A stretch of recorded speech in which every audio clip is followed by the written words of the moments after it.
Hi guys. I made a paid service in Telegram where you will find a great collection of fanfiction audiobooks organized and regularly updated. What you get?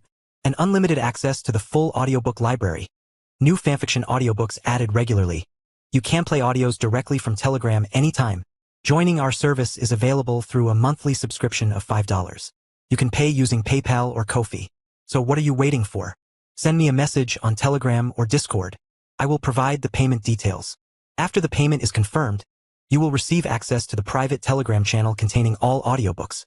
If you enjoy fanfiction and prefer listening instead of reading, this library is made for you. Message me anytime to join.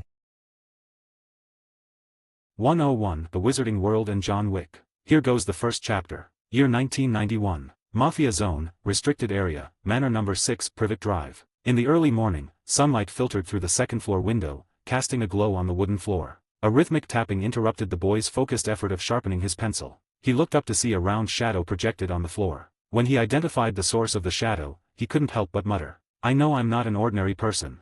But this is a bit much."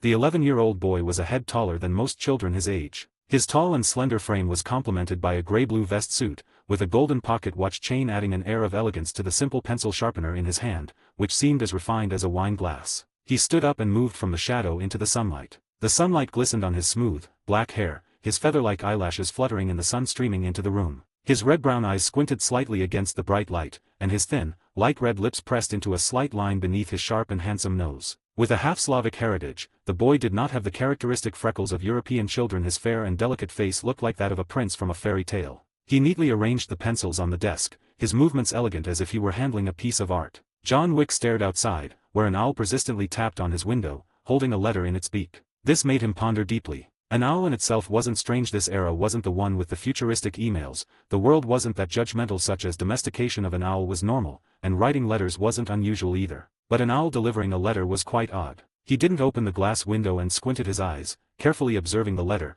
He saw that the envelope was made of heavy parchment, with writing in emerald green ink. Up to this point, things were still fine, but the issue lay in the wax seal in the middle. It was a crest featuring a large H, surrounded by a lion, an eagle, a badger, and a snake. Don't tell me. Could it be that? From John's name, it was clear he had a penchant for peace, yet he harbored an undisclosed secret. Yes, he was a transmigrator. Well, after transmigration to this world, he has forgotten many things about his previous life and developed partial amnesia. He still remembered many things, but many other things are a bit blurry. However, since coming to this world, he knew he was not an ordinary person, especially since he was John Wick. Sharing a name with the infamous assassin who slaughtered a gang over a dog in the John Wick series, such a name destined him for an extraordinary life. For this reason, he had specially trained to kill 3 people with a single pencil, honing his skills on his peers, and earning the title of Pencil Killer. He was confident that even in dangerous situations, he could calmly draw a pencil and threaten his opponent to lay down their weapon. But he never expected that he indeed lived in an extraordinary world, not an ordinary one. Judging from the owl and letter symbol, this is a world that had wizards who could wave a wand and make someone forget everything or delve into your mind to retrieve desired information. He mildly remembers about the Harry Potter movies and novels. Well, everything is blurry, only some things like the plot of Dumbledore painting Harry as the savior and a villain without a nose named Voldemort, as well as a cool Johnny Dean Grindelwald. Sigh. Must have been the shock his mind had gone through after that accident before being transmigrated here. A group of people with supernatural powers, including twisted lunatics like Grindelwald and Voldemort. So, my pencil-killing skills are wasted. John regretted looking at the neatly arranged pencils. His 10 years of persistent weapon training turned out to be in a magical world. No matter how skilled an assassin is, could he kill a wizard? For wizards, even the most challenging ailments could be easily cured, not to mention their elusive magic. Forget it, as Confucius said, since we have come, we might as well settle down. Since we're here, let's bury them here. After some hesitation, he opened the window. The owl, waiting outside for a long time, finally flew in, angrily dropping the letter on John's face. The owl turned and flew away, not even bothering to peck on food as it usually did. This hateful child was to be Hogwarts' new student. How unlucky. The owl must have thought. Tisk, so rude. Are these owls raised by Hagrid? How can he tolerate them? John took down the envelope, complaining about the Hogwarts owl's manners, and opened the letter. Dear Mr. Wick, we are pleased to inform you that you have been accepted at Hogwarts School of Witchcraft and Wizardry. Enclosed is a list of necessary books and equipment. The term begins on September 1st. We await your owl by no later than July 31st. Yours sincerely, Minerva McGonagall, Deputy Headmistress. September 1st. There's still some time. At the same time, a voice echoed in his mind. Ding, discovering a hidden corner of the world, initiating a series of tasks. Hogwarts. Indeed, he has a cheat, a so-called transmigrator's golden finger. At 5 years old, John discovered a panel appearing in his mind. This was why he could master the skill of killing 3 people with 1 pencil at 11 years old. The panel was very simple. Aside from issuing tasks, it had only 2 functions: blessings and skill points. Blessing, as the name suggests, is similar to stacking buffs in a game. Skill points could enhance skill levels. Both blessings and skill points could be obtained by completing randomly issued tasks. For instance, John's proficiency in short weapons had reached level 7, allowing him to easily defeat 3 adults with just a pencil. According to his original plan, he intended to use skill points to become an all-around athlete or get into the top universities. These plans were disrupted by this acceptance letter. The panel added a new element: magic power. This undoubtedly confirmed the authenticity of the letter. Now it was July. John needed to figure out how to make his parents, Mr. and Mrs. Wick, accept the fact that their son was a wizard. "John, this joke is not funny." Mr. Watson Wick looked at his son with a serious expression. "You may have successfully made your father come running from the office to your school to apologize to 4 kids you used your pencil on, but you can't torment your father with such unfunny jokes." Watson Wick, John's father in this life, had golden brown hair and red-brown eyes. With a high nose bridge and a well-fitting suit, he epitomized the British elite. In fact, John resembled his mother more. Mrs. Wick, a brunette beauty from the U.S., California, had the same black hair, and even her dress exuded mature charm. As modern elites, the Wick family didn't believe John's words. Mrs. Wick, aligned with Watson, held a gold-rimmed bone cup of coffee, her eyes showing helplessness at the child's lie. "It was 3, and I'm not joking," John retorted. It was indeed 3 people. The other one had run over and tripped by himself, which had nothing to do with him. "Is that so?" "That chubby boy, Dudley, didn't say so. He even ate the entire apology cake all by himself. I don't know how he managed to do it." Watson looked at his son with a half-smile. Now realizing he was in a magical world, John grew more puzzled. Could that chubby Dudley be Harry Potter's cousin? Ultimately, after John's persistent argument, the Wick couple reluctantly agreed to give John a chance. And so, the days passed. John earned a new nickname from the Wick couple, Little Wizard. But this news somehow spread, and a group of kids who didn't get along with John teamed up to mock him, only to be scared off by him drawing a pencil, running home to cry to their mothers. This is an interesting story. Believe me. Greater than sign. Add to the library. 202 Diagon Alley and the Giant. July 30th. The doorbell at the Wick residence rang. Upon opening the door, they were greeted by a tall woman. She wore a deep green robe, and her stern face was framed by square glasses. Without needing much thought, it was clear that this was the Quidditch-loving deputy headmistress, Minerva McGonagall, a professor at Hogwarts and the head of Gryffindor House. McGonagall first nodded politely, then asked the stunned John, "This is Minerva McGonagall. Mr. Wick, may I come in?" Seeing a character from the book for the first time, John snapped back to reality and flashed a bright smile, inviting Professor McGonagall inside. John's parents, still in disbelief, exchanged glances, wondering if their child had hired someone to play a prank. With suspicion, the couple sat on the sofa while Professor McGonagall took a seat on the other side. John, the main character of this visit, ended up acting as a tea-serving servant. Once seated, Watson Wick was the first to speak. "Are you really a worker from Hogwarts?" His expression and words were full of doubt. McGonagall had seen countless such parents, so she wasn't offended. She calmly corrected his terminology, saying, "It's Hogwarts, and to be precise, I'm a professor." The couple looked at John simultaneously, murmuring internally if their son wasn't lying after all. John put on an innocent face, thinking, "I told you it's true." Watson wasn't so easily convinced. Changing his posture, he leaned forward slightly, gesturing with his hands and speaking with a skeptical tone. "So, my son is a wizard. Are you going to take the hairs from freshly dead corpses and nail black cats to other people's doors?" Such arrogant and doubtful words were indeed not very friendly. Even McGonagall frowned and sternly said, "Mr. Wick, only muggles trying stupid black magic would do such things. Hogwarts is a true school of magic." "Sorry." Watson realized his words had gone too far, but he still found it hard to believe so easily. McGonagall knew that it wasn't easy for muggle families to accept a wizard in the family, so she drew her wand and waved it. The teacup Watson was holding turned into a rat, which ran up his sleeve, causing him to scream. John, seeing magic for the first time, especially such advanced transfiguration, couldn't help but feel excited. After this incident, Watson fully believed what John had been saying. No matter how skilled a magician was, it was impossible to turn a cup into a rat across a tea table. That day, after seeing McGonagall off, Watson became a curious baby. "John, can you turn the cup into a rat?" "John, make the broom sweep the floor by itself." "John, can you ride a broom and fly?" "John." John was overwhelmed by his father's incessant questions. Eventually, he had to resort to his trump card, asking Mrs. Wick to chase Watson out of the room. July 31st. John had to prepare for school. It should be here.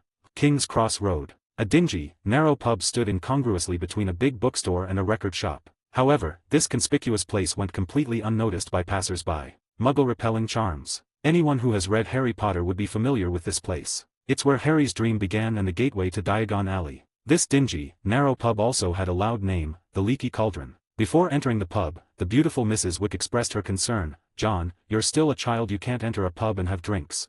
John reassured her, saying he definitely wouldn't. After all, it was hard to like such an environment. Upon entering the Leaky Cauldron, the mixture of sweat and sour beer created a peculiar smell that made the family of three wrinkle their noses. They had thought the outside was messy enough, but the inside was even more shocking. John was curious how these wizards could tolerate such a smell, especially the guy with the turban on his head. If the pub's smell was rated 100, that person contributed at least 60. The bald-headed owner came out from behind the bar. Seeing the attire of the family of three, he knew what was going on. "Come along, you're costing me a few nuts just standing here."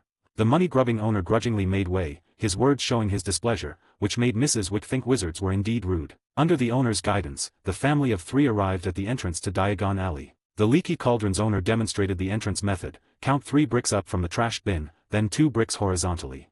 As he tapped the wall, the once solid brick wall separated, revealing the path to the magical world. "This is magic."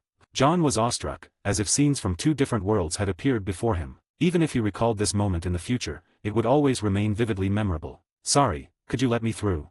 A gruff voice sounded from behind. A huge figure, standing at least 3 meters tall, came into view. Wearing an oversized moleskin coat, exuding a smell that was hard to determine whether it was from beasts or too long without a bath. Next to the giant was a small boy who looked severely malnourished. His oversized clothes made him appear even more frail, and beneath his round glasses, his beautiful green eyes peeked out. Noticing the lightning-shaped scar under the boy's hair, John immediately recognized his identity. In his previous life, he had read Harry Potter, and though it had been over a decade, such a distinctive combination was hard to miss. The boy who lived. Hagrid and Harry.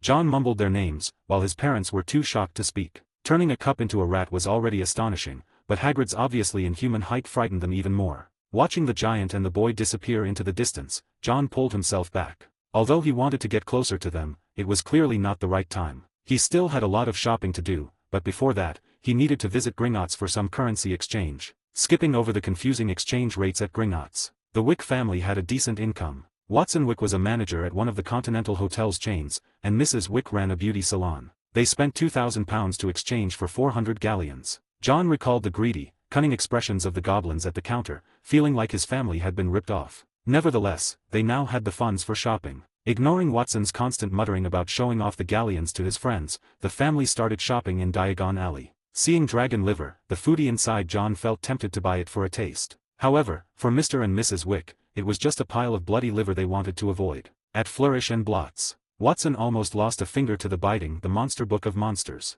John bought all the books on his list, and a few extra on the magical world. The thick Hogwarts, a history, was particularly hard to put down. Madame Malkin's robes for all occasions. Madame Malkin was a short, plump witch, but her smile was very infectious. She was very pleased with John, saying he was born to be a clothes horse. Every outfit fit him perfectly. After he left, Harry arrived here and met the spoiled child, Draco Malfoy. The cauldron shop. John worked hard to convince Watson not to buy a self-stirring cauldron for collection, as it would make a mess in the house. But Watson thought it might make a great stew pot. When he mentioned putting it in the kitchen, Mrs. Wick decisively shut down the idea. The apothecary. The family was grossed out by the strange items floating in jars. Mrs. Wick covered her son's eyes in fear. Watson looked like he was about to vomit, feeling the bacon from breakfast trying to crawl out of his stomach. Finally, they fled the apothecary as if escaping. Add to your library. 303 Wands and Gifts. Ollivanders, makers of fine wands since 382 BC. At last, John arrived at the most exciting part of his journey. If there's one thing that represents the magical world in Harry Potter, it has to be the wand.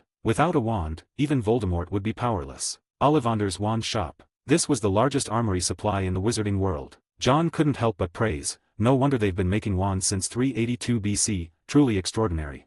Immediately, he acted like a little adult, reminding Mrs. Wick to keep an eye on her overly curious husband. John, filled with excitement, stepped inside. Upon entering, the first thing he saw wasn't a person, but thousands of narrow boxes containing wands piled up high. The already small shop appeared even more cramped with these boxes. The thick layer of dust everywhere made John wonder how Ollivander lived there without ever cleaning. As John was looking around, Ollivander was also sizing him up. "Good afternoon," Ollivander said with a kindly smile as he emerged from the mountain of boxes. "Hello, I'd like to get a..." John began. A wand, of course, everyone wants a wand. Ollivander finished his sentence with a smile, stepping out from behind the counter. A new student at Hogwarts. What's your name? He asked. John Wick. Very well, Mr. Wick, may I see your dominant hand? Right hand, though I can use my left hand too, John responded, being ambidextrous thanks to his 2.5 years of practice in handling pencils, allowing him to deal quickly with enemies on both sides. Let's go with the left hand then, John decided after some thought. Ollivander took out a tape measure and started measuring John. The tape measure had been enchanted. Watching the serious Ollivander, John felt a strange sensation. This old man seemed more like a tailor than a wand seller. Wands are unique. It's not the wizard that chooses the wand, but the wand that chooses the wizard, Ollivander said with a mysterious smile after taking the measurements. Returning to the shelves, he pulled out a box. Opening it, he revealed a black wand inside. Willow wood with unicorn hair, 7¾ inches. Give it a try, Ollivander introduced. John, with excitement, took the wand, his first ever. He tried swinging it to the side, and the cabinet in the shop exploded, with chips flying everywhere. The immense power left John stunned. Apparently not that one. Let's try this one, Ollivander said calmly, taking back the wand and handing John another, made of mahogany. The moment John took it, the box beside them exploded. You are quite picky. Try this one, you and Dragon Heartstring, Ollivander said. Time passed, and it seemed none of the wands were suitable. After numerous changes, John felt numb. The shop, initially neat, had turned into a mess, making John's parents outside wonder if they were selling explosives rather than wands. Mr. Wick, I must say, I've never met a student with such a destructive touch, Ollivander remarked, increasingly excited. Even the most docile oak and unicorn hair wand acted like a bomb in John's hands. The more picky the customer, the more accomplishment I feel, he added. I just remembered a wand as picky as yours, Ollivander suddenly said, smacking his forehead. He swiftly climbed the shelves with surprising agility for his age, making John worry he might fall. After some rummaging, Ollivander pulled out a dusty box. Blowing off the dust, he revealed, red oak with thunderbird tail feather, 9¾ inches, flexible. With a hopeful smile, he handed it to John. A thought popped into John's mind as he took it, this is the one. Feeling a connection, he elegantly waved the wand. Instead of an explosion, soft light emitted from the tip, like a gentle breeze, softly landing on his face like bubbles. This is the one. Ollivander clapped, satisfied. Every wand is a temperamental child, and finding the right match for each customer brought him great joy. The red oak wand loves a good fight, it's a warrior among wands, Ollivander explained. Sounds like it suits me better than a pencil, John joked, relieved he wouldn't need to carry pencils anymore. Hopefully, the red oak would be more durable. A wand cost 7 galleons. After paying, John rejoined his parents. On the way, his father showed great interest in the wand, even wanting to make flowers bloom on his wife's head with it. John quickly snatched it back to prevent any further mischief. Oh, and we need to buy an owl, John suddenly remembered. Without an owl, communication at Hogwarts would be nearly impossible. At Aesop's Owl Emporium, the noise and smell of owl droppings made Mrs. Wick leave quickly. This one, John chose a snowy owl at first glance, naming it Basil. Basil, the snowy owl, tilted its head and stared at John, as if trying to remember its new owner. Back home, John's father had a great time taking photos with John's wand, and would have worn John's wizard robe for more pictures if it fit him. Mrs. Wick watched with a smile, as if looking at a child who hadn't grown up. Meanwhile, Harry also received his gift, a snowy owl he named Hedwig, making it the happiest day of his life. John received a gift as well. When Mrs. Wick brought it out, the moving box startled John, who instinctively drew his wand. Opening the box, out popped a puppy. With large ears, a brown head, and a black back, it was a beagle hound. The puppy immediately licked John's face enthusiastically. Mrs. Wick smiled at the heartwarming scene and said, "Your father and I thought you shouldn't take a spider or a rat to school. This little one is your school gift." John's father silently mouthed, "That was your mother's idea," clearly thinking rats were cool pets. John thought if his father were a wizard, he'd definitely be a Gryffindor with his adventurous spirit. "Well, I wanted a cat and I also thought a name for it, but why can't I name a dog with that, right?" "Thank you, Mom. I agree, rats aren't the best choice," John said, appreciating the gift. "Ow, he is too cute." Naming the puppy Tom, after the cartoon character, not Voldemort, John embraced his first dog. I thought only cats, owls, and toads could be kept as pets in Hogwarts. 404, the future Minister of Magic and the Sword Master. September 1st. The Wick family took their son to King's Cross Station. Watson, dressed in a suit and tie, held the address in his hand and checked it repeatedly, wanting to make sure he had read it correctly. Platform 9. Watson had lived in the UK for so long, but he had never heard of such a platform at King's Cross Station. The family wandered around for a long time but couldn't find it. John glanced at Watson, who was still interested, and didn't even bother to expose his initiative to see the legendary wizard trains. As a muggle, it's hard to avoid being curious about magical things. John, who had read the plot, naturally knew where it was, and found the third pillar between the 9th and 10th platforms. John turned around and waved to his father, and in his father's stunned eyes, he ran into the pillar. With a lot of luggage in his hands, John accidentally bumped into a little girl when crossing the platform. Oops! The two pieces of luggage collided. The body that had been trained for many years played an important role at this moment. He stood firmly in a horse stance, as steady as an old dog. The weak wizard who bumped into him was not so lucky, and was knocked unconscious. The luggage fell to the ground and books scattered all over the floor. Strength versus magic, first round. Strength wins. Are you okay? Seeing that he had bumped into someone, John hurried over to help the little wizard who had fallen upside down. At the same time, he helped pick up the books scattered on the ground. While picking up the books, he looked up at the little wizard's face. The other party had put on a wizard robe, with thick and messy brown hair and bright brown eyes, but the most eye-catching thing was the two big rabbit-like front teeth. Okay, so the wizard he thought he bumped into was a little witch. John had nothing to say to start a conversation, but he was honest and exclaimed, "Your front teeth are really big." Hermione, who originally wanted to say that it was okay, had a dark face when she heard it. As the daughter of a dentist, her front teeth were bigger than those of other children, which was the thing she least wanted to be mentioned. This person bumped into her and laughed at her front teeth. Hermione didn't have a good impression of John. John didn't know that the person he bumped into was Hermione from the Golden Trio. After all, Hermione was beautified in the Harry Potter movie. Besides, after so many years, he could only remember some plots of the novel. It was really difficult for him to remember some details. John, who had offended the little witch unintentionally, picked up the scattered books and stacked them back. "Here you go," John smiled, thinking that he was really very graceful. But Hermione opposite didn't have any good feelings. "Thank you." After hurriedly thanking him, she didn't want to talk to this person anymore. She pushed the luggage hard and walked away quickly. John thought that the girl was shy, so he ran a hand through his silky hair and said sadly and narcissistically, "My damn charm was too high it seems." On the train, John arrived early, and there were still many empty carriages on the train. He entered a carriage and sat down, looking out the window, bored. In his memory, Weasley should meet the Savior for the first time today. But unfortunately, he didn't wait for the famous scene. "Excuse me, can I sit here?" A boy's voice sounded a little unconfident. There were freckles on his round face, and his expression was timid and uneasy, as if he was afraid that John would not want to. It can be seen that this is a child who is not confident. Compared with the big fat boy Dudley, this little fat boy is still much slimmer. John smiled and said, "Please sit down." Neville felt relieved when he heard this. After entering the compartment, he found that the boy in front of him did not look easy to mess with. He had a charming appearance and wore a brown woolen sweater. And with each flick, his wand turned flexibly between his fingers, like an obedient little snake. This feeling was like a cowboy sitting opposite him, holding a revolver in his hand and playing with it arrogantly. The timid Neville was frightened and huddled up tightly against the compartment window, trying to reduce his presence as much as possible. "Coo! Ah, Trevor." Neville's pet toad jumped out, and he hurriedly grabbed Trevor. Afraid that he would annoy the other party, he secretly glanced at John in fear. And John was also looking at him, which made him lower his head quickly, thinking that he had made the other party angry. Little did Neville know that he was staring at the toad, as the toad brought back his memories. "Toad, I remember that there seemed to be a person with such a pet in Harry Potter."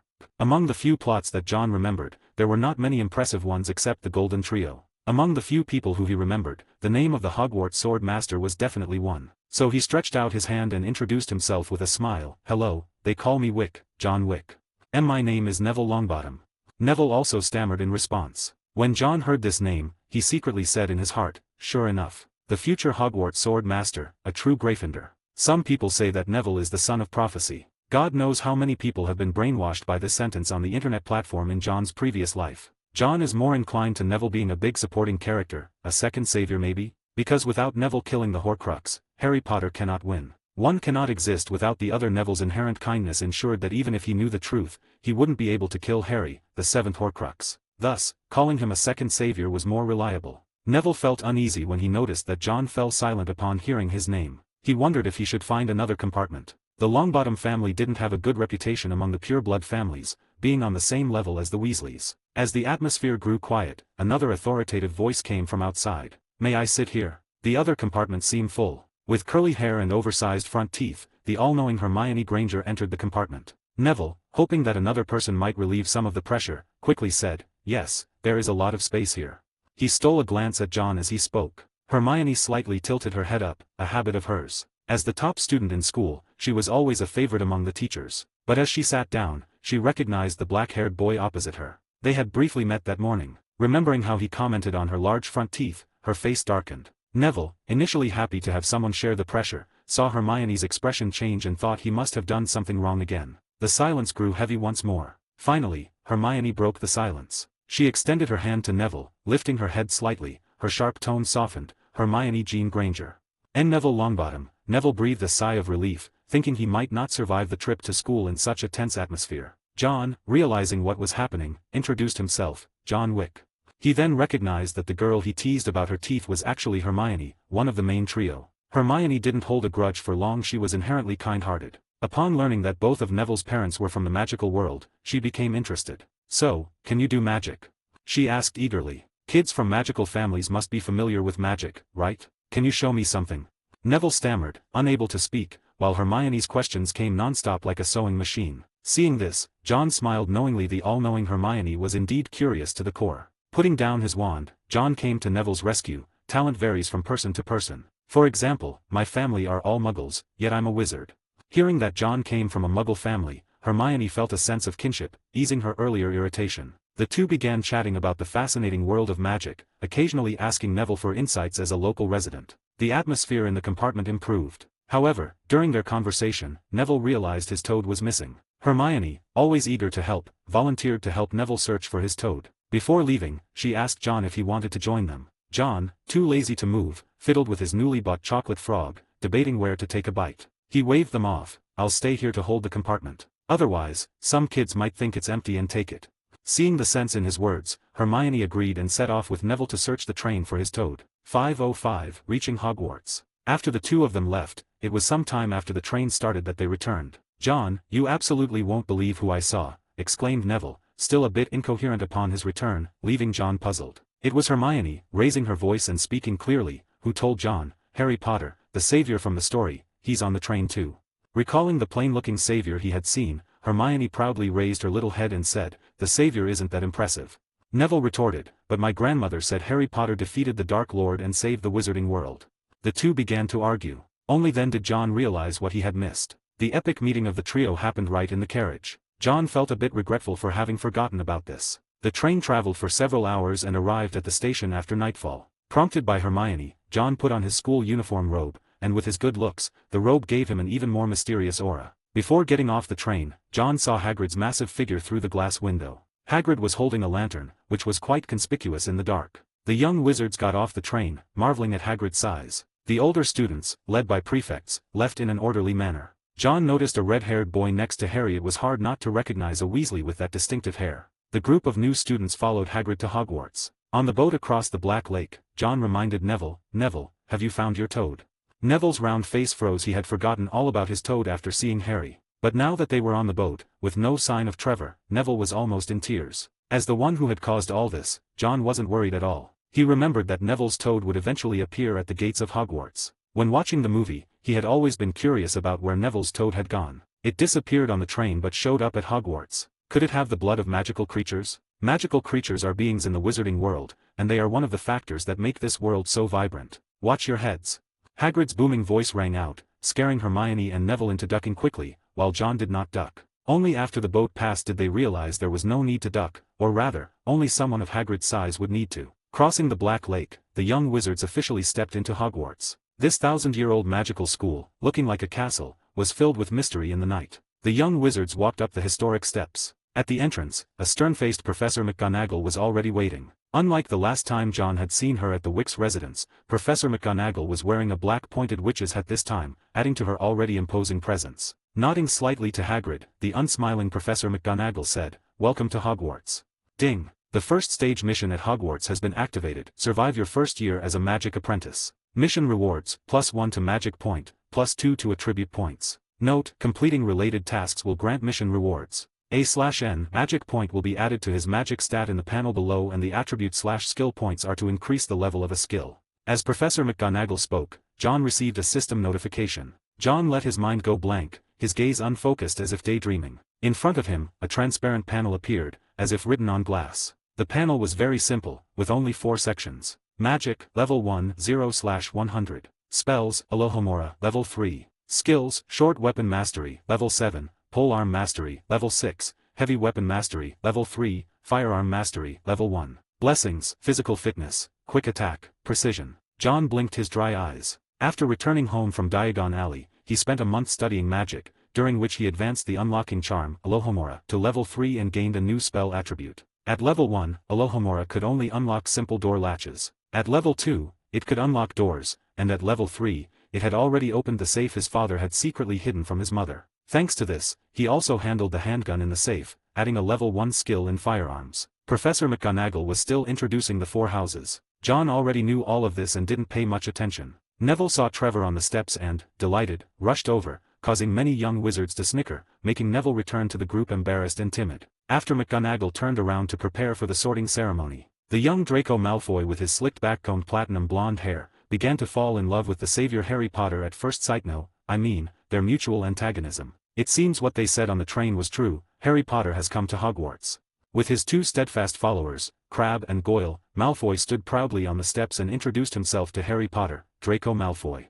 That was his character, arrogant and conceited, as befitting a pure-blood aristocrat. These traits were exactly what the Weasleys disliked, so Ron laughed scornfully at Malfoy's peacock display. The sound was quiet, but just enough for Malfoy to hear. Malfoy turned to scrutinize Ron. Your worst enemy often knows you best. Recognizing that Ron was from the Weasley family, Malfoy sneered disdainfully, red hair, hand-me-down robes, there's no doubt, you must be a Weasley.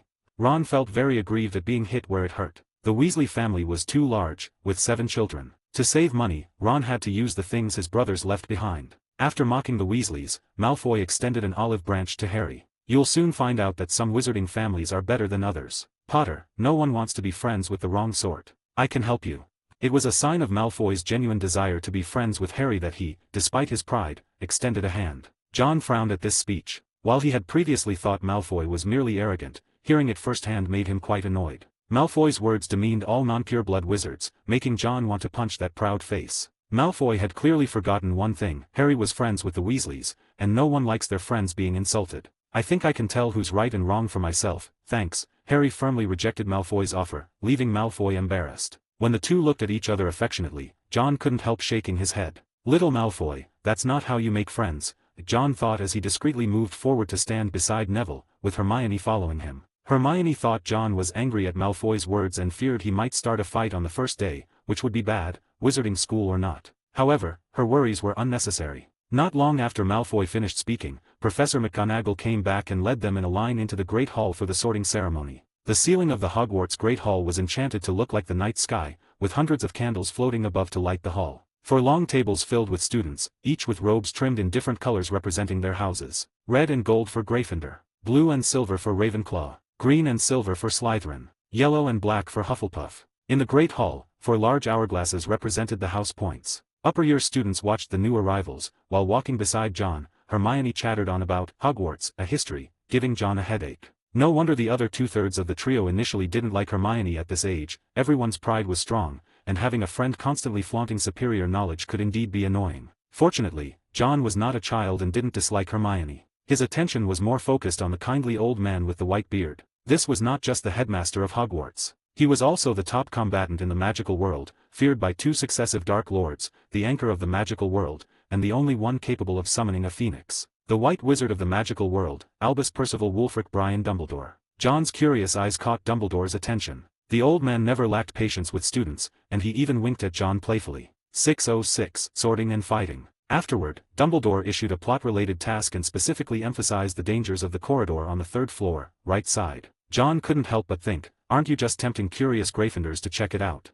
Then came the sorting ceremony. Hannah Abbott, as always, was first up. The sorting had placed her in Hufflepuff. When it was John's turn, Hermione had already been sorted into Gryffindor and was looking at him expectantly. No one wants to be separated from their friends. John Wick, Professor McGonagall called out, and John stepped forward. His sleek, black hair, combined with his exquisite features and perfectly fitting wizard robes, made him stand out. Girls in this age group, especially feeling the excitement of Hogwarts, whispered about the handsome boy to their newly made friends with blushing faces. Under the sorting hat, John saw a spider working on the hat's brim and almost recoiled in disgust. He had already formed an impression that wizards were quite untidy compared to muggles, but this was too much. How could Professor McGonagall hold this without feeling disgusted? The sorting hat was placed on his head, and an indignant voice came from it. What an impolite little wizard, just as arrogant as the previous platinum head kid.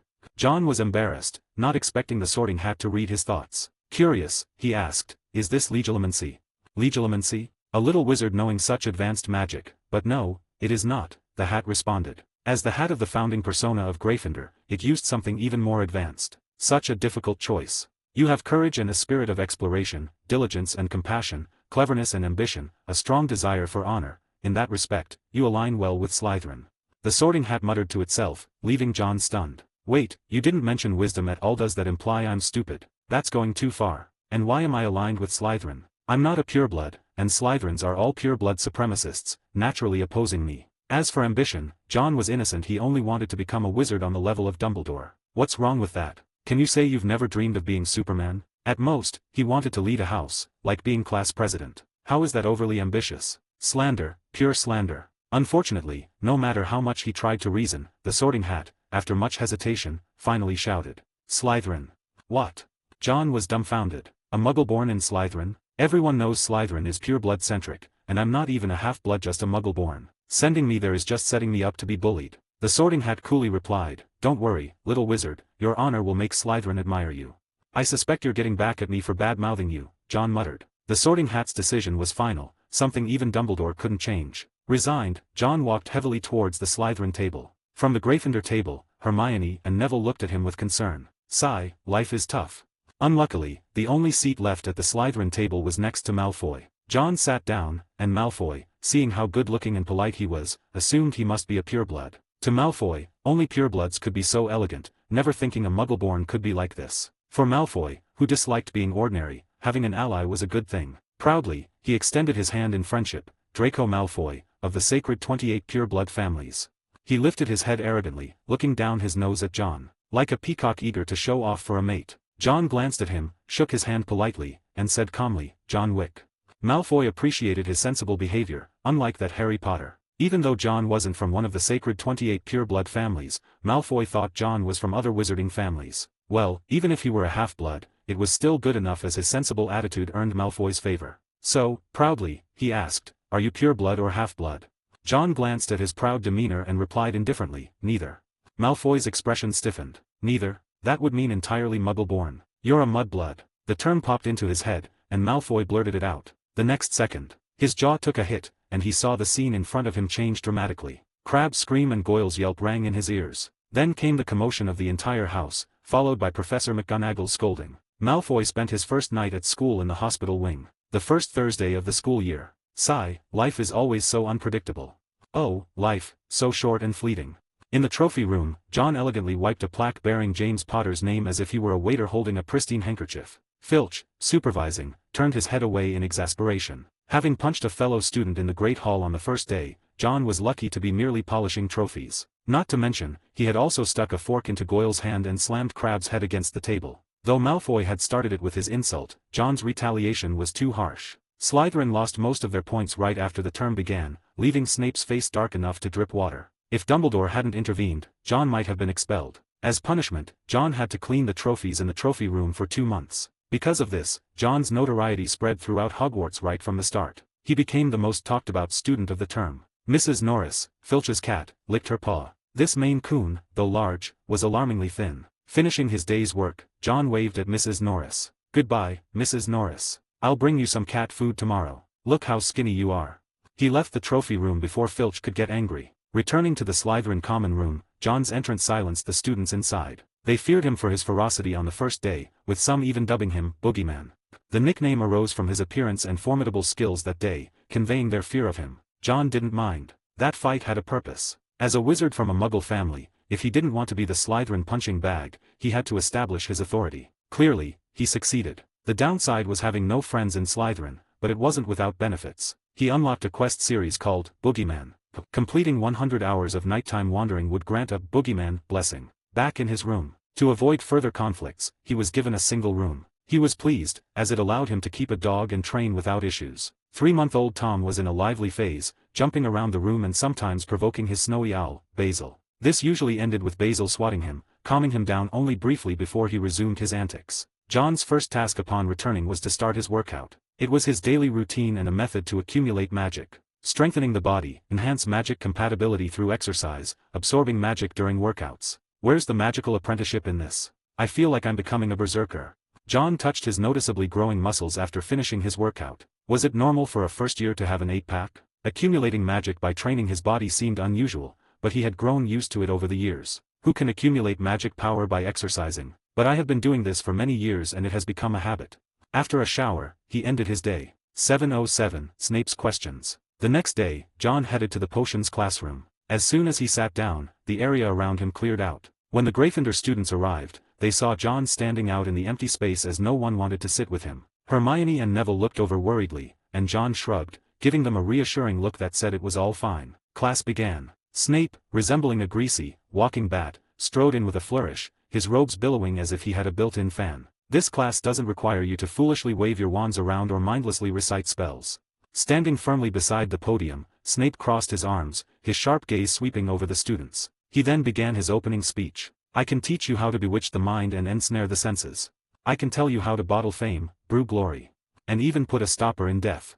John rolled his eyes at these words. If Snape could truly teach something about stopping death, the mad Voldemort who is always afraid of death wouldn't have needed Horcruxes. He then let his mind wander, summoning his status panel. After his workout, his magic had grown a bit. Magic, level 1, 20/100. Spells, Alohomora, level 3. Skills, Short Weapon Mastery, level 7, Long Weapon Mastery, level 6, Heavy Weapon Mastery, level 3, Firearm Mastery, level 1. Blessings, Fitness, Quick Attack, Precision. By his calculations, he could gain 5 magic points from a day's training. He considered whether he should get some dumbbells to keep in his room. As he daydreamed, Snape's gaze turned to John, undisguised loathing in his eyes. In a mocking tone, Snape said, maybe some of you have already had some reputation when you first arrived at Hogwarts, and have shown some strength at the Great Hall, but don't think you can be arrogant and not listen to my class seriously.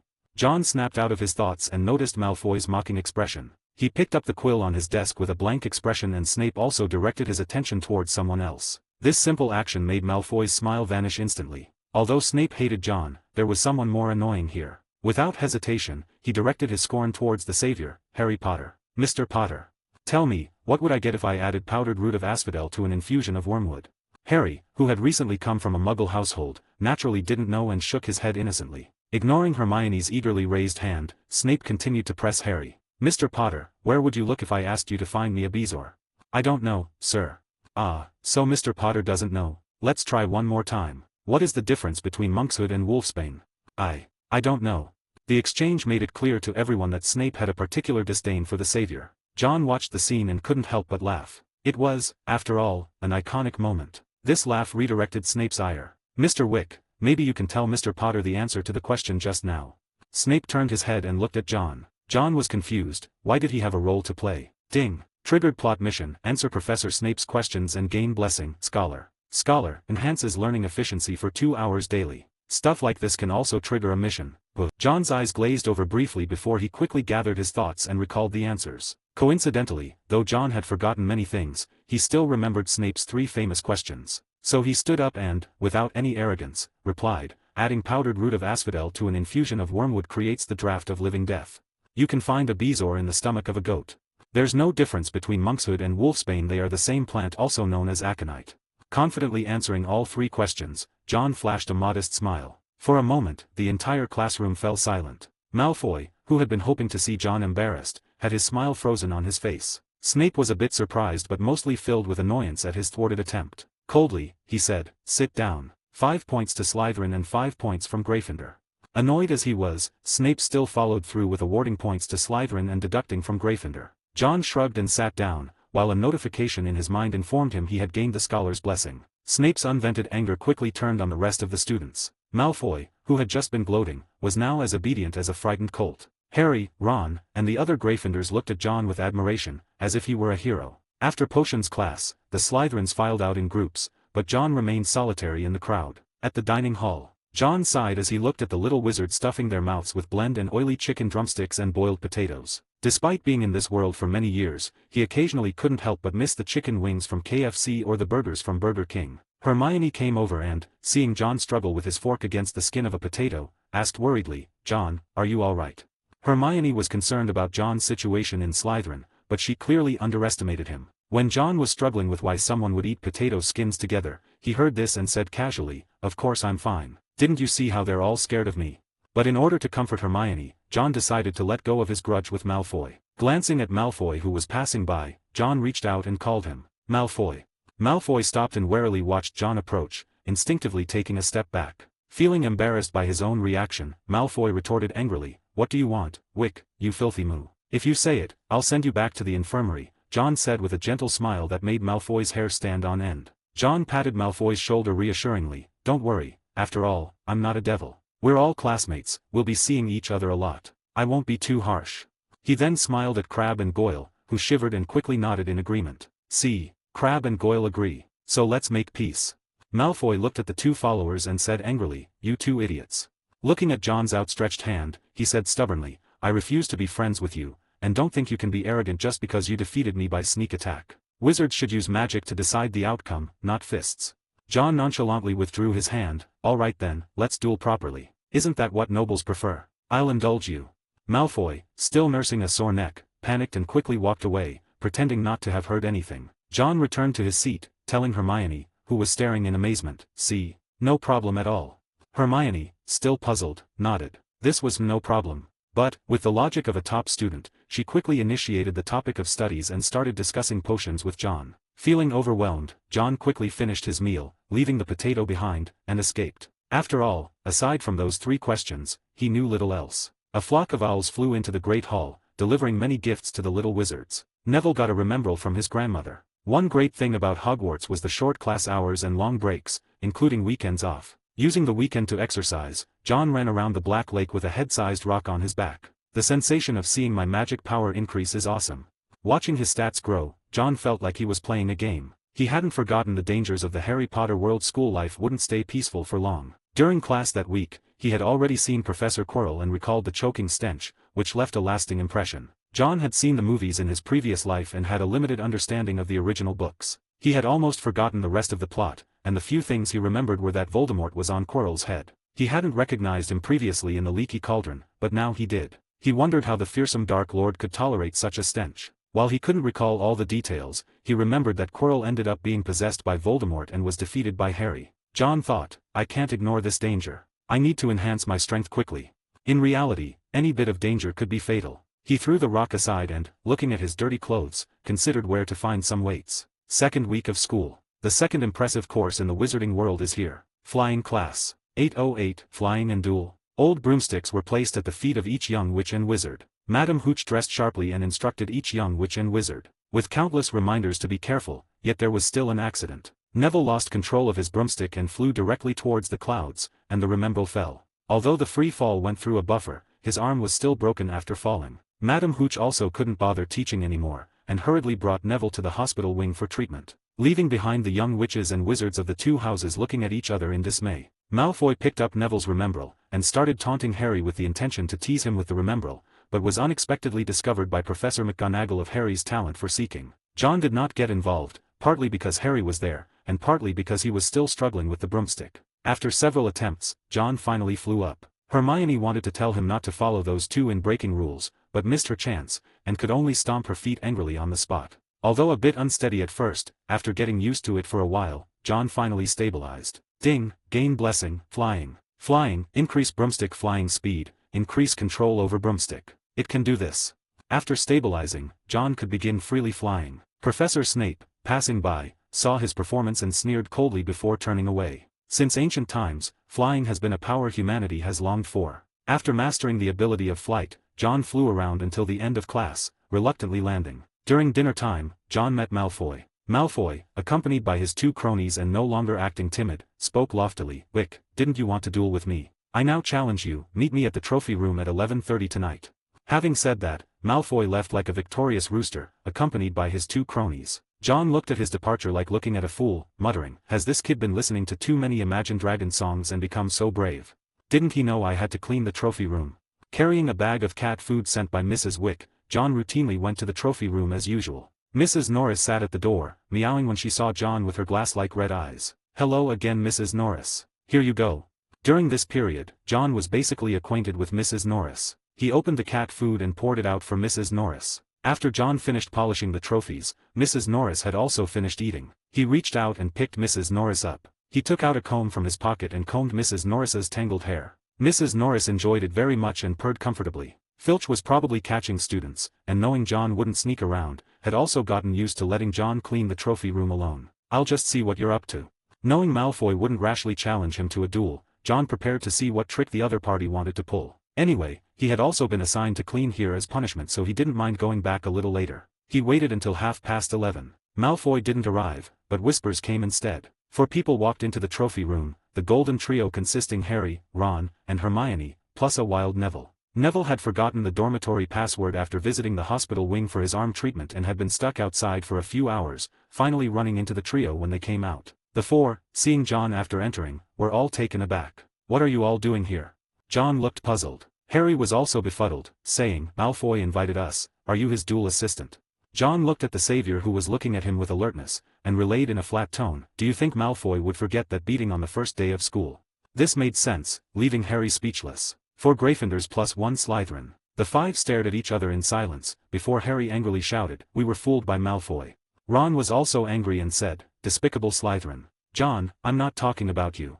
With the incident at the beginning of school, John's heroic figure of fighting 3 annoying guys successfully became the only Slytherin that Gryffindor liked. Whenever the 4 houses mentioned John Wick, their first reaction was that the sorting hat must be faulty, as he was clearly a Gryffindor. Even the little lions of Gryffindor thought so. The Weasley twins thought that the hat must have been blinded by too much dust, so they prepared to wash the sorting hat with a lot of detergents. While the little guys chatted, they heard Filch's voice coming from outside. John instantly understood Malfoy's intentions. He must have also challenged Harry to a duel, wanting to catch them in the act of wandering at night. Harry also realized, exclaiming in alarm, "No good, it's Filch, let's run." The 4 had no time to worry about the details, hurrying to run out. Along the 4, Neville grabbed one of John's hands, and Hermione grabbed the other, forcibly dragging him out. "Hey, I don't have to hide." Neville, he'll hear us. Hermione, shut up and just come with us.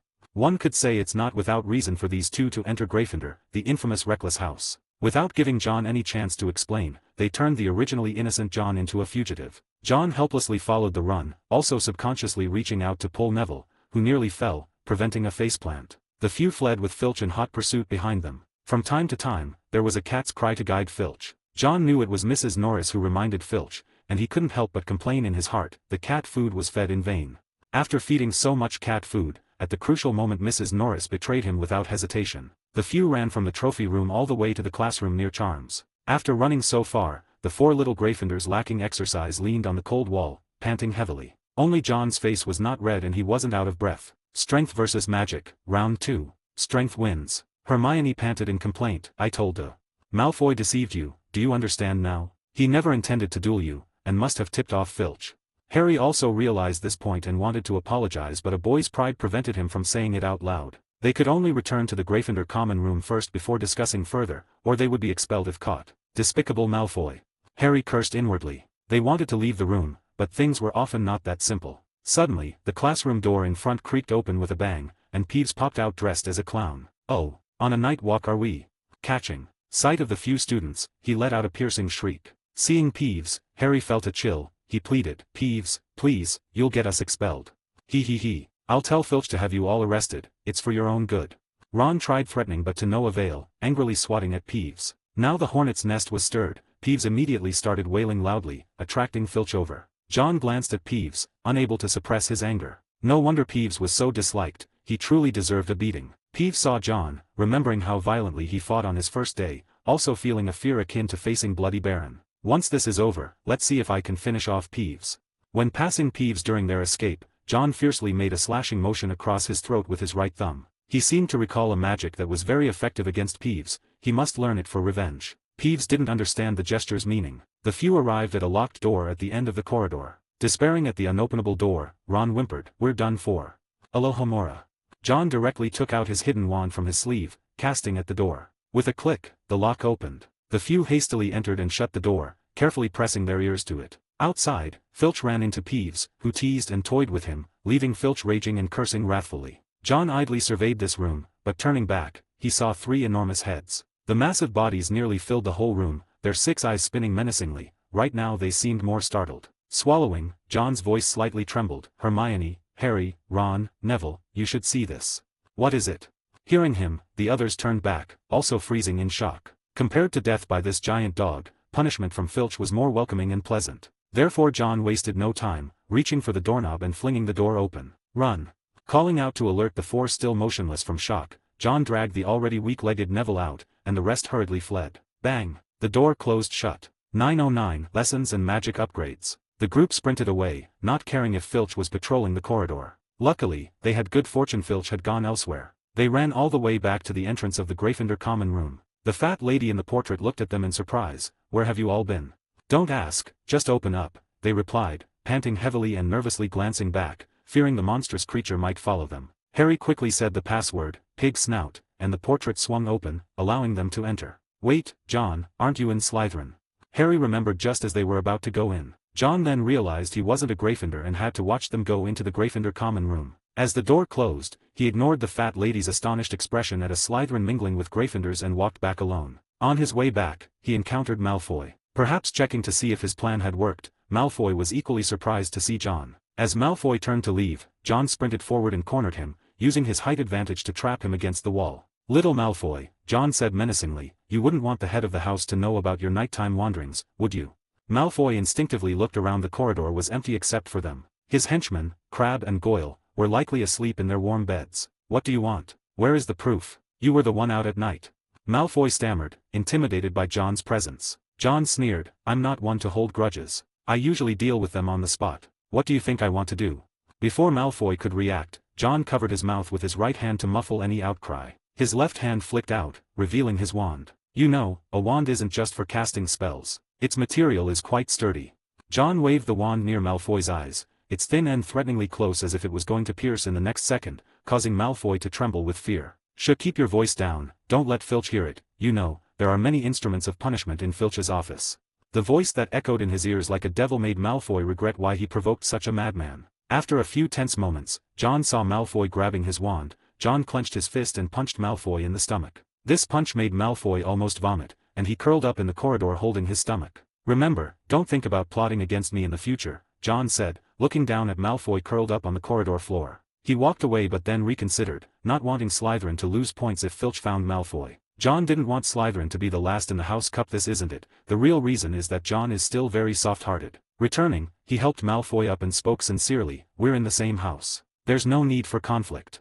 Malfoy's face was pale and his lips were trembling. How could a weakling like him withstand John's punch? "We are all Slytherins, why can't we get along well? As long as you don't mess with me, I won't mess with you. We might even be friends," John continued. John's impression of Malfoy was that he was a spoiled child. Malfoy was taught from a young age that pure blood was supreme, and John would not blame him for this. Heck, if the other party had not been blind enough to provoke him, he would not have done anything to Malfoy. At a damp stone wall, John said the password, "Pure blood."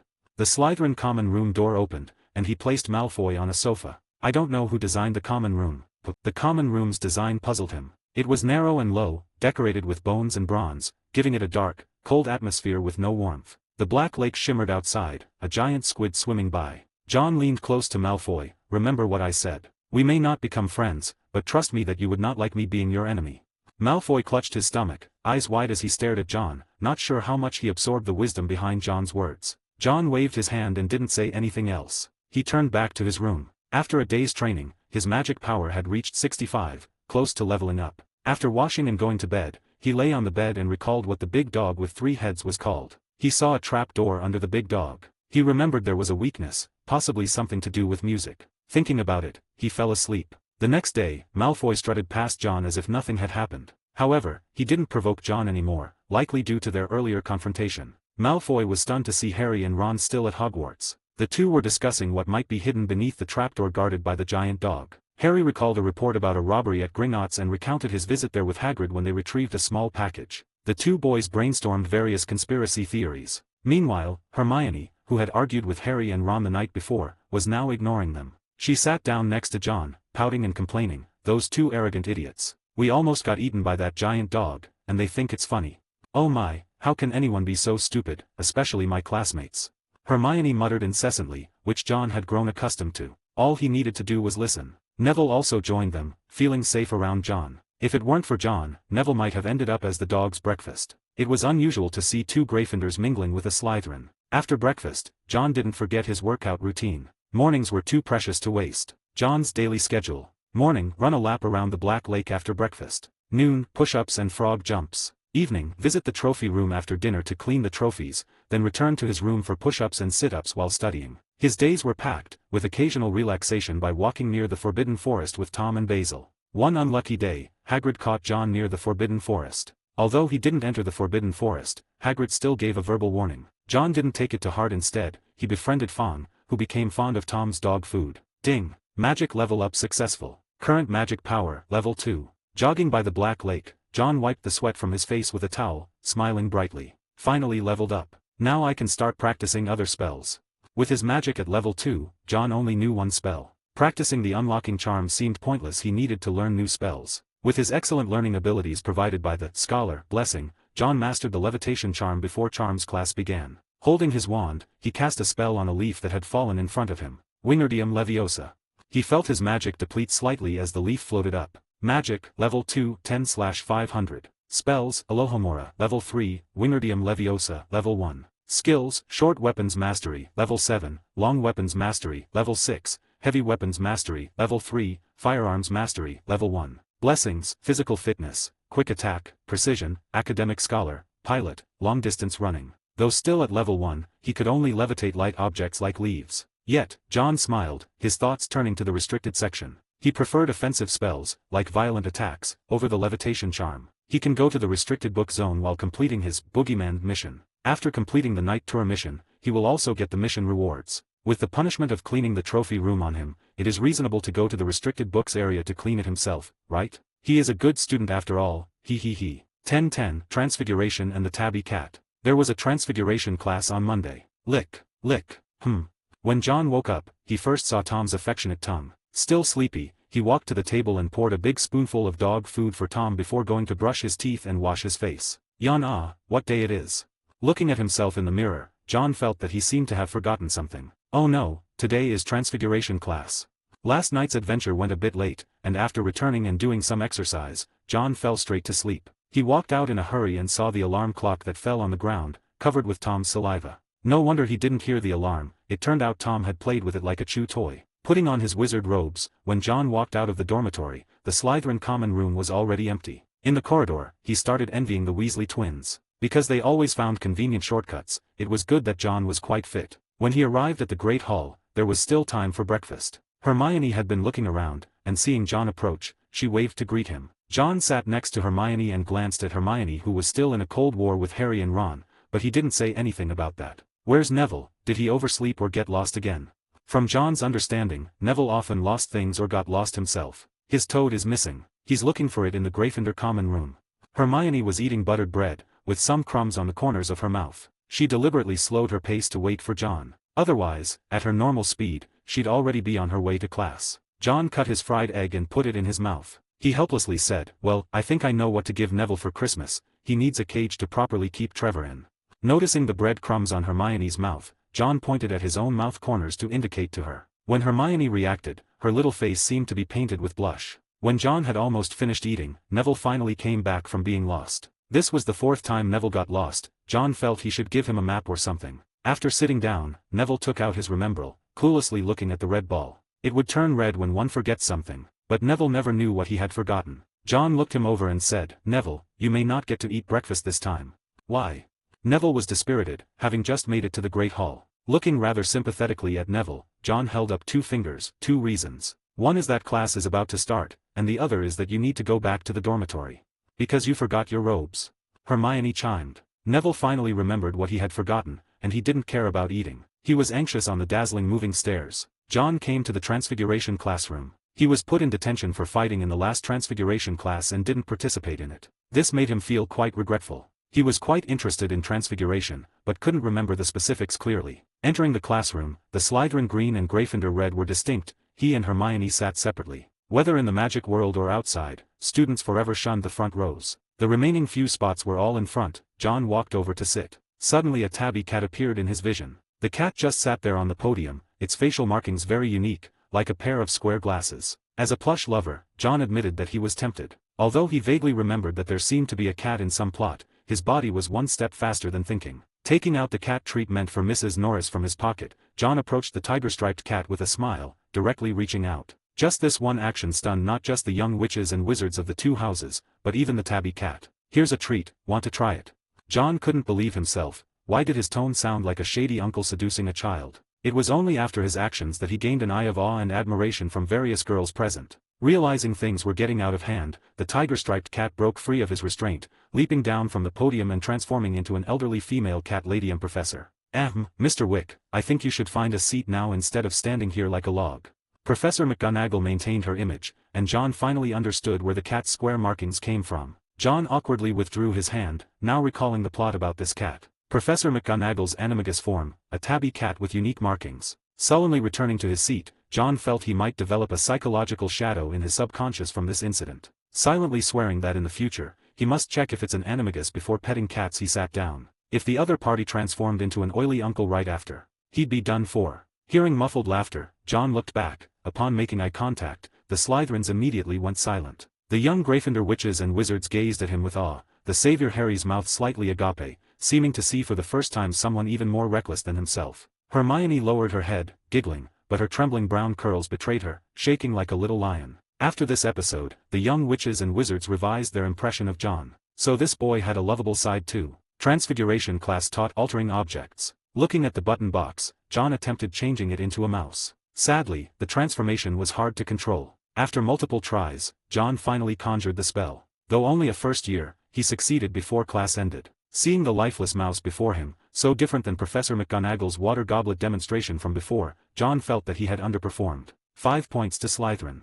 As the first to finish, Professor McGonagall awarded John points. What John thought was poor work was quite satisfactory to Professor McGonagall. For a beginner who missed one class, this was already very good. Due to Transfiguration's difficulty, even the know-it-all Miss Hermione didn't accomplish it. After class ended, John had just left when Hermione hurriedly caught up. How did you do it? Exerting her scholarly instincts persistently asking, Hermione was still sore about not finishing the transformation. John couldn't admit to having outside help, only saying he saw Professor McGonagall's demonstration when she had visited his residence. Luckily the know-it-all didn't question for long. In the corridor, John stared at the armor statue. What are you looking at, John? Hermione stopped to ask. Behind John, an enchanted painting character also leaned over, equally curious. John scratched his smooth chin, muttering to himself, this thing seems a good weight material. Hearing his muttering, the oil painting lord opened his mouth wide. What kind of young wizard would think of weights? John has always been a man who dares to take action. He set his eyes on the medieval armor, or more precisely, the sword in the armor's hand. While the armor also made a good weight choice, its size was too big and unwieldy for movement. Instead, the sword could be carried on his back and also used as exercise equipment when not running. I'll take the sword tonight.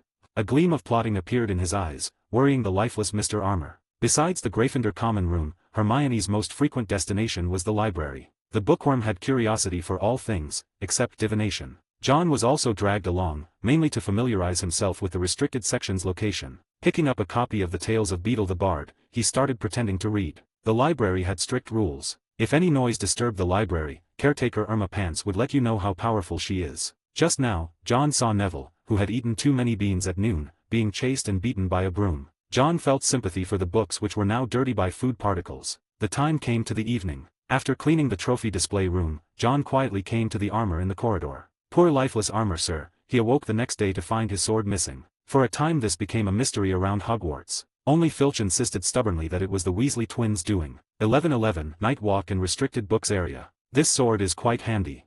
Who? Basil turned her round head as if thinking about where John got the sword. She raised her wings to slap Tom's drooling mouth and flew to a place where Tom couldn't reach. Woof woof. The dog wooted and tried to reach for the quirky owl but couldn't reach Basil. John gripped the large sword with both hands. It was a weapon suited for a knight in medieval armor, reaching up to his shoulder in height. Perhaps when he grew older, the sword would fit him perfectly. Grasping the hilt firmly, John exerted his strength to lift the heavy blade. It was a common knight's sword, its blade a hand's width, made of steel. The weight was considerable, but for John, it was an excellent tool for strength training. Using the sword as a weight, he began his workout. He found a rope, tied the blade securely to his back, and started doing push-ups. Tom, stop licking my face. I'm trying to exercise. His efforts paid off, and the next morning, his magic power had increased by 10 points. Magic, level 2, 20/500. Spells, Alohomora, level 3, Wingardium Leviosa, level 1, Transfiguration spell, level 1. Skills, Short Weapons Mastery, level 7, Great Sword Mastery, level 3, Firearms Mastery, level 1.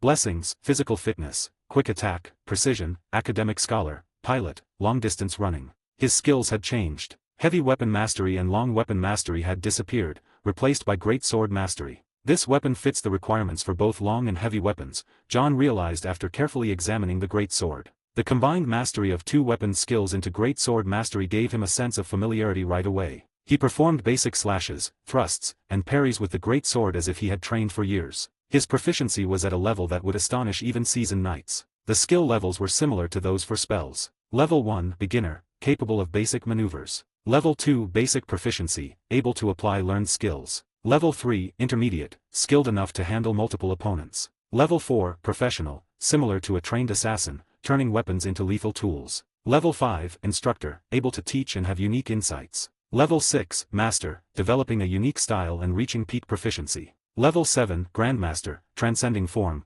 capable of deadly precision even with small objects like pencils. John, who has reached level 7 in short weapon proficiency, can be called a master. He can use a pencil to stab 3 flies in 1 second. Despite losing 2 weapon skills, he felt no loss of technique. Instead, his understanding of weapons deepened. Great sword mastery seemed to be a synthesis of the 2 weapon branches, making it feel natural. However, he couldn't help but complain, "What use is this for a wizard like me?" For John, blessings were the most important, followed by magic power, spells, and finally, weapon mastery. After practicing transfiguration spells for a while, John went to class. Activating his academic scholar blessing, he absorbed knowledge quickly. In the evening, after studying the library's layout with Hermione, he began his plan. The third-floor corridor of Hogwarts at night was quiet. The portrait oil paintings on the wall were drowsy, and the medieval armor without weapons took a stick from somewhere as a weapon. "Lumos," John whispered. "Hey," came a voice. "Turn off that damned light," another grumbled. "Sorry," John muttered, moving through the corridor towards the library. The library closed at 8 o'clock in the evening, and now no one except night owls would appear. Thousands of books filled hundreds of shelves, creating a labyrinth of narrow aisles. Deep within lay the restricted section, John's destination. Turning off the light on his wand, John reached the door to the restricted section. The simple latch was more decorative than functional, designed to prevent gentlemen but not villains. Unfortunately, Mr. John Wick was going to be a villain tonight. Click. With a soft click, the door opened easily. John needed to be very careful. He didn't have Harry's invisibility cloak, so he could only be cautious. Fortunately, his physical training played a big role. He stepped into the restricted area without making any sound and saw many sealed books. These banned books are not impossible to learn, but they are sealed in the restricted area because they are too dangerous. There are also some dark magic books that are not suitable for students to learn. But it is not impossible to get books in the restricted area through formal methods. If you can get a note from the head of the house, you can enter the restricted area to borrow. However, John thought about his stern-faced head of the house, who seemed to dislike him. Relying on himself seemed more reliable. After confirming no one was around, John lit his wand. He began searching the restricted section for the book he needed, specifically one that contained the disillusionment charm. However, finding it in this sea of books would take some time. Powerful potions, John said, pulling out a book out of curiosity. It was a book about potion making, listing numerous concoctions, including Veritaserum and Polyjuice potion. After taking a look, John put the book back. Although it was amazing that the Polyjuice potion could transform into another person's appearance, it was a bit disgusting to put someone else's hair into it. Continuing his search, he noticed a black and silver book. He hesitated to open it, suspecting it might contain dark magic curses. He decided to stick to his original goal. After a round of searching, he finally found the record about the disillusionment charm. After reading The Secret of Advanced Black Magic, he found Advanced Charms, which not only contains the disillusionment charm but also advanced spells such as apparition. Satisfied, John prepared to leave. When he was about to leave the restricted area, he stopped. Turning his head to look at the strange book, curiosity still got the better of him. So he tentatively took out the book and opened it with curiosity. Ah! John covered his ears and hurriedly closed the book, but it was too late. The noise had alerted Filch. Outside, patrolling the corridors for misbehaving little wizards, Filch sprinted towards the library. Despite being a squib, he was fit from years of cleaning. "I've got you now. Come out from wherever you are."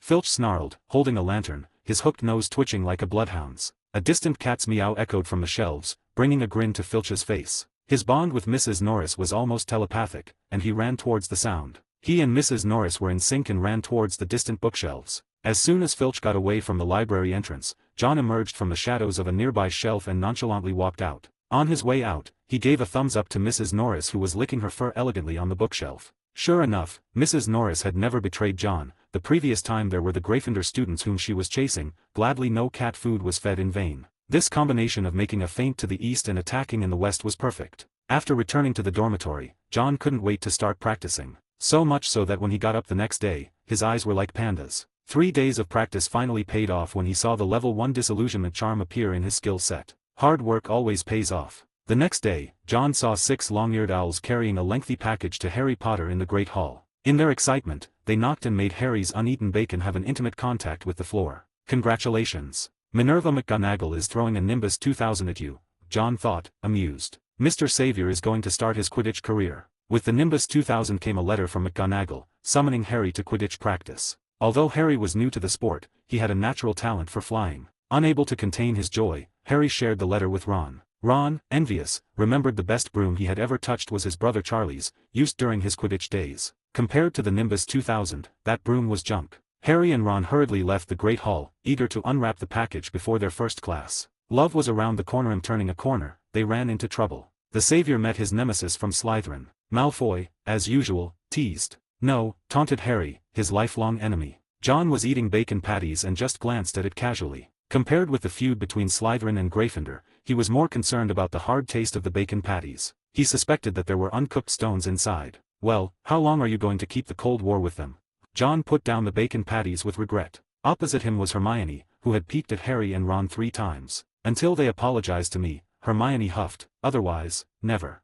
That might take a while, John said, suspecting Harry and Ron had already forgotten about Hermione. Neville was struggling with his red remembrall again, so John had to remind him that he'd better change his pants for the spells class. After all, this wasn't a pajama party. 12-12, twins and Quidditch. In class, John earned points from Professor Flitwick, slightly boosting Slytherin's standings from their bottom position. After a day of classes, John wandered around the castle. Each time he passed a large tapestry, he walked back and forth 3 times, mentally repeating his need for a training room. This behavior might seem strange to some, but those familiar with the Harry Potter series would recognize it. He was searching for the room of requirement. John's memory of the details was hazy. He recalled the entrance being opposite a large tapestry, though the exact appearance and location were unclear. Fortunately, Hogwarts didn't have too many large tapestries. After his third pass by the tapestry on the 7th floor depicting Barnabas the Barmy being clubbed by trolls, a wooden door appeared across from it. John pushed the door open and entered a room designed for spell practice. Several humanoid targets, looking quite old, filled the room.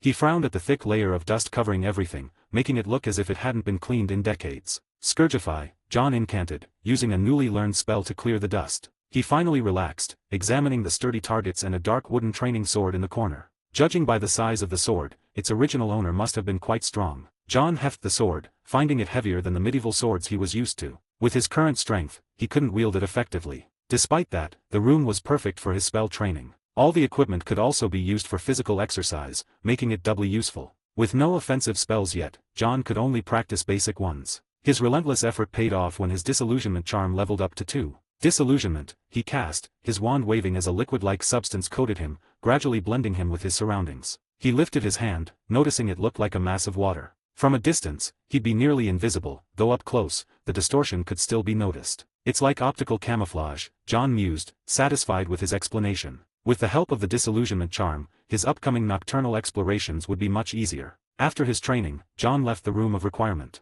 It was bedtime, so he headed to the trophy room to clean. He took out some cat treats from his pocket as a reward for Mrs. Norris's previous assistance, carefully grooming her matted fur. "Have you gained weight?"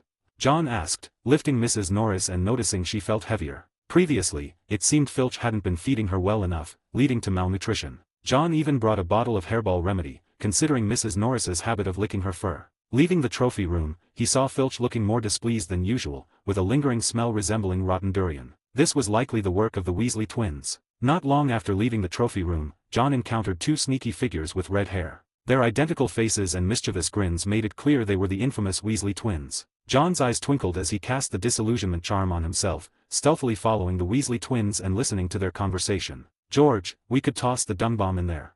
"Wait, Fred, John Wick is still in the trophy room. I don't want to get John Wick involved." "Alright, we can throw it into Filch's office instead. What do you think?" "Brilliant, George. It's about time that annoying git got a taste of his own medicine."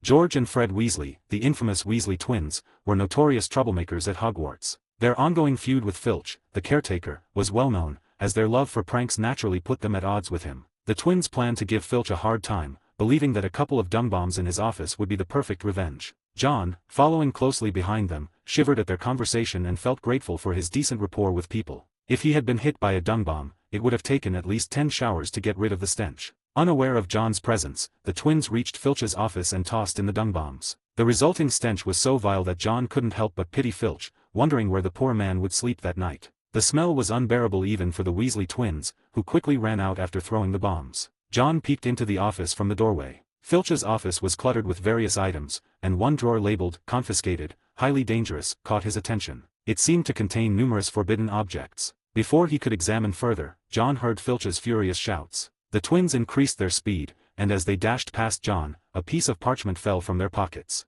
Picking it up, John recognized the clean parchment and immediately thought of a specific item: the Marauder's map. This wasn't the time to check it out, as Mrs. Norris's meowing could be heard nearby. Under the disillusionment charm, John ran in the opposite direction of the twins. Filch, in a rage, chased after the twins. Back in his dormitory, John felt the lingering smell of dung bombs on him. He took out the parchment and his wand. "I solemnly swear that I am up to no good." The blank parchment began to transform, ink lines spreading across it like watercolors, forming words: Moony, Wormtail, Padfoot, and Prongs. John remembered that one of these names belonged to Harry's father. With the map now activated, John studied it, seeing the detailed layout of Hogwarts and the locations of everyone within. This invaluable tool would undoubtedly aid him in his nocturnal activities and avoid any unwanted encounters with Filch or other staff. John opened the parchment, revealing a map that displayed the movements of people within Hogwarts, complete with their footprints. Filch is still wandering around there. If he turns the corner, he'll spot the Weasley twins. The map was incredibly detailed, recording all the secret passages of Hogwarts and even showing the names of the individuals present. Possessing this map essentially meant having control over all the hidden routes in Hogwarts. Filch, however, didn't turn the corner. Instead, he changed direction and headed in the opposite direction. The Weasley twins started moving towards the Gryffindor common room, taking a shortcut on the 4th floor. John studied the map and noticed a particular name: Quirinus Quirrell. Seeing Professor Quirrell active outside at night, John wanted to see if he could spot the one who must not be named. Unfortunately, he failed. It seems the Marauder's map doesn't show everything. John felt a bit disappointed, but such instances were rare. He watched with amusement as his head of house, Professor Snape, approached a pair of unfortunate students out on a night stroll. John guessed that the couple would lose quite a few points. Mischief managed. John tapped the parchment with his wand to close the Marauder's map, then stashed it under his pillow. Now, he wouldn't have to worry about getting caught on his nocturnal adventurese. A comforting thought. There was good news and bad news. The good news was that, besides attending classes and training, John found a new pastime: watching the savior Harry perform fancy flying at the Quidditch pitch. It was remarkable how Harry seemed to have inherited his father's talent for Quidditch, though John couldn't fathom how a nearsighted kid with glasses had such impressive dynamic vision. The golden snitch was tiny, about the size of a walnut, and moved incredibly fast in a vast, three-dimensional space. John was almost dizzy watching it, but Harry always managed to spot and lock onto it. This didn't stop John from enjoying the show, as it was amusing to witness Harry's awkward training sessions. After Harry crashed into the stands for the 3rd time, Hermione's voice sounded next to John. In 1269, Chief of the Wizards' Council, Barbarous Braggy, introduced the Golden Snidget into Quidditch and offered 150 galleons as a reward for catching it. Later, releasing the Golden Snidget became a common practice in Quidditch matches, and catching it earned the team 150 points. As the hunting of the Golden Snidget became popular, the number of Golden Snidgets decreased sharply, and the Golden Snidgets was later replaced by only one Golden Snitch. Hermione was showing off her knowledge, which John found exasperating. It seemed Hermione was gradually viewing John as a rival. As a genuine academic achiever, Hermione displayed a strong determination not to be outdone by John, who had been earning more points in class than she did. This was bad news. At least before John was really an academic master, this news was too bad. It was like someone was holding a whip behind you, and you would be whipped as long as you slowed down. 1313, Hospital and Training. Ding, challenge task triggered. Continuously earn more points than Hermione Granger for one academic year to gain the Scholar 2.0 enhancement. Academic Scholar 2.0 provides 4 hours of increased learning efficiency daily. I triggered a task. John was lost in thought when a streak of gold caught his eye, and a broomstick whizzed past him. He didn't have time to react as a bludger hurtled toward him. Instinctively, he raised his hand and caught the bludger, but his arm made a painful cracking sound, likely dislocating. Oh my God, John, are you okay? Hermione's delayed scream reached his ears. The Gryffindor Quidditch players, who were still in training, realized something was wrong, and the Weasley twins were the first to fly over. The bludger struggled fiercely in John's hand, but despite his seemingly not-so-strong arm, he held it firmly. Even Oliver Wood couldn't help but exclaim, "You caught a bludger with your bare hand. You'd make a great beater." George added, "John Wick, if only you were in Gryffindor." Fred chimed in, "Then we could retire." The twins bantered back and forth. Angelina Johnson, with her long black hair in braids, interrupted their jokes. "Shut up, both of you. His arm looks broken." Harry quickly got off his broomstick. The bludger had been chasing him. He had been so focused on the Golden Snitch that he didn't notice the others, and by the time he did, John was already hurt. Feeling guilty, Harry said, "It's all my fault." John's face was pale, as the dislocation was painful. "Could you guys stop chatting and take this thing away?"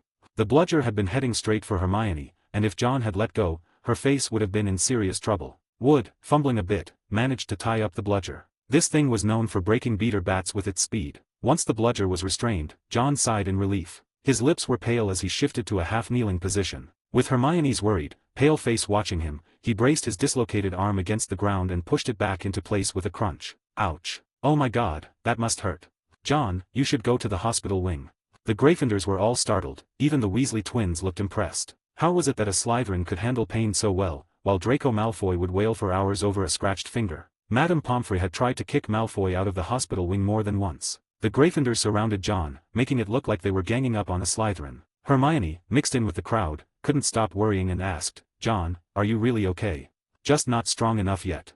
John took a moment to catch his breath, then gave Hermione a reassuring smile. Looking at the equally worried Harry, he grinned and said, "Harry, this isn't your fault. I think you should still see Madame Pomfrey," Harry insisted, determined to take John to the hospital wing. Unable to resist, John was carried over, looking for all the world like something terrible had happened to him. After lying in the hospital wing for a short time, Madame Pomfrey promptly shooed him out. "See, I told you I was fine," John shrugged, looking relaxed. Harry finally seemed relieved and said to Hermione, "Sorry, Hermione, it was my fault for flying too low." "It's not your fault, Harry. No one can predict the path of a golden snitch." With this incident, the Cold War between Harry and Hermione finally thawed. Now, among the trio, only Ron remained in the Cold War. Harry thought Hermione was a good person and not as they had previously thought. He believed he should help them reconcile. By day, John studied. By night, he trained. After being hit once, John deeply understood the importance of physical fitness for a wizard. Following his previous nighttime excursion, the restricted section of the library gained a regular visitor. With the disillusionment charm cast, John took out advanced spellwork and headed through the 5th floor shortcut to the room of requirement. "I need a place to train." Walking back and forth 3 times in front of the tapestry, a wooden door appeared on the blank wall. Inside was the same training room as before, and this time John brought a medieval armored greatsword. "I'm getting used to the weight of this sword."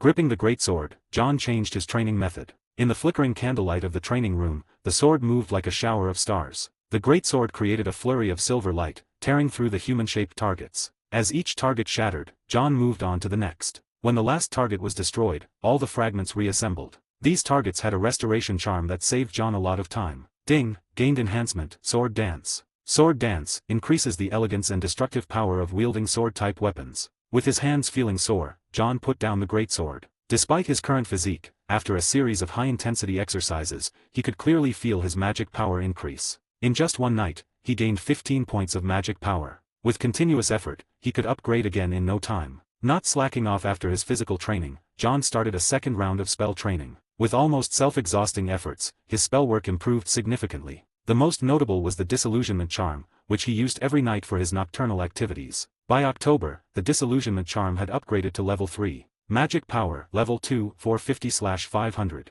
Spells, Alohomora, level 3, levitation charm, level 4, transfiguration, level 2, disillusionment charm, level 3, Lumos, level 2, incendio, level 1, reducto, level 1. Skills, short weapon mastery, level 7, greatsword mastery, level 4, firearm mastery, level 1. Blessings, physical fitness, quick attack, precision, scholar, pilot, long distance running, sword dance. Thanks to the restricted section, John learned a lot of magic. He even came across the Fiendfire curse there, but decided against learning it in his first year, as it was an extremely difficult and dangerous dark magic to control. He recalled that an idiot once used Fiendfire in the room of requirement, which ended up destroying the entire room. John had no desire to repeat that mistake. With the scholar enhancement active, he could learn even more. Monday, Transfiguration class. Well done, Mr. Wick. 5 points to Slytherin. Today's lesson was transforming animals into goblets. John's task was with a cute friend, the big-eyed, endearing cat who stuck out his tongue in a friendly manner. John took out his wand and pointed it at the cat. Viraverto.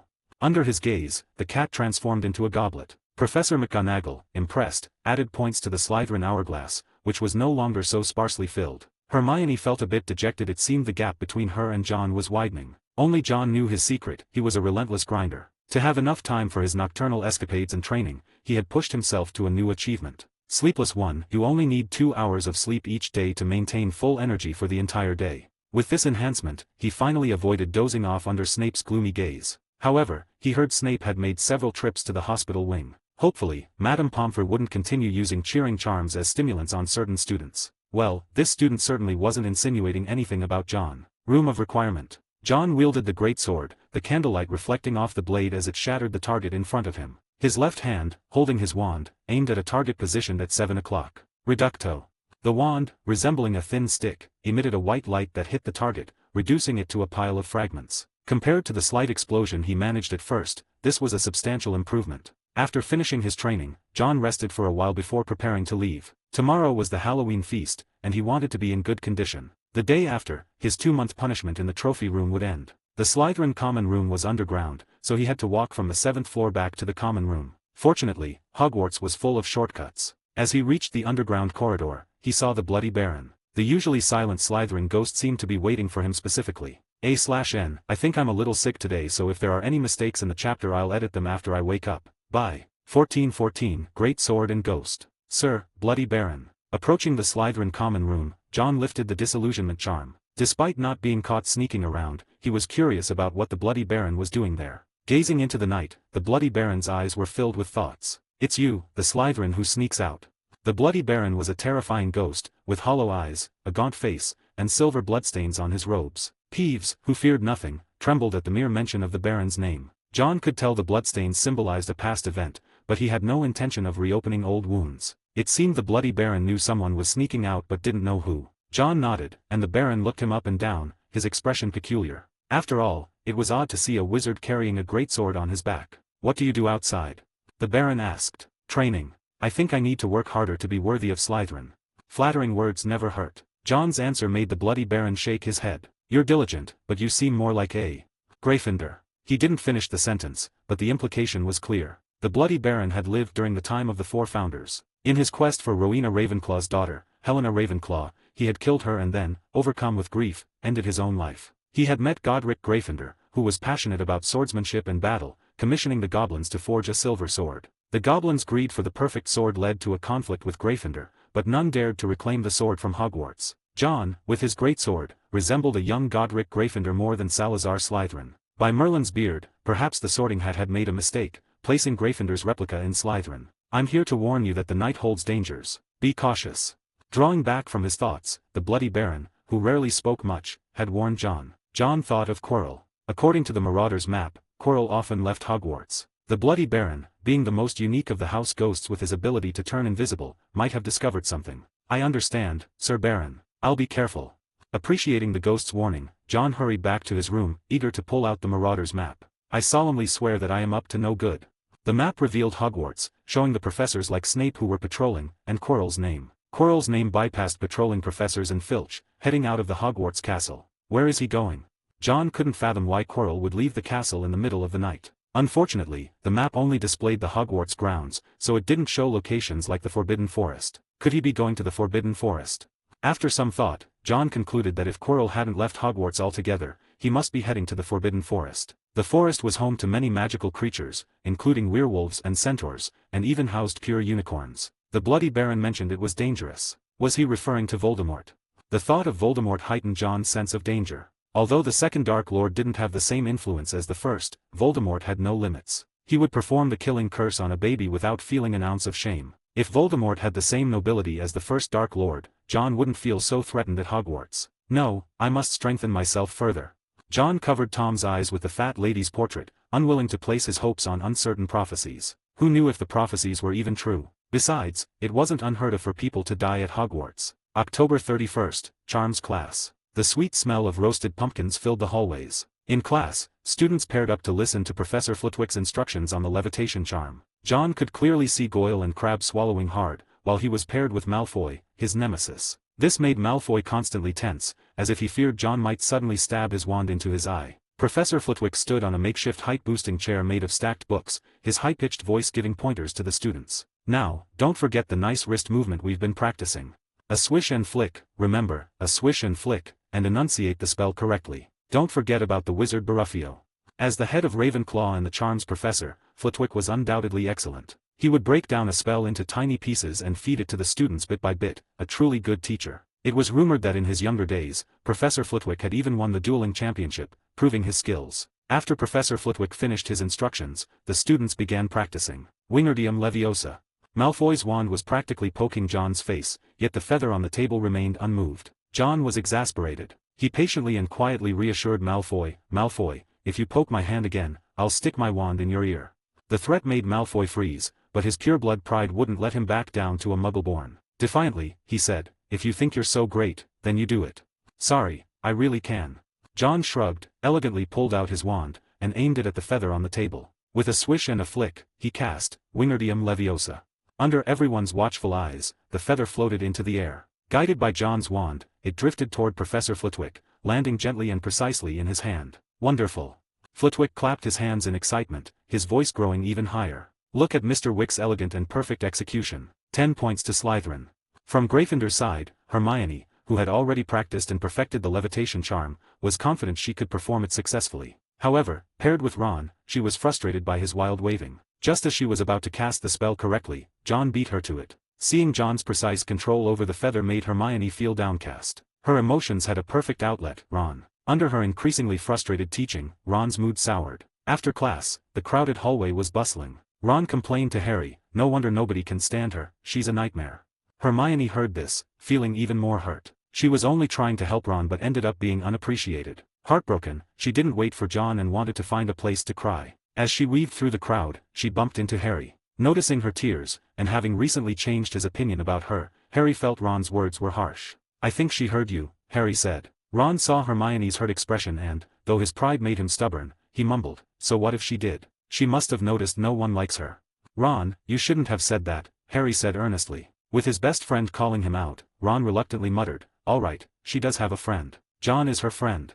15:15, Halloween and the Troll. Harry wanted to take Ron to apologize to Hermione, but she didn't show up for the next class. The entire afternoon passed without any sign of her, so Harry had to put the matter aside for the time being. On their way to the Halloween feast, Harry and Ron overheard Parvati Patil and her friend talking about Hermione crying in the girls' bathroom. This made Ron feel uneasy, especially with Harry urging him to apologize, making him realize he might have been wrong. "We should go apologize to her later," Ron said, showing that he wasn't a bad kid and couldn't get past his inherent kindness. Harry nodded in agreement, and the two decided to apologize after the feast. When they entered the Great Hall, the dazzling Halloween decorations immediately caught their eyes. 1,000 bats fluttered against the walls and ceiling, while another 1,000 swooped over the tables like low-lying clouds. Hollowed-out pumpkins with flickering candles inside added to the festive atmosphere, and golden plates appeared with a variety of delicious dishes. John looked around and picked up a potato with skin and threw it on the back of Neville's head. "Neville, where's Hermione?"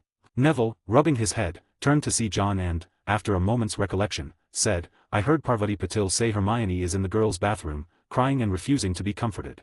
"Is that so? I'd better go find her. She wouldn't want to miss such a splendid feast."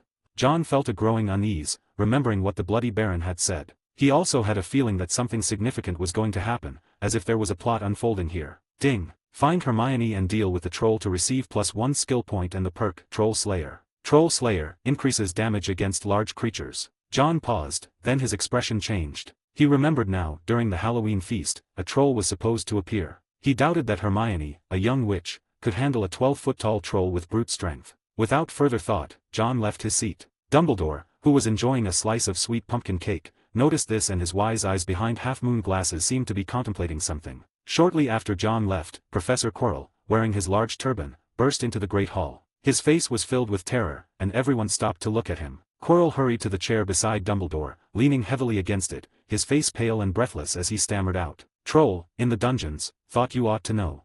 His words were fragmented but conveyed a clear message: there was a troll. As soon as he finished speaking, Quirrell collapsed to the floor. Chaos erupted in the Great Hall. Dumbledore quickly took control of the situation, calming everyone down and instructing the prefects to lead the students back to their dormitories. Harry and Ron were among the students being herded away, with Ron speculating that the troll might have been released by Peeves as a prank. However, Harry suddenly remembered Hermione. She's still in the bathroom. She doesn't know about the troll.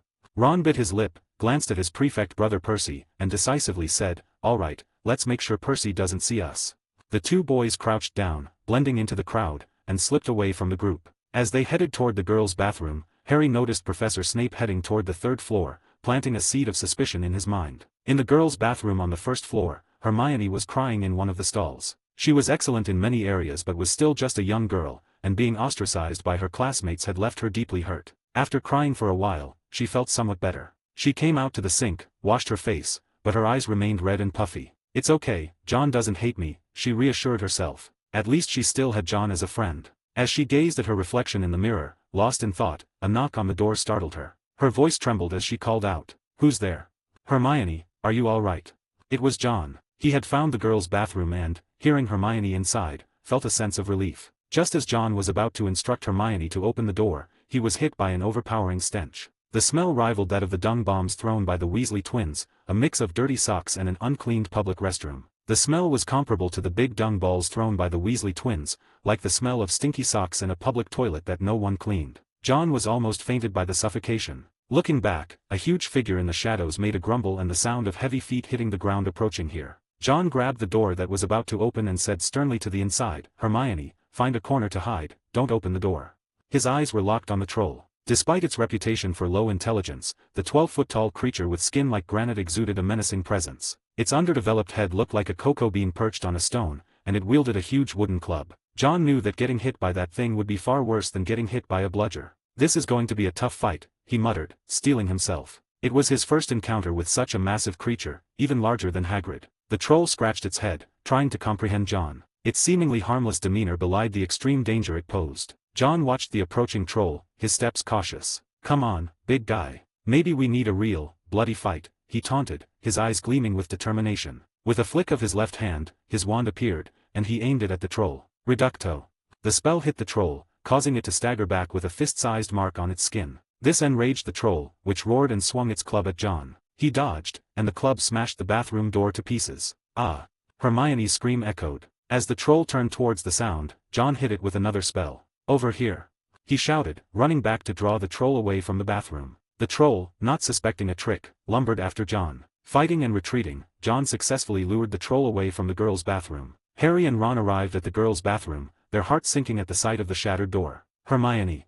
They rushed into the bathroom and saw Hermione huddled in the corner. "It looks like the troll didn't get in," Ron said, relieved. But their relief was short-lived as Hermione, her voice trembling with urgency, said, "John led the troll away. We have to help him." Even Ron, who often bickered with Hermione, didn't hesitate. Gryffindors were known for their courage and readiness to help friends. They sprinted in the direction the troll had gone. John was calculating the distance. He had led the troll far enough from the bathroom to ensure Hermione's safety. He rolled forward, narrowly avoiding the troll's club, and then turned to cast a spell. Wingardium Leviosa.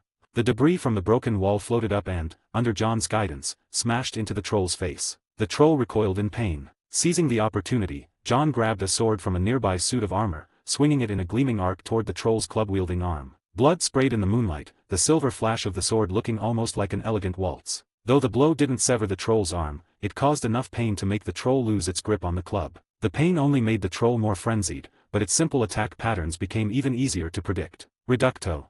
Using the same tactic, John dodged the club's sweep and hit the troll's forehead with a blasting curse, knocking it down. He then swung the sword again, severing the troll's fingers to ensure it couldn't grab the club. Before the club hit the ground, John used a levitation charm to suspend it mid-air. He then directed it with all his might, slamming it into the troll and sending it flying. "It's over," he said, watching as the troll crashed into an unfortunate suit of armor and lay still. He approached cautiously to ensure the troll was truly defeated. Just then, Harry, Ron, and Hermione arrived. Seeing the chaotic scene, the trio's mouths hung open wide enough to swallow a whole potato. "John, are you all right?" Harry shouted. John turned to look at them, but at that moment, the troll, which he thought was dead, opened its eyes. Its relatively unharmed left hand swung toward John, causing the trio to scream in fright. Acting on instinct, John swung his sword to intercept the blow. Clang! The sword flew from his hand and embedded itself in the ceiling. John's right hand was numb, leaving him weaponless. But they shouldn't forget, he was a wizard. With his left hand, his wand moved like a venomous snake, stabbing into the troll's eye. Holding the wand, John's face was cold and determined as he pronounced the troll's death sentence. Reducto. Even if it was a troll, it would not be able to bear a reducto explosion inside its head. That ridiculous head was like a cooked bean, exploding in an instant. The extremely delicious scene made the three children feel a little disgusted. In fact, they had already vomited. 1616 The Forbidden Forest. A moment later, Professor McGonagall arrived. "What's with that noise? What on earth are you all doing here?" Harry swore that he had never seen Professor McGonagall so angry. Her lips were pale, and even the usually serious Professor McGonagall's face flashed with surprise and relief, but more of it was anger. Turning her gaze to the trio who dared not lift their heads, her voice was laced with icy anger. Why didn't you stay in your dormitory as you were supposed to? The trio felt wronged, especially Ron, who still thought of himself as a hero, believing he had brought at least 50 points to Gryffindor. However, Professor McGonagall's expression told him that they would be lucky if they didn't lose any points today. Standing up for her friends, Hermione boldly stepped forward. Please don't be like this, Professor McGonagall. They were looking for me. Meeting Professor McGonagall's eyes, Hermione lied to a teacher for the first time. I came looking for the troll because I thought I could handle it alone. You know, I've read a lot about them in books and felt I knew them well. If they hadn't found me, I would have been dead by now. They didn't have time to get help. When they arrived, the troll was about to eat me. John lured the troll away, and Harry and Ron saved me. Hermione's actions surprised Harry and Ron, warming their hearts. No one dislikes a friend who is willing to take the blame. Even Ron, who had issues with Hermione, let go of his grievances. Professor McGonagall was moved by Hermione's willingness to take the blame for her friends. Friendship is one of Gryffindor's most noble qualities. However, the ever-knowledgeable Hermione seemed to forget one crucial thing. Despite her efforts to concoct a story and bear all the responsibility, Professor McGonagall was no fool. Are you saying John Wick killed the troll? Looking around at the chaotic scene, including the troll's severed fingers, the blood splattered on the walls, and the sword embedded in the ceiling, even Professor McGonagall was stunned. She didn't believe for a second that the young wizards were capable of such a feat, especially not this trio from Gryffindor. Turning her attention to John, who was pretending to be a dead fish, Professor McGonagall pressed her lips together in a severe line. Mr. Wick, do you have anything to say? Well, Professor McGonagall, there are reasons for all this. Alright, it was me, John admitted, bracing himself to explain. However, under Professor McGonagall's death glare, he decided it was best to be straightforward. My goodness, I can't believe a wizard as young as you killed a troll, Professor McGonagall said, her disbelief evident. Even an adult wizard would find it difficult to defeat a troll without special methods. Yet here was John, a first year, who had slain one. It was simply beyond belief. Alright, because of this incident, Gryffindor will lose 5 points, Miss Granger. I am disappointed in you. If you're not injured, you should return to Gryffindor Tower immediately. The students are enjoying the Halloween feast in their common rooms. Hermione left with her head hanging in dejection. Harry and Ron remained, tense and nervous. However, Professor McGonagall did not blame them. Instead, she awarded them each 5 points for their bravery in fighting the troll to help their friend. Both of them felt undeserving of the points, knowing it was John who had truly dealt with the troll while they had only helped get Hermione to safety. They were sent back to Gryffindor Tower, leaving John alone. As the head of Gryffindor House, Professor McGonagall decided to wait for Snape to handle the situation. Soon after, Professors Snape and Quirrell arrived, both stunned by the news. Quirrell, in particular, was shaken. He had been the one to release and capture the troll, fully aware of its strength. To think that a first-year student had managed to defeat such a powerful creature was unfathomable. The troll was now dead, and in a particularly gruesome manner. This led Quirrell to focus more intently on John. This student had performed admirably in class, but to deal with a troll was another level entirely. The Voldemort residing in Quirrell's head also took interest. Such an exceptional young wizard might make a suitable Death Eater. Mr. Wick, it seems you have always considered yourself quite capable, Professor Snape said in his usual snide tone, reassessing his view of John. When it came to awarding points to Slytherin, Snape never hesitated. John was given 20 points, a far more generous award than Professor McGonagall's. Because of your recklessness, Mr. Wick, you will spend some time in the Forbidden Forest this school year, Snape continued. Just as John was beginning to think Snape was being unusually humane, hearing this made his face fall. Before learning that Quirrell often went into the Forbidden Forest, John would have welcomed the punishment. Night strolls were enjoyable regardless of location. But with a Dark Lord potentially lurking around, he wasn't thrilled about it. Unfortunately, his reluctance didn't matter. Professor McGonagall still needed to inform Dumbledore, and John was sent back. First, punishment in the trophy room, and now the Forbidden Forest. What a mess, John muttered to himself. Despite his complaints, he didn't regret his actions. The increase in his attribute points alone made it worthwhile. He decided not to use the skill/attribute points he got from the system immediately but to save them for when he reached a bottleneck. Should I learn Fiendfire or start with Occlumency? He wondered. Given the importance of Legilimency, John decided to prioritize learning Occlumency first. He definitely didn't want to be read like an open book by an old bat or a noseless guy. November 1st. The story of a first-year student killing a troll spread quickly. John became even more prominent within Slytherin. Even Malfoy couldn't resist coming over to inquire, did you really kill a troll? Elegantly eating his bread with nothing but water, John had no desire to see milk or tomato juice for a while, and he believed Harry and the others felt the same. After all, that delicious scene of bloody brain matter was still vivid. Glancing at the unusually talkative Malfoy, John replied coolly, do you really want to know? I can give you a detailed description. Malfoy, recalling Filch grumbling and cleaning the walls in the first-floor corridor, suddenly found the milk before him resembling something else entirely. No, thanks Ugh. Clearly, Malfoy's young mind couldn't handle the graphic details. After this incident, John's reputation in Slytherin grew even more formidable. Even the older Slytherins didn't dare to act arrogantly in front of John. John, feeling annoyed, changed his seat. As soon as he sat down, the trio approached him. "John, there's a Quidditch match tomorrow. Will you come to watch?" The trio had reconciled, and John had gained the friendship of Harry and Ron. Especially Harry, who recalled hearing John's name before Dudley, who always bullied him, was most afraid of John Wick. "Quidditch? I think I'll go, but I need to make my position clear first. I'll be cheering for Slytherin." Naturally, John had no reason not to attend. Harry and Ron gave awkward smiles, almost forgetting that John was in Slytherin. It seemed there was no hope of getting him to cheer for Gryffindor. Hermione, on the other hand, was more concerned about John's punishment. She worriedly said, "The Forbidden Forest has werewolves in it. I can't believe the school would send a first-year student to patrol there." She was quite angry about this. John had saved her and yet was being punished. Harry also felt even more dislike for Snape, especially after he went to retrieve Quidditch Through the Ages, and found out that Snape had been bitten while visiting the third floor. Today, Slytherin and Gryffindor didn't share a classroom. After class, when John was about to leave, Malfoy couldn't resist asking, "Wick, will you come and cheer for Slytherin at the Quidditch match tomorrow?" To Malfoy, John seemed almost like a Gryffindor, and he worried that John might cheer for Gryffindor instead. John smiled at Malfoy's words and said, "Of course, for eternal glory." Malfoy was taken aback and mumbled to himself, "For eternal glory." This statement made Malfoy change his view of John. Perhaps this person could indeed be considered a Slytherin. Slytherins always pursued glory. That evening, John followed Hagrid with a lantern in hand. Hagrid's massive frame provided a comforting sense of safety, especially with the gleaming crossbow he carried. John was certain that a hit from that would be quite unpleasant. Shortly after they entered the Forbidden Forest, they heard a mournful cry. Hagrid's expression changed. "That's a unicorn's cry."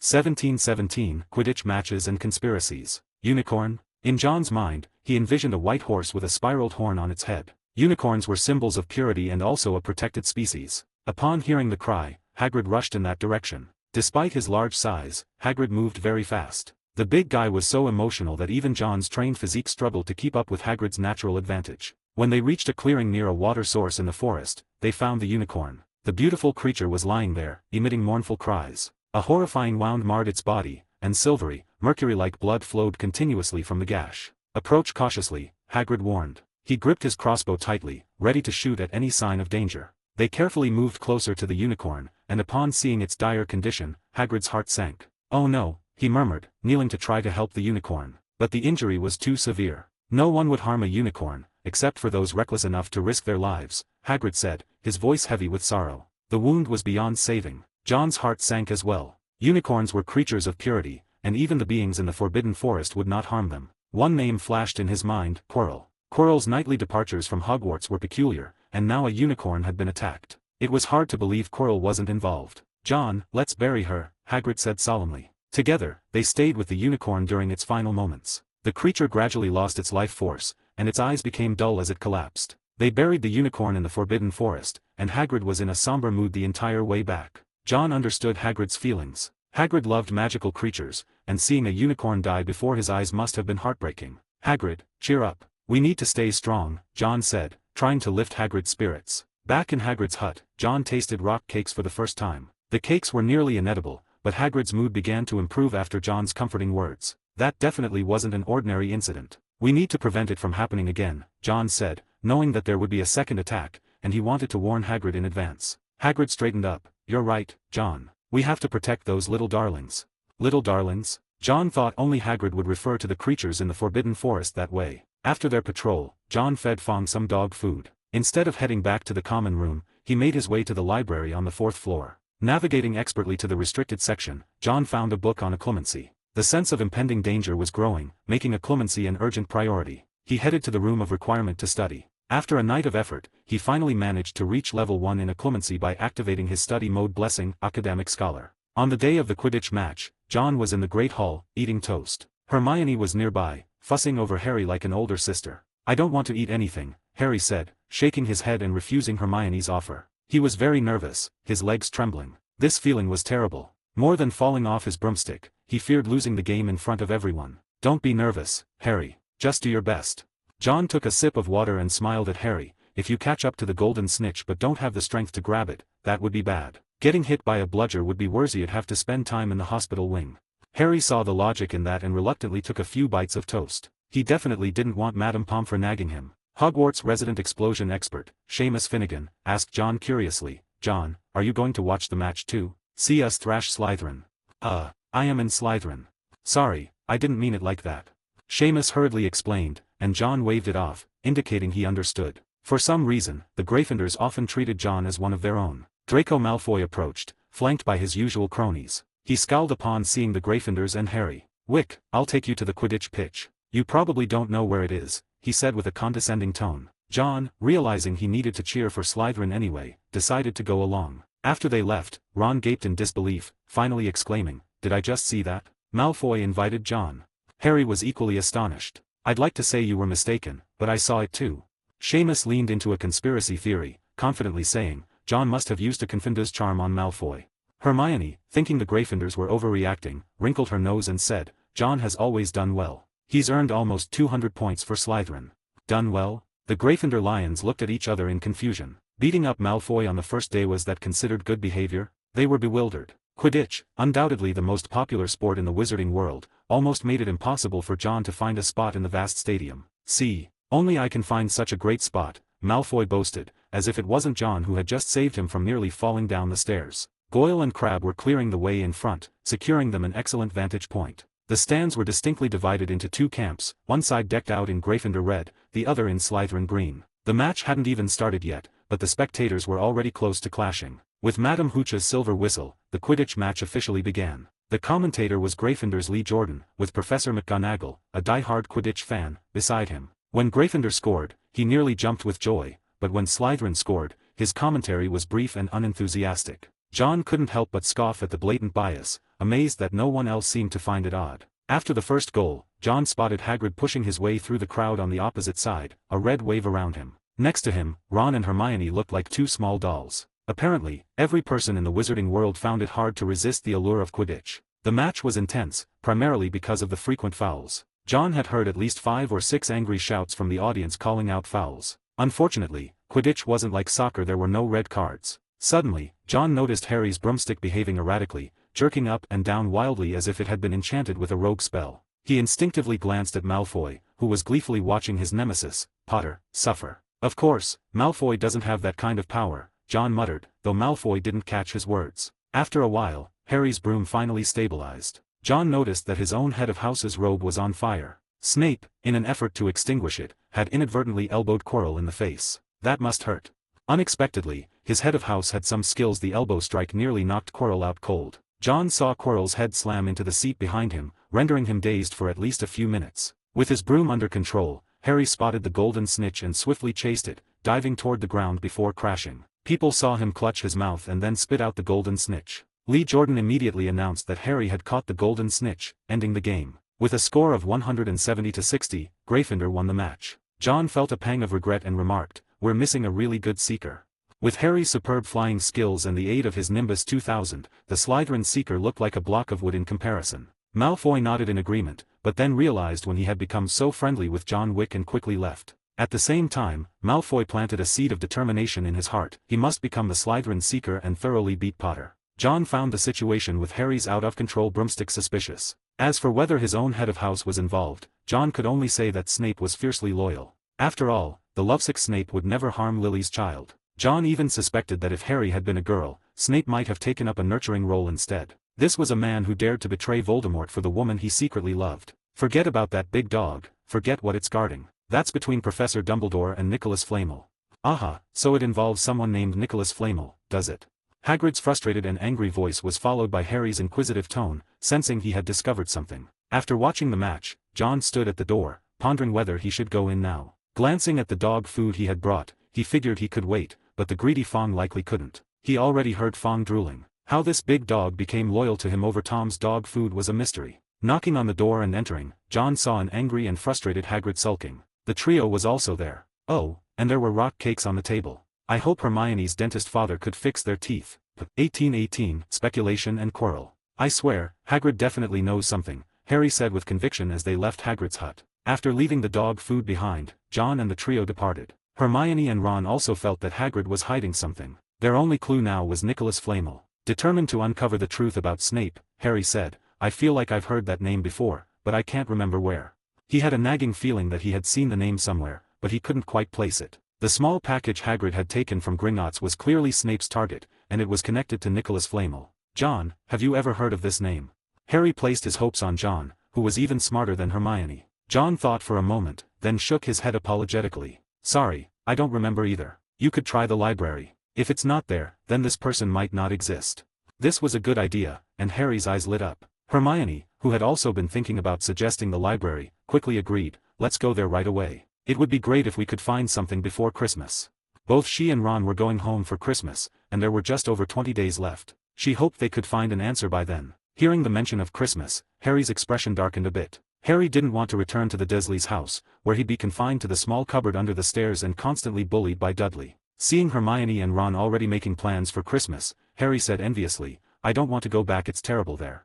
Ron and Hermione expressed their sympathy, finding it hard to imagine having such dreadful relatives. John, are you going home for Christmas too? Hermione asked, knowing that John also came from a Muggle family. John shook his head. No, I'm planning to stay and reinforce my knowledge during the holiday. I can't use magic at home.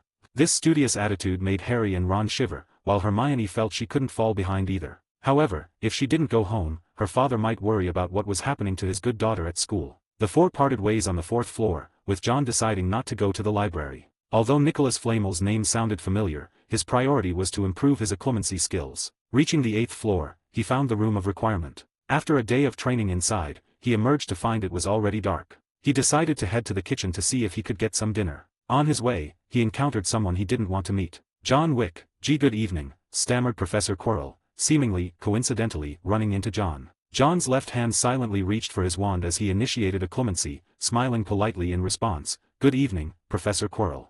After witnessing John's power in defeating the troll, Voldemort began contemplating recruiting John as a Death Eater. Pure blood? Voldemort didn't care. During his reign, he acted like a fanatical pure-blood supremacist, but he himself was a half-blood. Though he disliked acknowledging it, Voldemort didn't value pure-blood status as much as he valued the potential usefulness of power. Pure-blood ideology was merely a tool for his control. First-year students were particularly easy to manipulate. Voldemort planned to groom John into a young Death Eater, making him a spy within Hogwarts, much like Snape. He instructed Quirrell to make contact with John. Professor Quirrell, aware of John's studious nature, said with feigned sincerity, You're studying, aren't you? So diligent.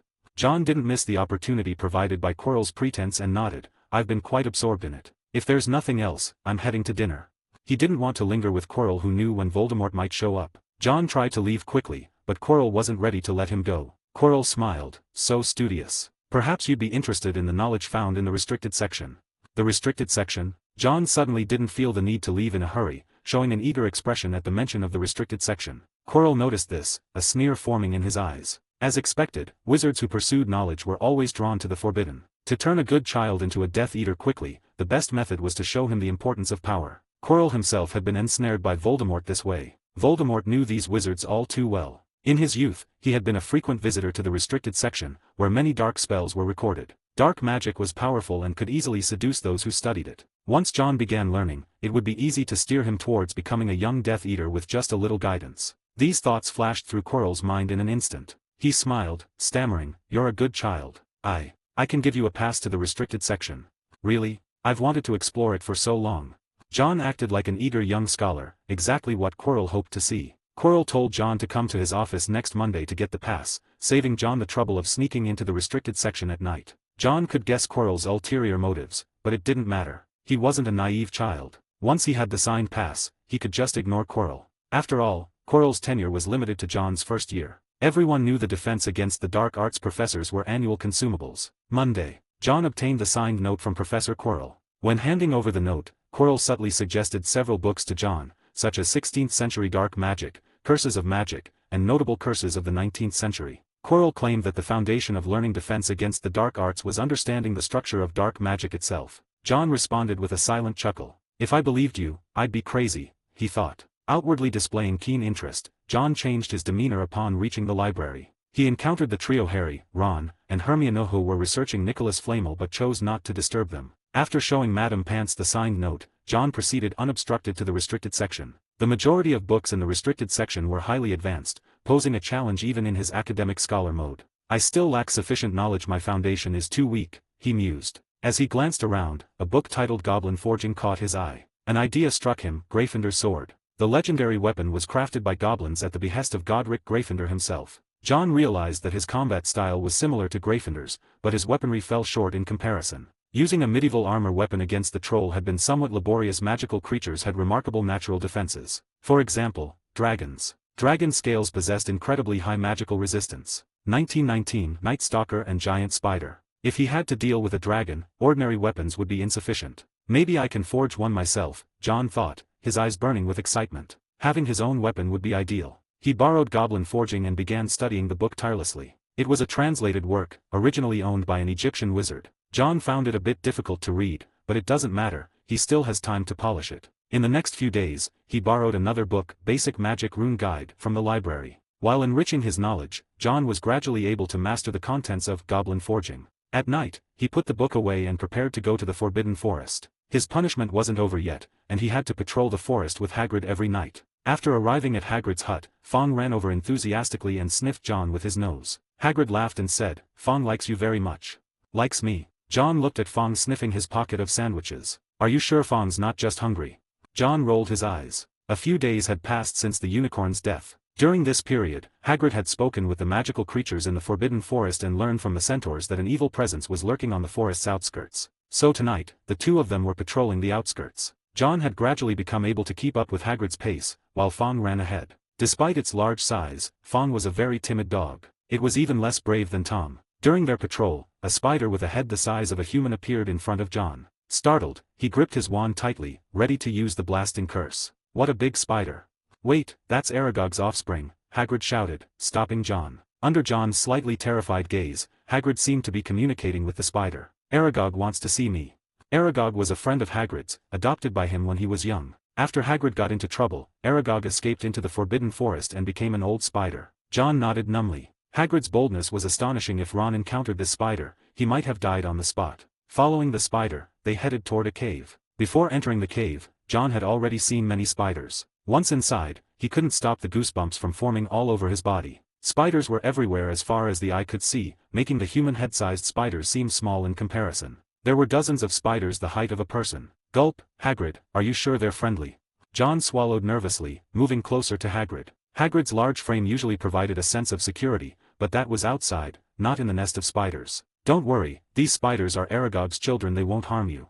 Hagrid's confidence was not reassuring to John. "Those spiders were practically drooling, and you're telling me they won't harm me?" John's left hand gripped his wand tightly. If any spider dared to get too close, he swore he would cast the blasting curse. At the end of the cave was a gray spider the size of a car. This was an acromantula, and its eyes, clouded with cataracts, rendered it nearly blind. "Hagrid, you came." Aragog was pleased with the visit from his friend and suppressed his restless offspring as he began to talk to Hagrid about the Forbidden Forest. "Something has entered, something very evil, and it's hunting unicorns." Hagrid had asked Aragog to investigate the unicorn incidents, and Aragog had sent his offspring throughout the forest. "He is powerful. Many of my children have been killed. He moves like a wraith, appearing and disappearing at will. The Acromantula clan feeds on humans." Although Aragog restrained his offspring for Hagrid's sake, Acromantulas are not easy to deal with. The intruder who entered the Forbidden Forest managed to kill several Acromantulas alone, demonstrating strength on par with Aurors. Despite encountering this person, Aragog was unable to keep him at bay. Hagrid's mood grew heavy after hearing this. Just as John had said, the evil figure had not given up on the unicorns. Unicorn blood contains a curse but can also prevent someone on the brink of death from dying. "I understand, Aragog." Hagrid said goodbye to Aragog and prepared to leave, but at that moment, the surrounding Acromantulas began to close in. "Aragog." Hagrid looked at his friend in confusion. Aragog apologized. "I'm sorry, Hagrid. I've told my offspring not to harm you, but they have no such restraint towards others." "Damn." With Aragog's reminder, Hagrid realized he had made a mistake bringing John along. "John, we need to go." Picking John up, Hagrid's massive frame moved like a human-sized truck. "They are good children, John, just a bit hungry." "Really, Hagrid? At this time?" "Oops, sorry." Apology accepted, now run faster. Any spiders blocking their path were knocked aside by Hagrid. The spiders, unwilling to miss out on a rare meal, pursued relentlessly. Naturally, John would not hold back. He drew his wand and cast a spell at an approaching Acromantula. Reducto. The white light struck the spider, causing it to bleed and retreat but not killing it. "Nice spell," Hagrid complimented, not being a hypocrite. Although he is a goofball when it comes to magical animals, he isn't stupid and clearly knows that the Acromantulas were going for John's life. Despite his large size, Hagrid was surprisingly agile. With Hagrid carrying him, John didn't need to worry about dodging, allowing him to focus solely on casting spells. Incendio. His wand emitted flames that set a spider ablaze. Wingardium Leviosa. A fallen log was levitated and smashed into the pursuing spiders. As John continued to bombard the spiders, his magic power began to wane. He quickly grabbed a stone and hurled it at the nearest spider. Ding! Magic level up. Current magic level, 3. John felt a warm surge within him as his magic power was restored. A spider the size of a small car appeared ahead. John aimed his wand at it and cast another spell. Reducto. This time, the white light was larger, previously the size of an orange, now it was even bigger. Upon contact with the acromantula, its body was covered in cracks before shattering completely. The spell's power had more than doubled. John turned and fired spells at the spiders chasing them. With the cooperation of Hagrid, John successfully escaped from the spider's nest. After coming out, Hagrid said self-reproachfully, "I'm sorry, John, I thought Aragog could control them." Aragog used to control them, but now he was too old and might not live much longer. The younger spiders no longer obeyed him as they once did. "It's all right, Hagrid, but it's best not to let anyone else go there next time," John said. John had been lucky this time without Hagrid's help, anyone else might have ended up as dinner. Hagrid was also shaken. The two continued their patrol in the Forbidden Forest for a while longer before ending for the night. Back at Hagrid's hut, John poured a big bowl of dog food for Fong. The big dog had run the fastest in the spider cave and was probably exhausted. After saying goodbye to Hagrid, John returned to Hogwarts. He opened the Marauder's map and saw that Professor Quirrell was not in his office. Ding, gaining blessing, Night Stalker. Night Stalker, live in darkness, increase concealment and visibility, and enhanced stealth kill damage. Having achieved 100 hours of night patrols, John extinguished his wand light, blinking a couple of times to adjust to the dark. The originally dark corridor gradually became clear in John's eyes. Although it wasn't as clear as during the day, he could now read in complete darkness. This makes things much more convenient.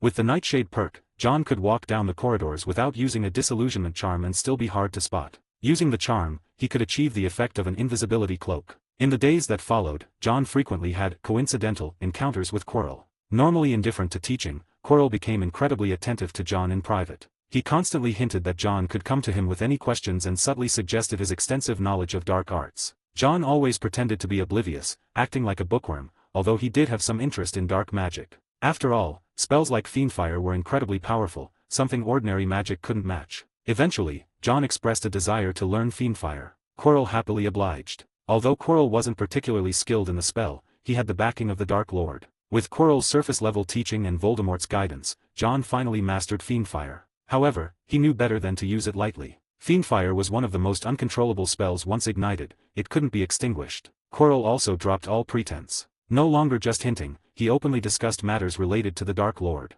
John understood Quirrell's intentions and managed to dodge the topic, occasionally showing some agreement with the Dark Lord's ideology. As the nuisance of Quirrell's advances continued, December quietly arrived. During a potions class, enduring Snape's gloomy gaze for the duration, everyone eagerly discussed their Christmas plans afterward. Ron decided not to go home, as the Weasleys had made a last-minute decision to visit Charlie Weasley in Romania, where he worked with dragons. 2020, Christmas. John watched the Weasley twins cast a spell on a snowball and let it chase Quirrell and hit his head, which made him feel secretly happy. Although Quirrell had dropped his pretense in front of John, he had to maintain his facade in front of the other students, forcing him to continue his act of appearing weak and bullied, despite secretly plotting revenge against the twins. The bitter cold wind battered the windows of the Hogwarts classrooms, while a roaring fire blazed in the Great Hall, signaling the onset of winter. John rubbed his hands together, exhaling a puff of white breath that fogged up the glass. Seeing Malfoy's love and hate relationship with Harry for a while before the holiday, John complained, "It is said that elementary school students will bully the people they like.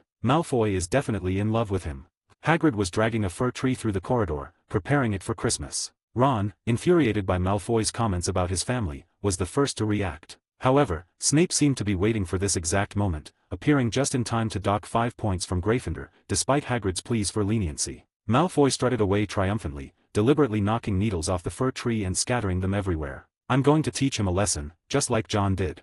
Ron fumed, longing to give Malfoy a taste of his own medicine with a punch to the face, much like John had done before. Harry nodded in agreement, sharing Ron's disdain for both Malfoy and Snape, who were the two people he despised most at Hogwarts. Hagrid, trying to temper their anger, said, "That might be difficult. John is the best fighter in your age group I've ever seen. Why don't you come to the Great Hall and take a look? John, you should come too." Ron's mood soured instantly, but the invitation to see the nearly decorated Great Hall intrigued him. John was also eager to see how the magical world celebrated Christmas. Under the expert direction of Professors McGonagall and Flitwick, the Great Hall had been transformed into a breathtaking spectacle. The walls were adorned with garlands of holly and mistletoe, and 12 towering Christmas trees stood tall throughout the hall. Some of the trees were decorated with glittering icicles, while others shimmered with hundreds of candles. Hagrid had just brought in the final tree, and once it was decorated, the preparations would be complete. Excited for the holidays, Hagrid asked, "How many days until the break?" "Just 1 day. That reminds me, we have half an hour left before we can go to the library," Hermione said, still focused on uncovering the mystery of Nicholas Flamel. She invited John to join them. "John, would you like to come with us?" "Sure, why not?" John agreed, feeling intrigued as well. Hagrid, curious, asked, "Reading books just before the break. Aren't you all working a bit too hard?"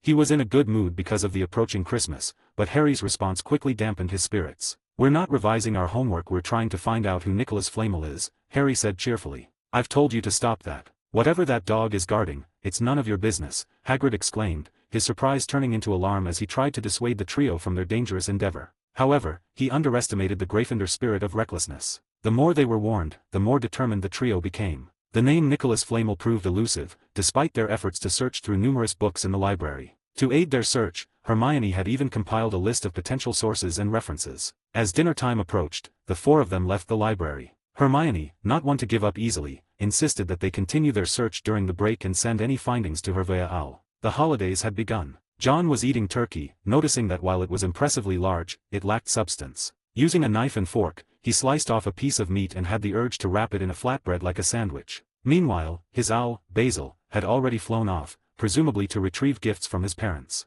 The postal system here is really advanced. Starting an owl delivery service would definitely be profitable, John thought. He hoped that whatever his parents sent, Mr. Wick wouldn't include something like a mouse or a black widow spider. During the break, John tried his hand at wizard chess. The rules were similar to regular chess, but the pieces were much more entertaining. Watching his queen get shattered by Ron's knight, John could only chuckle. Initially doubting his own chess skills, he felt better after seeing Harry lose 18 games in a row. Snow began to fall outside, but John didn't neglect his training. With the recent upgrade in his magical power, the potency of his spells had also increased. It made sense magic was like a faucet, and the water inside determined the strength of the flow. Previously, his limited magical power meant his spells were weak. Now, with his magic at level 3, the strength of his spells had significantly improved, and John could learn more powerful attack spells. However, the first spell he decided to learn was a defensive one, Protego. This was a shielding charm used to block attacks, capable of deflecting most offensive spells. It was a very practical incantation. After practicing in the room of requirement, John returned to his dormitory. The next morning, he awoke to find that Basil had returned with some gifts. He unwrapped the first present, which was from Mrs. Wick. It was a pair of warm gloves, lovingly knitted by her own hands. The second gift was from his father, John Wick Sr. The package was a perfect cube. He shook it and concluded it couldn't contain a mouse. Upon opening it, he found some small bottles of different sauce. Initially puzzled, he then noticed his father's note. 3 packs of spicy sauces from Indian and Chinese cuisine. John read that his father knew of his son's fondness for the mysterious foods from the East and had gone through considerable effort to procure these bottles. John eagerly opened the Chinese sauce, scooping a bit with a fork and putting it in his mouth. Oh good, spices, finally. Suddenly, even the gifts from Hagrid and Hermione seemed less significant. In the Great Hall, Harry curiously asked, "What's that?" "It smells interesting.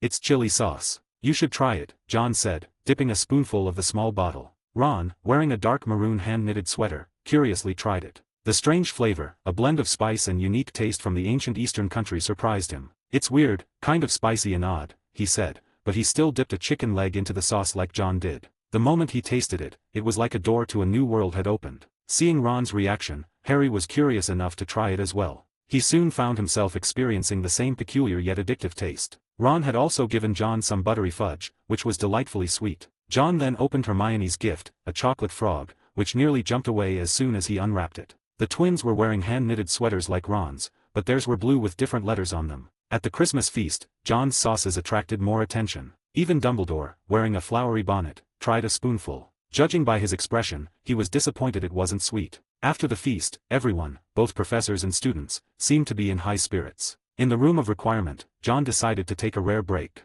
He opened the chocolate frog Hermione had given him, grabbed the frog, and took a bite. A wizard card fell out of the box. It featured Dumbledore. John wasn't initially interested, but a casual glance made him stop and focus on the card. Albus Dumbledore, current headmaster of Hogwarts. Widely regarded as the greatest wizard of our time. Dumbledore's known contributions include defeating the dark wizard Grindelwald in 1945, discovering the 12 uses of dragon's blood, making significant achievements in alchemy with his partner, Nicholas Flamel. Dumbledore enjoys chamber music and 10-pin bowling. Staring at the card, John's eyes fixed on the name Nicholas Flamel. Alchemy. Scratching his chin, John remembered reading about an extraordinary item in the records of alchemy. The item was called, the Philosopher's Stone. 2121, Invisibility Cloak and the Mirror. Eternal life is a pursuit sought after in every corner of existence. The Philosopher's Stone, though not granting immortality in the strictest sense, comes close enough. If I had the Philosopher's Stone, it would greatly aid in my alchemical creations. Of course, John was merely musing. The Philosopher's Stone seemed to be a legendary artifact, with no one having seen it in reality. This thought, however, did remind John that delving into alchemy might help him master goblin forging more quickly. The restricted section might have something useful. I should check it out. Acting on this idea, John cast a disillusionment charm on himself. Leaving the room of requirement, he made his way towards the library on the 5th floor. To ensure he wouldn't be caught, John took out the Marauder's map. Harry's out. John noticed Harry leaving the Gryffindor Tower, guessing he was out for a night stroll. Seeing his direction, it seemed like Harry might have a similar goal. However, upon reaching the restricted section, John didn't see Harry. Puzzled, he then saw the latch of the restricted section door open on its own. Invisibility cloak. With the answer in his mind, John remembered that Harry had an invisibility cloak, which he must have received by now. Before the door closed, John slipped in behind him. Feeling a mischievous urge, John didn't reveal himself immediately but watched as Harry took off the cloak. Harry's lantern swayed back and forth as he searched the shelves for any trace of Nicholas Flamel. He was so nervous that he even heard faint whispers from the books, unsure if they were real or just his imagination. Searching through the vast collection of books, Harry needed a place to start. He carefully placed the lantern on the ground, peering at the bottom shelves for something intriguing. Suddenly, he spotted a large black and silver book and, without thinking, pulled it out forcefully. Stop. John saw the book and tried to stop Harry, but it was too late. Startled by the sudden shout, Harry instinctively opened the book. Ah! A piercing, blood-curdling scream shattered the silence. The entire book screamed, making Harry's ears hurt. He quickly snapped the book shut. But it was too late. The screaming didn't stop. Panicked, Harry knocked over the lantern as he retreated. In his panic, he forgot about the voice that had spoken earlier. Putting the book back on the shelf, he threw the invisibility cloak over himself and bolted for the exit. Filch, drawn by the noise, arrived with a furious look in his eyes. Harry barely managed to slip under Filch's outstretched arms. Running blindly, Harry lost his way without the lantern to guide him. Harry finally skidded to a stop in front of a tall suit of armor, still hearing Filch's tattling voice echoing in his ears. Around the corner came Snape and Filch. Harry could only step back cautiously, making no sound as he squeezed into an open door on his left. Pressing against the wall, Harry listened to their footsteps recede, taking deep breaths to calm himself. He removed the invisibility cloak. Just when he thought he was safe and began to look around the room, the slightly ajar wooden door opened. Harry didn't see anyone enter, feeling as if the room were haunted. His hairs stood on end, and he stepped back in fear. Suddenly, a hand touched his shoulder. He opened his mouth to scream, but another hand covered it. "Shh, you'll get us in trouble." "John." Recognizing the familiar voice, Harry turned to see John Wick seemingly appear out of nowhere. John sighed, regretting his earlier prank. Now Snape knew someone had been in the library and was still wandering around. "Was that voice earlier yours? How did you do it? Do you have an invisibility cloak too?"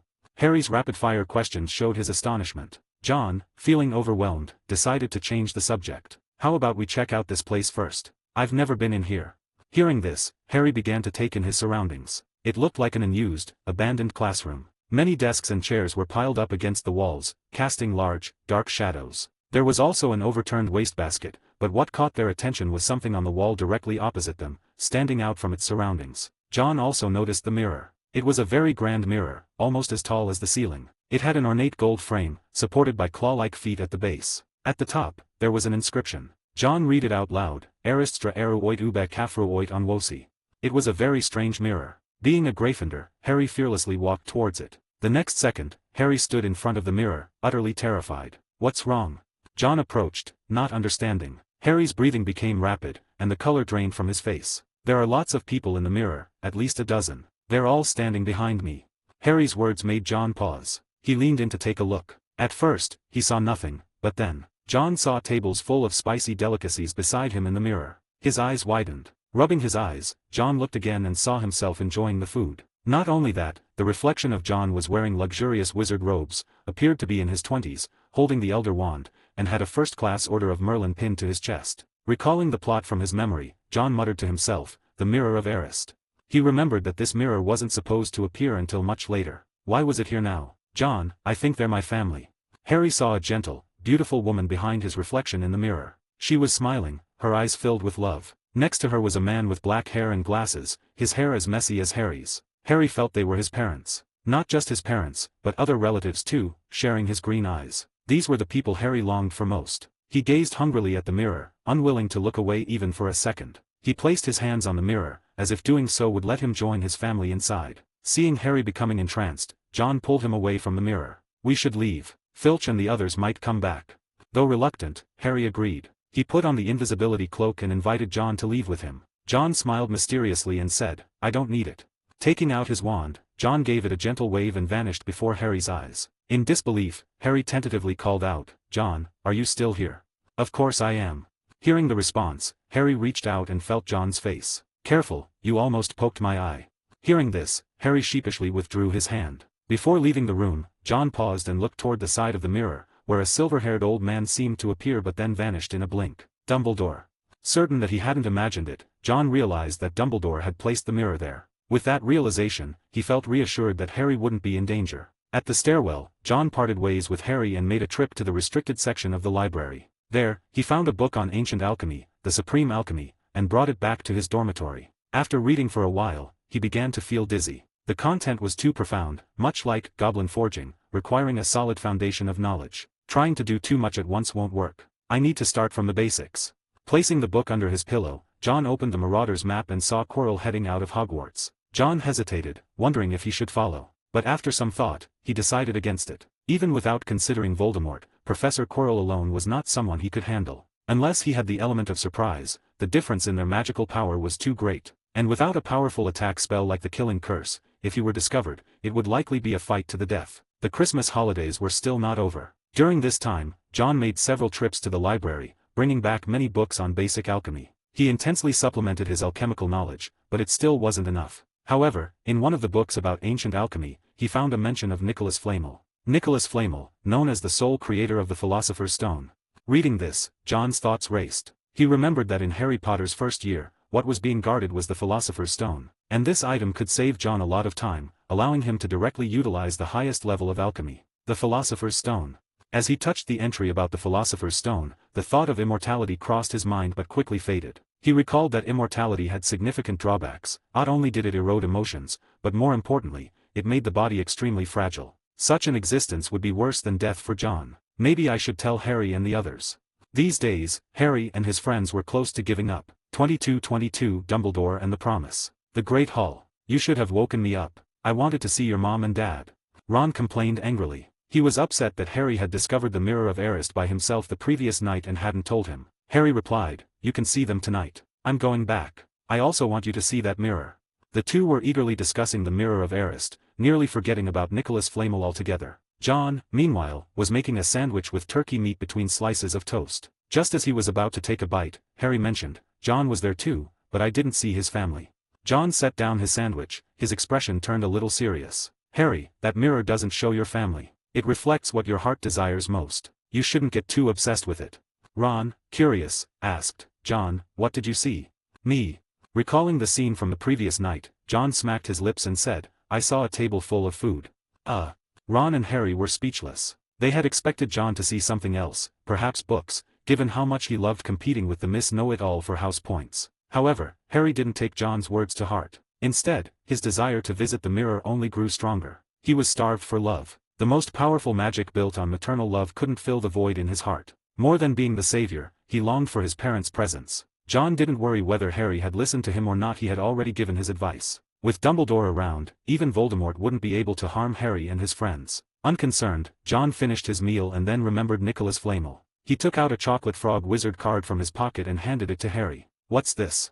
Harry was puzzled by John's gesture. John smiled mysteriously. Perhaps the answer isn't as profound as you think. You need to learn to observe the things around you. John's cryptic words left both Harry and Ron confused, but Harry still accepted the card. Preoccupied with the Mirror of Erised, Harry quickly stuffed the card into his pocket, likely to forget about it for a while. None of this concerned John, who headed to the library. Under the watchful eye of Madame Pants, he piled books on alchemy onto a table. His diligence was so impressive that even Professor McGonagall, passing by, felt gratified. The only downside was that he wasn't a Gryffindor student. After 2 hours of intense study with the scholar blessing, John managed to piece together the theoretical foundation of alchemy. After his studious session, John put down the towering stack of books and rubbed his tired eyes. Relying solely on these theories is still too difficult, he muttered. Before him lay Easy Introduction to Ancient Runes and Simple Alchemy, the most basic texts that were already overwhelming. Nevertheless, these studies enabled John to start practicing alchemy. According to goblin forging techniques, runes combined with alchemy equate to goblin forging. Though the formula was simple, success required countless trials. John headed to the room of requirement on the 7th floor, seeking a new location this time. I need a place to forge items, he muttered 3 times. Walking past the large tapestry 3 times, a wooden door appeared on the blank wall. Pushing the door open, he found a room filled with numerous cauldrons. Shelves along the walls held many empty bottles, and some contained materials from magical creatures. John flexed his fingers, realizing that he needed to replenish his materials. Like crafting a wand, magical creatures were highly valuable to wizards. With John's financial situation, buying these materials was out of the question, but he had a resourceful ally nearby who could help. The next day, "Here you go, John. But why do you need blast-ended script tails?"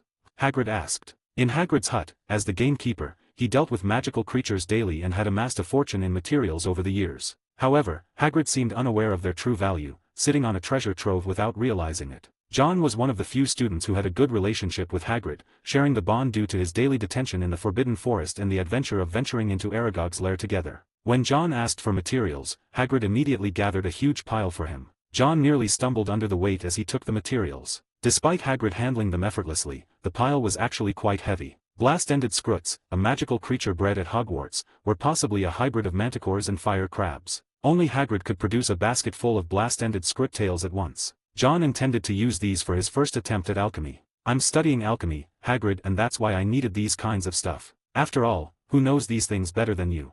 John said. Hagrid was delighted to hear this, though John politely declined his offer of rock cakes. Carrying the basket of script tails, John returned to the room of requirement with great difficulty to begin his crafting. He worked tirelessly, even missing dinner. When he finally emerged from the room of requirement, there was some soot on his nose. As he was heading back, he passed by the 4th floor. He paused, noticing that the door to the room with the mirror was ajar. He knew Harry was inside. He is still obsessed.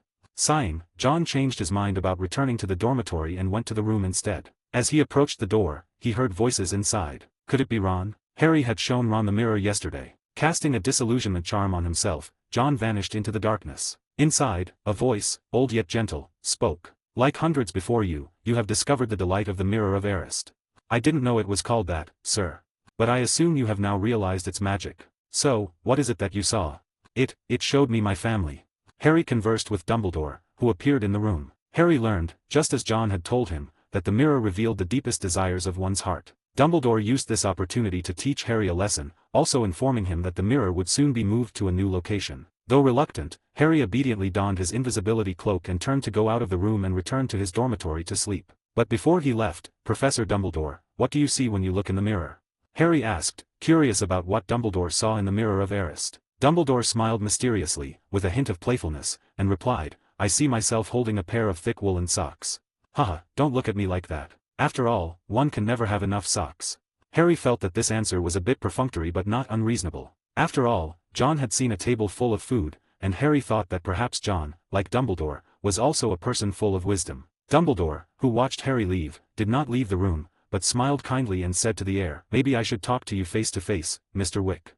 Well, John knew that he was too naive to want to hide from the greatest wizard of the century. Walking out of the darkness, he terminated the disillusionment spell. His figure gradually emerged, as if he appeared out of thin air in the room. "An excellent disillusionment charm. It seems you have learned a lot in the restricted book section," Dumbledore praised. John felt a bit awkward. Being caught breaking school rules made him feel guilty, especially since it was the headmaster of Hogwarts who had caught him. Dumbledore laughed heartily. "Don't worry. I believe Professor Quirrell signed your note, didn't he?"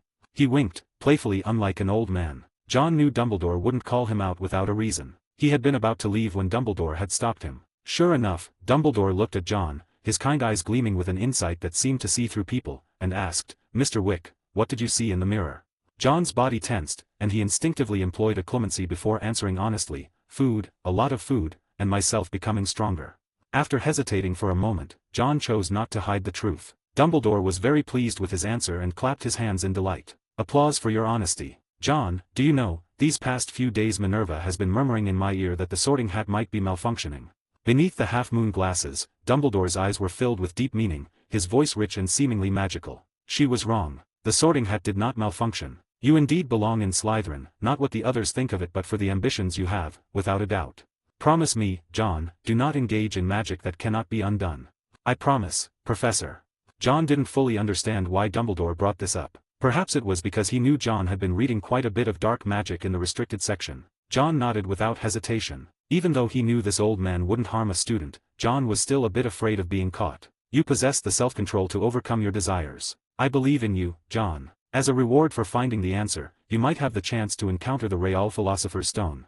Shifting from his earlier seriousness, Dumbledore winked, as if hinting at something. John was stunned. The answer? He thought of the Chocolate Frog Wizard card. This old man seemed to know everything. Whether it was the restricted section or the Chocolate Frog Wizard card. 2323 January and instruction. January 1st. The new semester began. John didn't feel much about it. Hermione had returned to school yesterday, feeling disappointed that Harry and Ron hadn't found anything about Nicholas Flamel. Yeah, it seemed like Harry was being Harry and hadn't seen the card. John, are you studying alchemy? In the library. John was engrossed in reading Introduction to Alchemy. Seeing this, Hermione temporarily set aside her search for Nicholas Flamel. She examined John's reading list. In addition to alchemy, there were books on runes. Hogwarts offered ancient runes as a course, but it was an elective for third-year students. Viewing John as her academic rival, Hermione couldn't stand to be outdone. She immediately checked out a stack of books on runes. However, it didn't go well for her. When they met the next day, Hermione had two large dark circles under her eyes, looking like a hybrid between a panda and a lion due to her hair. Ancient runes were too difficult for first-year students, a fact Hermione had to reluctantly admit. I swear I've seen that name before, but I just can't remember where. Since Dumbledore had advised Harry to stop visiting the Mirror of Erised, Harry had often dreamt of his parents being killed by Voldemort. This spurred him to refocus on finding information about Nicholas Flamel. Despite Harry's constant insistence that he had seen the name somewhere before, Hermione and the others had nearly given up on finding Nicholas Flamel in the library. They no longer continued their previous exhaustive search, instead using their break times to browse through books. I swear I've seen it before. Harry began to doubt whether he had ever actually seen the name. They gathered to discuss their findings, while John, not far away, alternated between reading Introduction to Ancient Runes and alchemy books. This method helped him avoid getting too tired. Wick, why are you reading that? Are you planning to become a Nocturne Alley wizard selling trinkets? Since watching the Quidditch match with John, Malfoy no longer ignored John just because he couldn't beat him. Seeing John's interest in alchemy, Malfoy instinctively thought John intended to make money by selling items like the Weasley twins. Just making some small things. Alchemy is a vast field. Have you heard of the Sword of Gryffindor? John closed his book, his eyes unfocused. Malfoy looked puzzled. What's that? A legendary silver sword commissioned by Gryffindor from goblins, said to be found only by a true Gryffindor. But that's not important. Even the Sorting Hat is a product of alchemy. Through arduous study, neglecting even his physical training, John finally managed to grasp the basics of runes. This meant he had mastered the foundation of runes. Now, he only needed to master alchemy to proceed with goblin forging. However, the process was challenging. He had nearly exhausted the supply of blast-ended script tales from Hagrid, yet still hadn't made significant progress. Malfoy nodded, half understanding. As a member of the Malfoy family, he wasn't short on magical artifacts. It seemed to Malfoy that John, coming from a Muggle family, had a hard time and needed to make things on his own. In the evening, there was an astronomy class. Everyone gathered in the astronomy tower, where Professor Aurora Sinistra taught them about the position of Sagittarius. After finishing the day's courses, John encountered Quirrell, who handed him a note. Upon opening the note, it only indicated a location: Defense Against the Dark Arts classroom. John didn't really want to go, but he feared arousing Quirrell's suspicion, so he set aside his plans to study alchemy. Defense Against the Dark Arts classroom. Feeling that he had led this good student gradually into darkness, Quirrell began to shed his disguise. Quirrell was originally a fairly skilled wizard. If not for accepting Voldemort, he wouldn't have had to pretend to be an incompetent professor. Very good, John Wick. It seems you have chosen the right path. Seeing John sneaking out at night, Quirrell was quite pleased. Indeed, knowledge is the greatest temptation. After tasting the power brought by dark magic, even a good student like John Wick had fallen. Professor Quirrell. Upon arriving at the Defense Against the Dark Arts classroom, John felt as if someone was poking needles into his head, attempting to read his thoughts. He promptly used occlumency. Since the start of the new semester, John had improved his occlumency to level 2, but it still felt insufficient. He allocated his points to occlumency, upgrading it to level 3. Level 3 was already quite proficient in occlumency, enough to deal with a fragment of Voldemort's soul. On the surface, John appeared excited, like a fanboy conquered by knowledge. Oh, he has great talent. This Muggle-born learned to use occlumency in his first year. Voldemort was very satisfied after using legilimency to enter John's brain. Now John only needed one word from him to become the most loyal Death Eater. To cultivate a spy planted at Hogwarts, Voldemort spared no knowledge. Through Quirrell's transmission, he taught John a lot. Voldemort himself was a powerful wizard with vast and varied knowledge. Under his tutelage, many areas John didn't understand suddenly became clear. In the days that followed, John attended classes during the day and went to the classroom for studies at night. This rapid improvement in his abilities allowed him to successfully become the master of Fiendfire. Magic, Level 3, 30/1500. Spells, Alohomora, Level 3, Levitation Charm, Level 4, Transfiguration Spell, Level 2, Disillusionment Charm, Level 3, Lumos, Level 2, Incendio, Level 3, Reducto, Level 3, Fiendfire, Level 2, Protego, Level 2. Skills, Short Weapons Mastery, Level 7, Greatsword Mastery, Level 4, Firearms Mastery, Level 1, Runes, Level 1, Alchemy, Level 1. Blessings, Physical Fitness, Quick Attack, Precision, Academic Scholar, Pilot, Long Distance Running, Sword Dance, Troll Slayer, Night Stalker. His magic power hadn't increased much,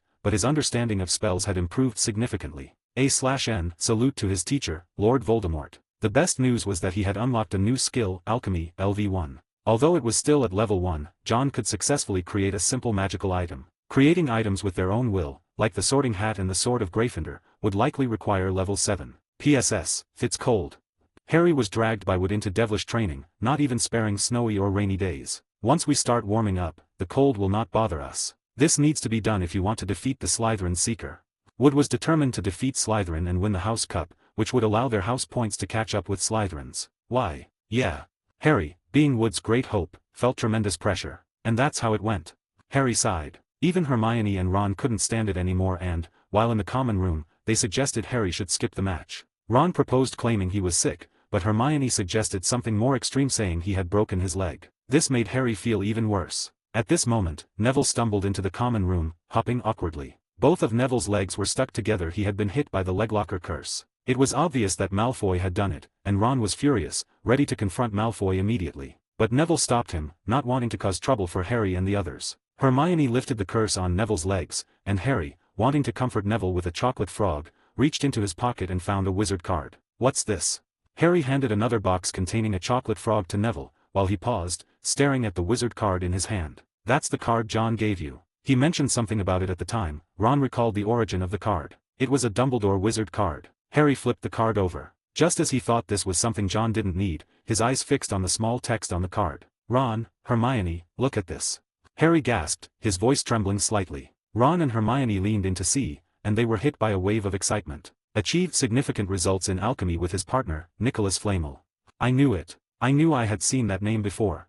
Harry was ecstatic, feeling that their stalled progress had finally made a breakthrough. The three of them were extremely excited, and Hermione even jumped up in joy. Suddenly, Hermione thought of something. Looking at the mention of alchemy, she said, no wonder John was reading books on alchemy. He knew all along. With that, Hermione dashed upstairs and came back from the girls' dormitory with a huge old book. Flipping through the old book, they finally found information about Nicholas Flamel. And they learned about the Philosopher's Stone. 24, Peeves and Wacky Wick. John. Hermione stormed over, accompanied by Harry and Ron. John was somewhat puzzled. A very upset Hermione raised her voice significantly. Did you know about Nicholas Flamel? Yeah. John's straightforward response caught the trio off guard. Harry asked in confusion, if you knew, why didn't you tell us? We've been searching for so long. John replied in surprise, I told you. You mean you just now found the wizard card? Harry scratched his head awkwardly. Their initial intent to confront John was quickly subdued. Ron, still wanting to make a point, muttered, you could have just told us directly instead of being so cryptic. Hearing this, John's expression turned serious, making Ron feel he might have said something wrong, and he lowered his head guiltily. John said earnestly, Ron, being given the answer will never be as meaningful as finding it yourself. During the search for answers, you not only find the answer but also gain a lot of other knowledge. The trio realized the truth in John's words, especially Harry, who had struggled with the history of magic but could now answer questions well. They felt they had wronged John. Hermione apologized, sorry, John. We shouldn't have doubted you. No worries, but now that you know about Nicholas Flamel, what's next? John glanced at Harry, who seemed hesitant to speak, and said, you're not suspecting Professor Snape of trying to steal the Philosopher's Stone, are you? Harry gave a sheepish smile, feeling uncomfortable about accusing the head of Slytherin in front of a Slytherin student. John sighed, exasperated. The Philosopher's Stone isn't as great as you think. Sure, it's the pinnacle of alchemy and can produce the elixir of life, but that immortality is only theoretical. The physical degradation, the loss of emotions, every bit of you deteriorates over time. Professor Snape is a potions master. He knows these drawbacks and certainly isn't short on money. What reason would he have to steal the Philosopher's Stone? His reasoning was sound, leaving Harry at a loss for words. Ron thought for a moment and said, maybe he's trying to give it to you-know-who. Oh boy, did you read the script, kid?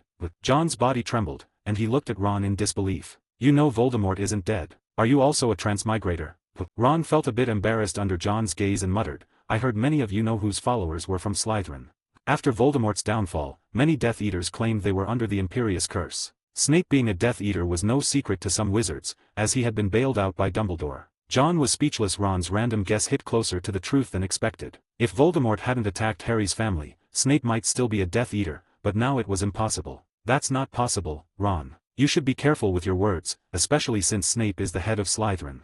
John managed to steer the conversation away, ensuring the trio wouldn't continue with their assumptions. Time seemed to pass peacefully. John spent more time learning from Quirrell and didn't forget about his patrol duties in the Forbidden Forest. Since the Acromantula attack, Hagrid had become less trusting of Aragog's offspring. He reminded John to be cautious of the spiders, a warning John heeded seriously. He found a spell in the library to fend off spiders, which would be very useful for self-defense. Making the most of his time, John attended classes and read during the day, trained and patrolled the Forbidden Forest at night, and studied with Quirrell. His schedule became extremely tight. If it weren't for his sleepless nature, John would have already collapsed from exhaustion. Despite his abilities, he still found his time insufficient. One day, he planned to head to the Quidditch pitch. Gryffindor was playing Hufflepuff, and if Hermione hadn't reminded him, John wouldn't have known about the match. This match was a rare moment to relax. John was walking down the corridor when he heard a commotion. A group of first-year Slytherin and Hufflepuff students were being pelted with stones by Peeves the poltergeist. Peeves, stop it.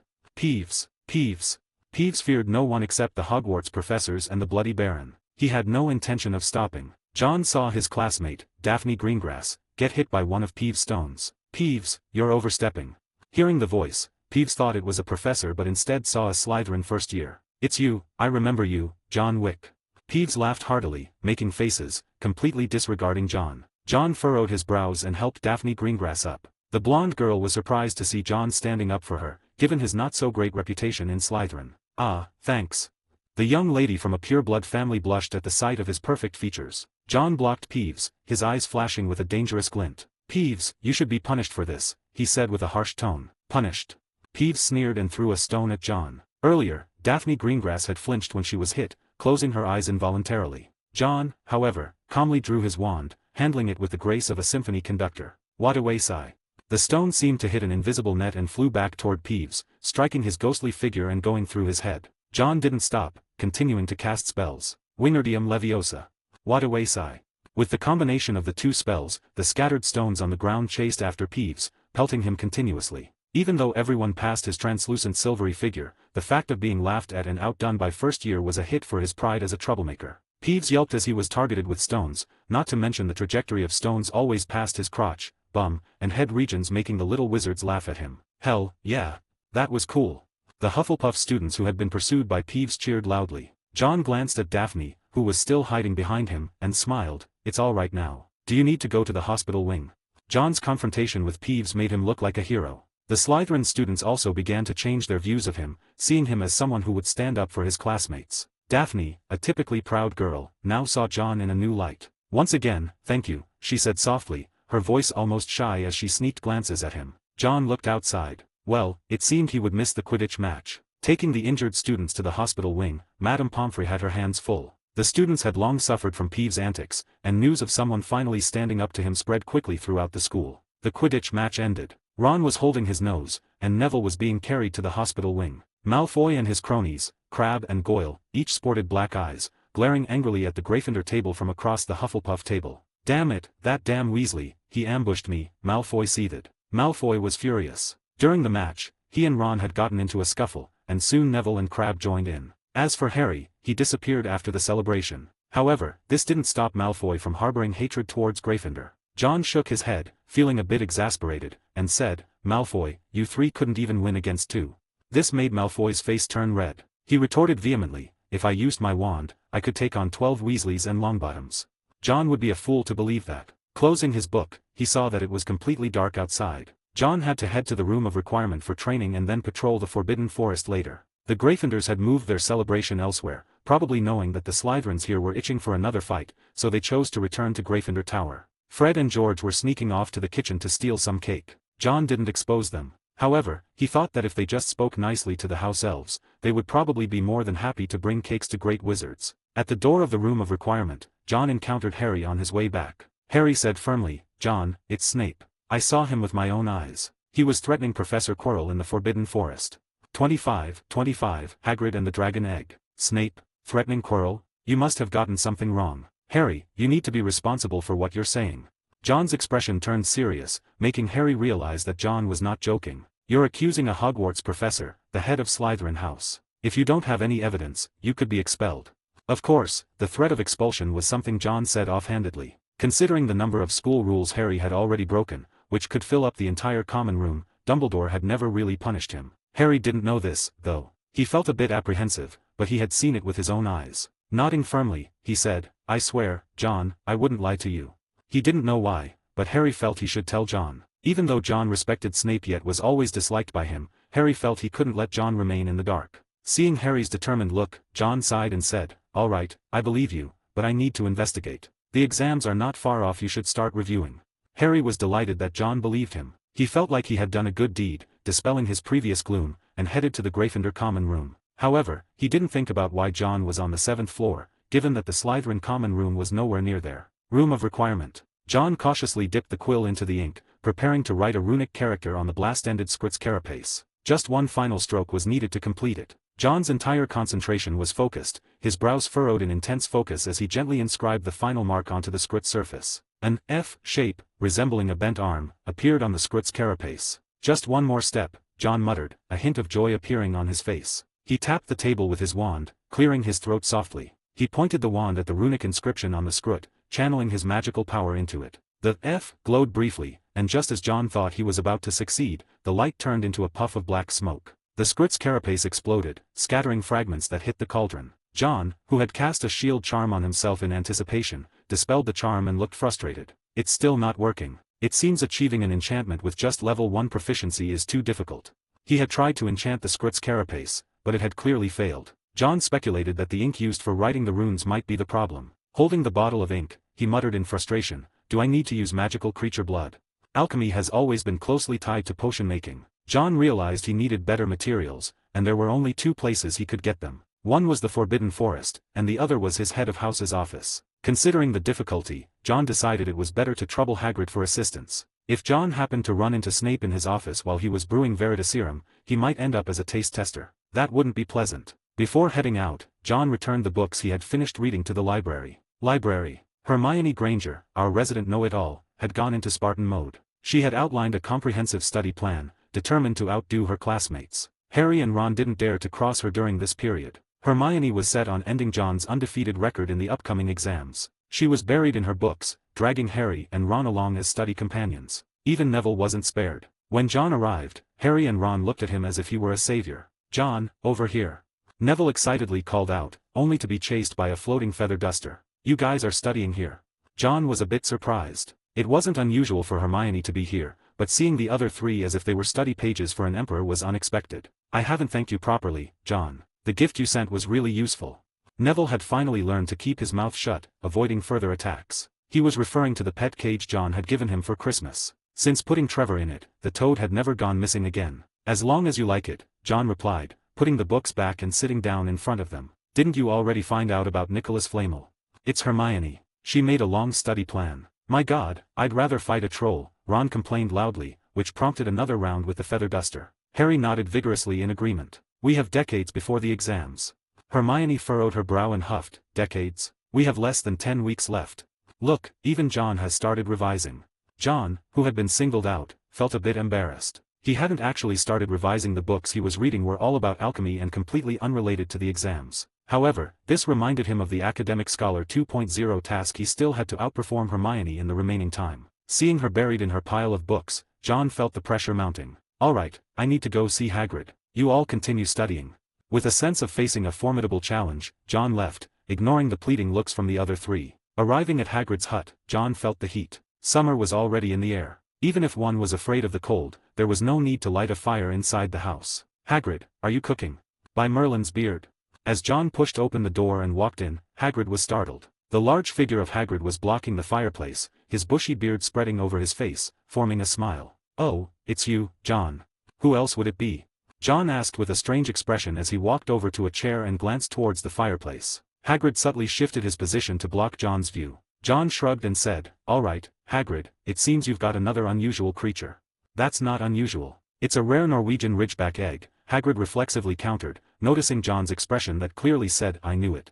Hagrid, who couldn't keep a secret, resigned himself to the fact that he was caught and stepped aside from the fireplace. John saw a kettle suspended over the fire, beneath which was an egg about the size of an ostrich egg. "Is that a dragon egg? Are you sure you're not going to cook it?"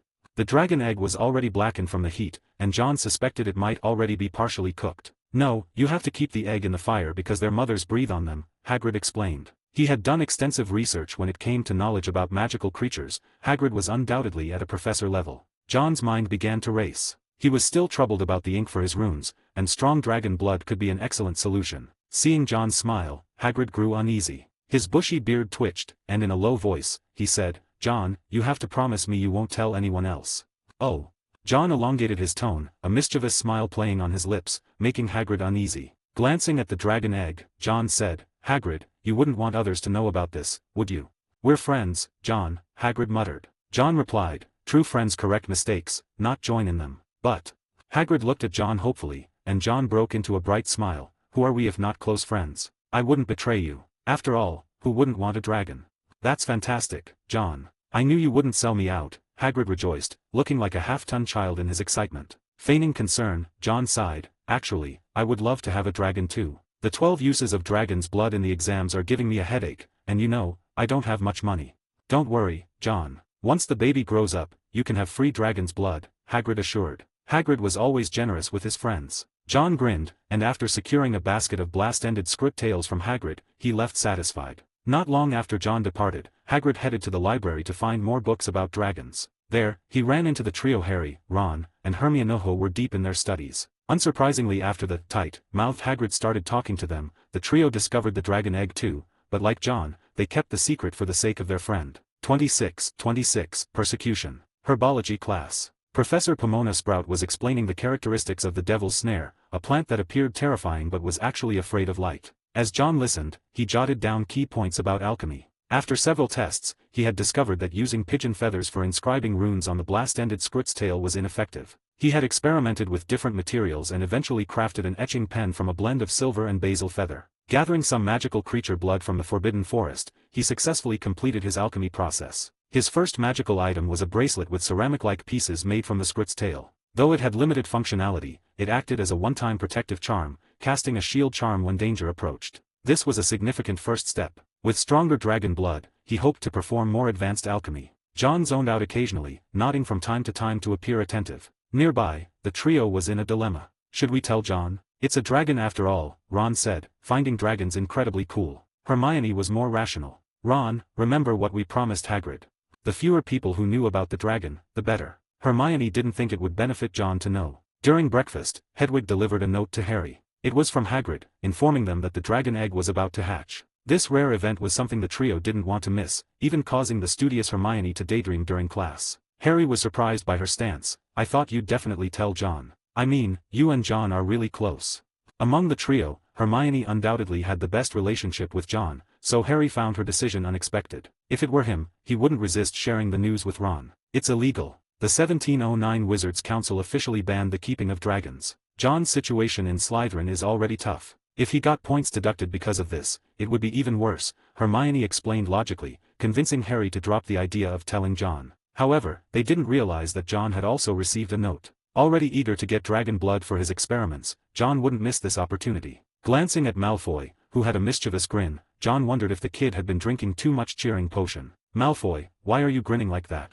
"Wick, you wouldn't believe the stupid thing Potter has done. This time, I'll make sure he gets expelled," Malfoy said, his pale face twisted with a strange smile, glancing repeatedly at the trio. It seemed Malfoy thought he had caught the trio red-handed. John shrugged. Malfoy had made such claims before. During the morning break, John didn't go to Hagrid's hut openly. John knew that keeping a dragon was illegal, so he cast a disillusionment charm on himself before heading towards Hagrid's hut. By the time he arrived, the trio was already gathered around the table. John quietly approached, unnoticed by anyone present. Only Fong lifted his head and sniffed the air. Crack. A deep crack appeared on the dragon egg lying on the table. Something inside was moving. The clicking sound was quite amusing. Hagrid was as excited as a child. The four of them moved their chairs closer to the table and held their breath. Finally, under everyone's watchful eyes, the dragon, Norbert, successfully hatched. It didn't look particularly attractive, certainly not as John had imagined. But that wasn't a problem since he was only interested in its blood. The dragon had spiky wings, a thin, black body, and a long snout with white nostrils. There were horn-like bumps on its head, and its orange-red eyes bulged out. Norbert sneezed, sending a burst of flame from its nose. Hagrid immediately transformed into a doting parent, picking up Norbert and showering it with praise. "It's beautiful, isn't it?" he gushed. Although Hagrid praised it, Norbert had a very bad temper and directly bit Hagrid's finger. With those sharp teeth, John thought that if it had been someone else, at least a bit of flesh would have been bitten off. Really good, it's a pity John didn't see it. Harry and Ron were itching with excitement, thinking that raising a dragon would be so cool. Hermione was more curious about the growth rate of the Norwegian Ridgeback. John thought it was time to lift his invisibility. Just as he was about to do so, he noticed someone outside peeking in. Calmly stopping his action, John approached the window and saw that it was Malfoy sneaking a peek. Hagrid was just about to answer Hermione's question when he noticed the window too, his face turning pale. As soon as Malfoy realized the big guy had spotted him, he quickly turned and fled. No matter how much Hagrid wanted to chase him, it was too late. This left Hagrid dumbfounded. Harry leaned over to the window and recognized the slicked-back hair. "This is bad, it's Malfoy, he must be going to tell." Harry swore. Malfoy definitely saw the little dragon. Malfoy, who was running away, couldn't suppress the excited smile on his face, muttering to himself, "Haha, Potter, you're done for, I'm going to get you expelled." As he walked through the corridor, passing a door, he was suddenly pulled in by a mysterious force. Malfoy was terrified and opened his mouth to scream. John lifted the disillusionment charm, covered Malfoy's mouth with one hand, and made a shushing gesture with the other. "John Wick, what are you doing here?" Setting aside his status as a mudblood, the Slytherins still had a good impression of John for adding almost 200 points to their house. Although Malfoy was afraid that John might beat him up again, he pretended to be calm. John cornered Malfoy against the wall once more and said in a gentle voice, "Malfoy, I hope you can promise me one thing. Don't tell the professors about what happened today. Today's incident? You know about that big guy's dragon too." Malfoy's eyes rolled as he figured out the truth. John didn't deny it and nodded, saying, "I hope you don't tell the professors, at least not for a while." "Why should I? Why should I agree to your request?" Malfoy regained his arrogance. John thought to himself, "If you tell, my dragon's blood will be wasted." He immediately said, "Right now, there's not much difference in points between us and Gryffindor. If you tell the professors, they will ask Hagrid. I also knew, so if Hagrid snitches on me, they will deduct points from Slytherin as well." This made some sense, and Malfoy hadn't thought about it that way. If he told the professors and Hagrid the oath gave John away, Slytherin's hard-earned advantage would disappear. More unbearable than losing the House Cup was losing to Gryffindor. After a brief consideration, Malfoy reluctantly nodded and said, "All right, I'll wait a while before saying anything. I'm not doing this for you, but for the House Cup."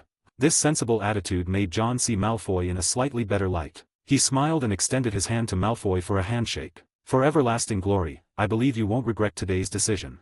Malfoy shook hands with John for the second time, thinking that since John didn't use force to threaten him, he might be a good person. Perhaps he could become friends with John. Even a noble pureblood having an ordinary wizard as a friend wouldn't be a bad thing. The two reached an agreement, but this made the trio, Harry, Ron, and Hermione, somewhat uneasy. Because although Malfoy didn't report them, he watched them every day with a malicious smirk. This made the trio live in constant fear, always feeling that at any moment, Aurors from the Ministry of Magic would come to the castle and arrest them for raising a dragon. Hermione had told Harry and Ron that the Ministry wouldn't arrest them just for seeing a dragon, but they couldn't stop worrying. A week later, they discussed with Hagrid and decided to send Norbert away. It was fortunate that Ron's brother, Charlie Weasley, was in Romania working with dragons. They wrote to Charlie and received a reply. Another meeting with Quirrell. This time John was a bit nervous. On Quirrell's desk, there was an additional caged insect. He smiled and announced today's lesson. To fully step into the realm of dark magic, the unforgivable curses. If John passed this test, he would be fully accepted as one of their own.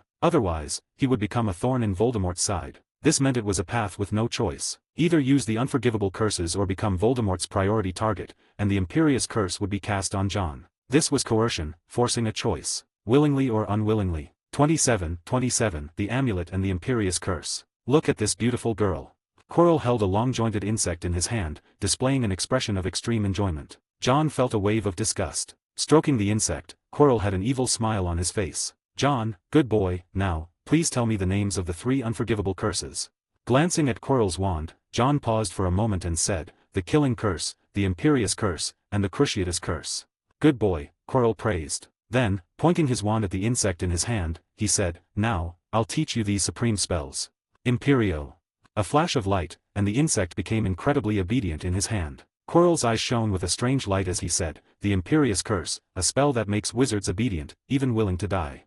Under his control, the insect jumped into a nearby water basin, showing no sign of struggle even as it was about to drown. Then it jumped out again and moved to the candle, allowing the flame to scorch its joints without any resistance. John watched this scene, feeling a chill. The imperious curse was far more direct and brutal than brainwashing, capable of controlling someone in an instant. "Come back," Quirrell said. Quirrell summoned the insect back into his palm and pointed his wand at it, casting the second curse. Crucio. Cry-Eve. The insect let out a scream. Even though its expression couldn't be seen, it was clear that the insect was in immense pain. Cry-It-K. The shrill cries echoed through the classroom, and John's face turned grim as he felt discomfort. In contrast, Quirrell looked utterly delighted. Listen, what a wonderful sound. The feeling of control was so wonderful that he had willingly become Voldemort's follower to gain this power. Dark magic corrodes the mind. After acquiring this power, Quirrell's mind had become twisted. In the moonlight, Quirrell couldn't see John's expression clearly, but he believed that the young wizard must be in awe of this immense power. Stopping the spell, Quirrell's eyes gleamed with wicked light. He placed the insect on the table and cast the final unforgivable curse. Avada Kedavra. Snap. A green light shot from the wand's tip, taking the insect's life instantly. Controlling the mind, torturing the body, and mastering life and death, these three spells hold immense power. Quirrell grabbed John's hand, his expression becoming excited. "Haha, now you have seen such wonderful power. The Dark Lord has great expectations for you, you must not disappoint him." "I will not disappoint your teachings." John lowered his head, which made Quirrell very satisfied. At the same time, Quirrell's trust in John had reached a level where he believed John wouldn't betray him. Learning the unforgivable curses meant that John had 1 foot in the ranks of the Death Eaters. In the following days, John needed to practice. The danger of the unforgivable curses lies in the fact that they can be learned simply by harboring malice. John used the cruciatus curse on another insect. He was bad-mouthing Quirrell in his mind to produce his malice for this curse. The insect was crying in pain, which made Quirrell very pleased, even though it was great to be tutored on the 3 unforgivables by the Dark Lord himself. Ugh, damn, this cursed thing. John submerged himself in water in the bathroom, the chill on his face not dissipating at all. He felt as if dark magic was corroding his mind, whether it was a hallucination or not. This made him increasingly agitated. He slapped the water's surface and poured water over his head to calm himself. Huff. Ha. Quirrell won't last much longer. I need to be away from him as soon as possible. With the school year nearing its end, John didn't remember the exact date of the first book's events, but he knew it was before the House Cup. Once this term was over, Quirrell would be out of the picture. As for dark magic, John steadied his mind and decided he didn't need to panic. Dark magic isn't necessarily a bad thing. At least it's another means to protect myself. In the wizarding world, using the unforgivable curses is a serious crime that warrants being sent to Azkaban, but John didn't believe that the professors at the school didn't know these curses. Nor did he see any evidence of the professors being mentally twisted. As long as he had strong self-control, he wasn't afraid of becoming the next Voldemort. Comforting himself with this thought, John finally relaxed. Coming out of the bathroom, he changed his clothes and left the common room. After casting a disillusionment charm on himself, he decided to go out for a walk to calm down. He went to the room of requirement and started his alchemy experiments inside. Quirrell's use of the 3 unforgivable curses made John realize that his amulet needed to be strengthened. After a night's effort, he added a new function to the amulet: protection against the imperious curse. This was the best he could do for now. As for the cruciatus curse, he figured he could endure it if necessary. At most, it would be painful. However, the imperious curse was nearly impossible to defend against, so he added an alert function to the amulet. If he accidentally got hit by the curse, a hidden mechanism would trigger. Although it couldn't provide full protection, it would allow John to regain consciousness immediately. This was to prevent Quirrell from using the imperious curse on him, as John suspected that Quirrell would continue to push boundaries. If it came to that, John would need to seize that brief moment to resist. Sure enough, not long after, Quirrell extended an invitation to John to go to the Forbidden Forest. This made John think of something, and his expression couldn't help but change. "Professor, what are we going to do in the Forbidden Forest? I mean, I've been patrolling there for a long time and haven't found anything." John tried to bluff his way out, but Quirrell wasn't going to let him off easily. "In the pursuit of knowledge, you'll find that only practice can reveal the truth." Quirrell's face was much paler today. Voldemort was weakening again and needed to drink unicorn blood to sustain himself. A Voldemort clinging to life was weaker than a rat. Such a frail existence, he didn't want to expose himself to John. When John's face showed reluctance, Voldemort's voice emerged. "Don't bother with him." The voice came from Quirrell's head, and John realized things were going wrong. Quirrell's face showed a respectful expression as he raised his wand and a beam of light shot out, hitting John with the imperious curse. The amulet on John's wrist glowed for a moment before dimming. John felt his mind go blank before reassembling. He stared at Quirrell with vacant eyes. Seeing this, Quirrell believed he had succeeded. He respectfully addressed Voldemort, "Master, we shall now go find the unicorn."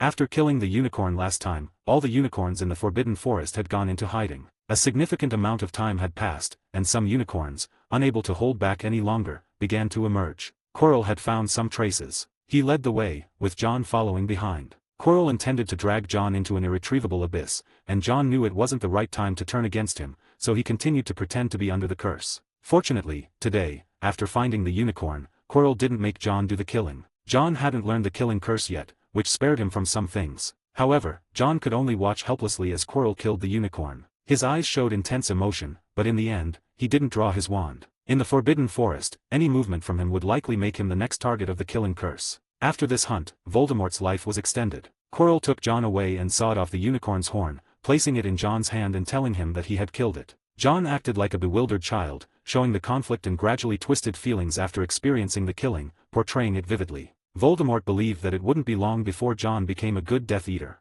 Now, it was just a matter of waiting for the feelings to ferment. Killing a unicorn was a serious crime, and young wizards wouldn't dare tell the professors. Voldemort was confident. John, on the other hand, got some respite and didn't have to go to Quirrell for lessons. One day, Ron was bitten by the dragon. Harry and the others knew they had to send it away before it was too late, and they planned to send Norbert away on Saturday night. 28 Fire Dragon and Alchemy. After returning, the first thing John did was to make himself a new set of amulets. Fortunately, he was prepared this time, otherwise, Quirrell's cunning would have gotten the best of him. Saturday. John obtained more materials from Hagrid, and he had a new idea this time. The unicorn horn is already starting to change.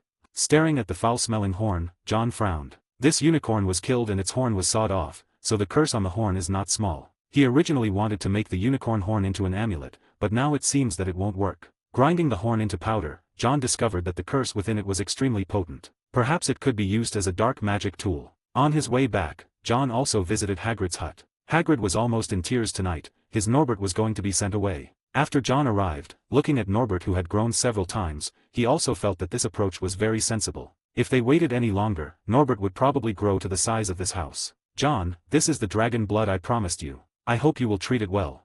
Seeing the dragon blood reminded him of someone, Hagrid handed John a bottle of dragon blood. "I promise," John said as he took it. The dragon blood was still warm. "I think it should be the characteristics of dragons." Even with such a palm-sized bottle, Hagrid really had the heart to do it. Seeing Norbert so lively, it appeared that this bottle of blood wasn't difficult for him to obtain. After parting with Hagrid, John went to the room of requirement for some testing. Combining the dragon blood with the blast-ended scrut, he successfully inscribed the first rune. Touching the amulet that was successfully enchanted, John was a little excited. After so many days of anxiety, he finally got some reward. As for the plan to send Norbert away that night, John chose not to participate. After all, he had an agreement with Malfoy and didn't want to make things difficult for himself. Gryffindor students woke up early in the morning just to find that their points hourglass had lost 150 points, leaving them completely stunned, as they had been hopeful of defeating Slytherin. Upon investigation, they discovered that their savior, Harry Potter, along with Hermione and Neville, had been caught wandering the school at night. This instantly turned the three from heroes to the most disliked individuals. On the other hand, Mr. Malfoy, who had also caused his house to lose 20 points, received entirely different treatment. His feat of trading a small loss for a big gain successfully thwarted Gryffindor's chance for a comeback. "Harry Potter, our hero, Slytherin will be grateful for your help." Malfoy led the team to taunt, making Harry clench his pen, wishing he could punch that smug face. John felt that it was best to avoid such blatant provocations. While Hermione and the others were also penalized, Harry bore the brunt of the backlash due to his fame. John could only say that fame is a double-edged sword. It brings convenience but also high expectations. The sight of the savior being bested by Slytherin students. Clearly, Harry had not met other Gryffindors' expectations. They could only bury themselves in their studies, hoping to forget the pain through learning. Damn Snape, he always meddles. Quirrell's face was dark as he had been threatened by Snape once again. This former Death Eater had now become an annoying thorn. With the Dark Lord weakening again, they needed another trip to the Forbidden Forest. John was found once more. Keeping a calm facade, he hid the amulet under his sleeve, his expression conflicted as if considering whether to continue learning from Quirrell. Seeing John's hesitation, Quirrell grew impatient. Perhaps he needs to kill a pure life to truly become a Death Eater. Using the Imperious Curse to control John, Quirrell intended to make him kill a unicorn this time. He led John towards the Forbidden Forest. Quirrell did not notice the gleam in John's eyes. John subtly made a hand signal as they passed through a corridor. A hidden bird and a dog in the corridor each headed off in different directions. Want to control me? Let's see how many lives you have. John was not one to be easily manipulated. While he couldn't end Voldemort's life, he could certainly cause him trouble. The death of a unicorn would surely catch the professor's attention. Whether Quirrell would meet his end early was another question. With a cold glint in his eyes, a brief smile flickered across John's face before disappearing. In the Forbidden Forest, poor Harry, Hermione, and Neville were being punished by patrolling the forest. Even Draco, who had initially been full of bravado, was now pale. He didn't want to end up dead in the Forbidden Forest, and he was certain Hagrid held a grudge against him for reporting the fire-breathing dragon. Draco even suspected Hagrid might take the opportunity to feed him to the werewolves. In reality, he wasn't entirely wrong. Hagrid had little patience for the boy who had reported him. Going in there is for servants, not students. Draco protested loudly. Hagrid retorted irritably, that's how it is at Hogwarts. You have to do something useful, or you'll get kicked out. Afterward, Hagrid looked at the other three nervous kids and whispered, the Forbidden Forest is very dangerous. You need to be careful. John isn't feeling well today, otherwise, you might feel less anxious with a friend here. John is sick? Hermione asked, concerned about her friend. Hagrid pondered for a moment before replying, I don't know for sure. Maybe he got hurt while experimenting with alchemy. Hagrid's words were reassuring, but his eyes glanced over at Fong. Fong was chewing on some dog food, which someone must have just given him. Hagrid led the 4 students to patrol the Forbidden Forest. At the edge of the forest, they discovered unicorn blood. This is the third one, Hagrid said heavily, reflecting on the discovery of a new dead unicorn last week. To cover more ground, they split into 2 teams. Draco, still convinced that Hagrid was out to get him, refused to stay with Hagrid, so he and Neville were paired with Fong. As they continued with heavy hearts, Hagrid's team hadn't gone far before they saw red sparks, a distress signal. Upon arriving, they found it was Draco playing a prank on Neville, causing him to send up the sparks. Fed up, Hagrid had Harry switch places with Neville. Although it was a bit unfair to Harry, this arrangement would prevent further bullying. Harry was nervous. The Forbidden Forest at night was full of dangers. John arrived at the Forbidden Forest, with Quirrell cloaking himself to stay hidden. They were chasing a unicorn, its ethereal form continuously dodging their attacks. John, finish it. Quirrell ordered. John raised his wand and cast a spell. A burst of white light flew out but missed, hitting the ground in front of the unicorn and kicking up a cloud of dust, allowing it to escape quickly. Damn it, you fool. Quirrell couldn't help but curse. This was the 4th time. Apart from the initial weak stupefy spell that barely affected the unicorn, all subsequent attacks had failed. If Quirrell didn't know that John was under his imperious curse, he would have thought John was sabotaging him on purpose. In truth, John was indeed trying to sabotage. He glanced at the now exhausted unicorn, feeling increasingly anxious. Did Basil fail to deliver the message, or did the professors not believe me? John's heart sank, realizing the dire situation. He had sent Basil and Tom to deliver messages to several professors, hoping they would help stop Quirrell. But it seemed as if the messages had vanished without a trace. Seeing the unicorn getting closer, John's internal struggle intensified. Would I really have to kill the unicorn? I'll help you. As Quirrell struck the unicorn again, its blood began to flow. Now. Quirrell's breathing became more labored. Seize the opportunity. He shouted. John stepped forward at Quirrell's command, pointing his wand at the unicorn. He saw the human-like sorrow in the unicorn's eyes and pressed his lips together. Quirrell continued to urge him, hurry up, use your most familiar spell to kill it. Quirrell's body was incredibly weak. Without drinking the unicorn's blood, he would die, as Voldemort was continuously draining his life force. If it weren't for wanting to recruit this young Death Eater, he would have already killed the unicorn. John seemed to make up his mind, and flames erupted from his wand. Fiend fire. The fire burst forth uncontrollably, igniting the surrounding grass and trees and spreading rapidly. Idiot. Quirrell hadn't expected John to be foolish enough to use fiend fire. In his fury, he blasted John away and rushed toward the unicorn. The fiend fire ignited everything except the unicorn. Quirrell, needing the unicorn to sustain his life, ignored everything else and moved in to drink its blood. At that moment, a red light shot towards him, and he quickly dodged. The professors had arrived. Hey friends. I finally managed to create a Patreon. Chapter 33 has already been uploaded. By the end of this week, the Patreon will be 12 chapters ahead of the WN, so don't miss out and consider joining. 29, The Battle of the Forbidden Forest and the Curse. Thanks a lot to Brian Matthew for becoming the first member of my Patreon. Also thanks to Kylon Trin and Arjun Machalak for becoming members. Love you all X3000. Poor child, he's under the Imperious curse. John, who had been planning to backstab Quirrell, immediately pretended to be controlled upon hearing the approaching voices. Professor Sprout hurried to John's side, heartbroken at the sight of his condition. Professor McGonagall, on the other hand, resembled an enraged lioness. Her lips were pressed into a thin, white line due to her anger. Harming a Hogwarts student was a boundary she could not tolerate. With her wand emitting a series of sparks, McGonagall advanced step by step. She waved her hand, transforming nearby trees into a lion that lunged at Quirrell. You will pay for this. Never underestimate an angry professor, especially one who is an animagus. Quirrell attempted to counterattack, but McGonagall, transformed into a tabby cat, nimbly evaded his spells, leaping forward and slashing at his cloak with her sharp claws. Reverting to her human form, Professor McGonagall raised her wand again and aimed at Quirrell. Stupefy. Quirrell was hit and sent flying. McGonagall was about to pursue him when the commotion attracted patrolling students. Professor McGonagall! Harry exclaimed, causing McGonagall to curse inwardly. Hide, Potter! She shouted urgently. Quirrell, who should have been unconscious, slithered like a snake, floating through the air. As he neared Harry, McGonagall launched another attack. Quirrell changed direction and disappeared into the Forbidden Forest. What happened here? Hagrid arrived, seeing the fiend fire burning uncontrollably. With the help of McGonagall and the newly arrived Professor Flitwick, they managed to extinguish the flames. Despite their efforts, the situation remained perilous. Hermione looked anxiously at Harry and sighed in relief upon seeing he was unharmed. However, her gaze then fell upon the fallen student, and she screamed, "Oh my! That's John!" Hermione, disregarding the danger, ran down to Professor Sprout, her voice trembling. "He'll be okay, right?"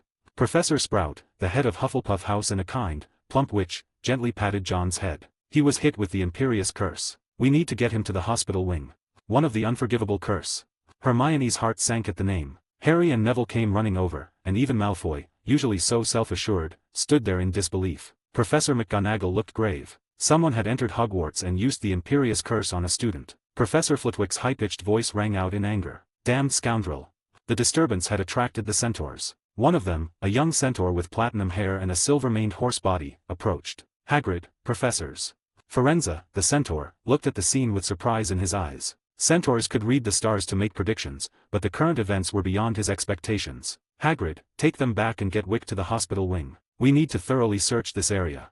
Professor McGonagall assigned tasks before running towards the direction of the hooded figure with the two professors, and Hagrid picked up John while the frightened little wizards followed. Firenze walked alongside them, engaging Harry in a conversation about the mysterious stars. As the group made their way out of the Forbidden Forest, John began to feel relieved. I think 3 professors should be enough to deal with Quirrell, assuming they find him, John thought, feeling a sense of satisfaction. Now he wouldn't have to see Quirrell for a while. The unicorn had survived, and Professor Sylvanus Kettleburn, who taught the care of magical creatures, had already rushed over to tend to it. Feeling more at ease, John noticed his eyelids growing heavy. He had been tense the whole time to avoid arousing Quirrell's suspicion, but now that he felt safe, drowsiness was taking over. Just as John was about to drift off to sleep, he heard a rustling sound. His heart raced as he opened his eyes to see a pair of venomous eyes staring back at him. Avada Kedavra.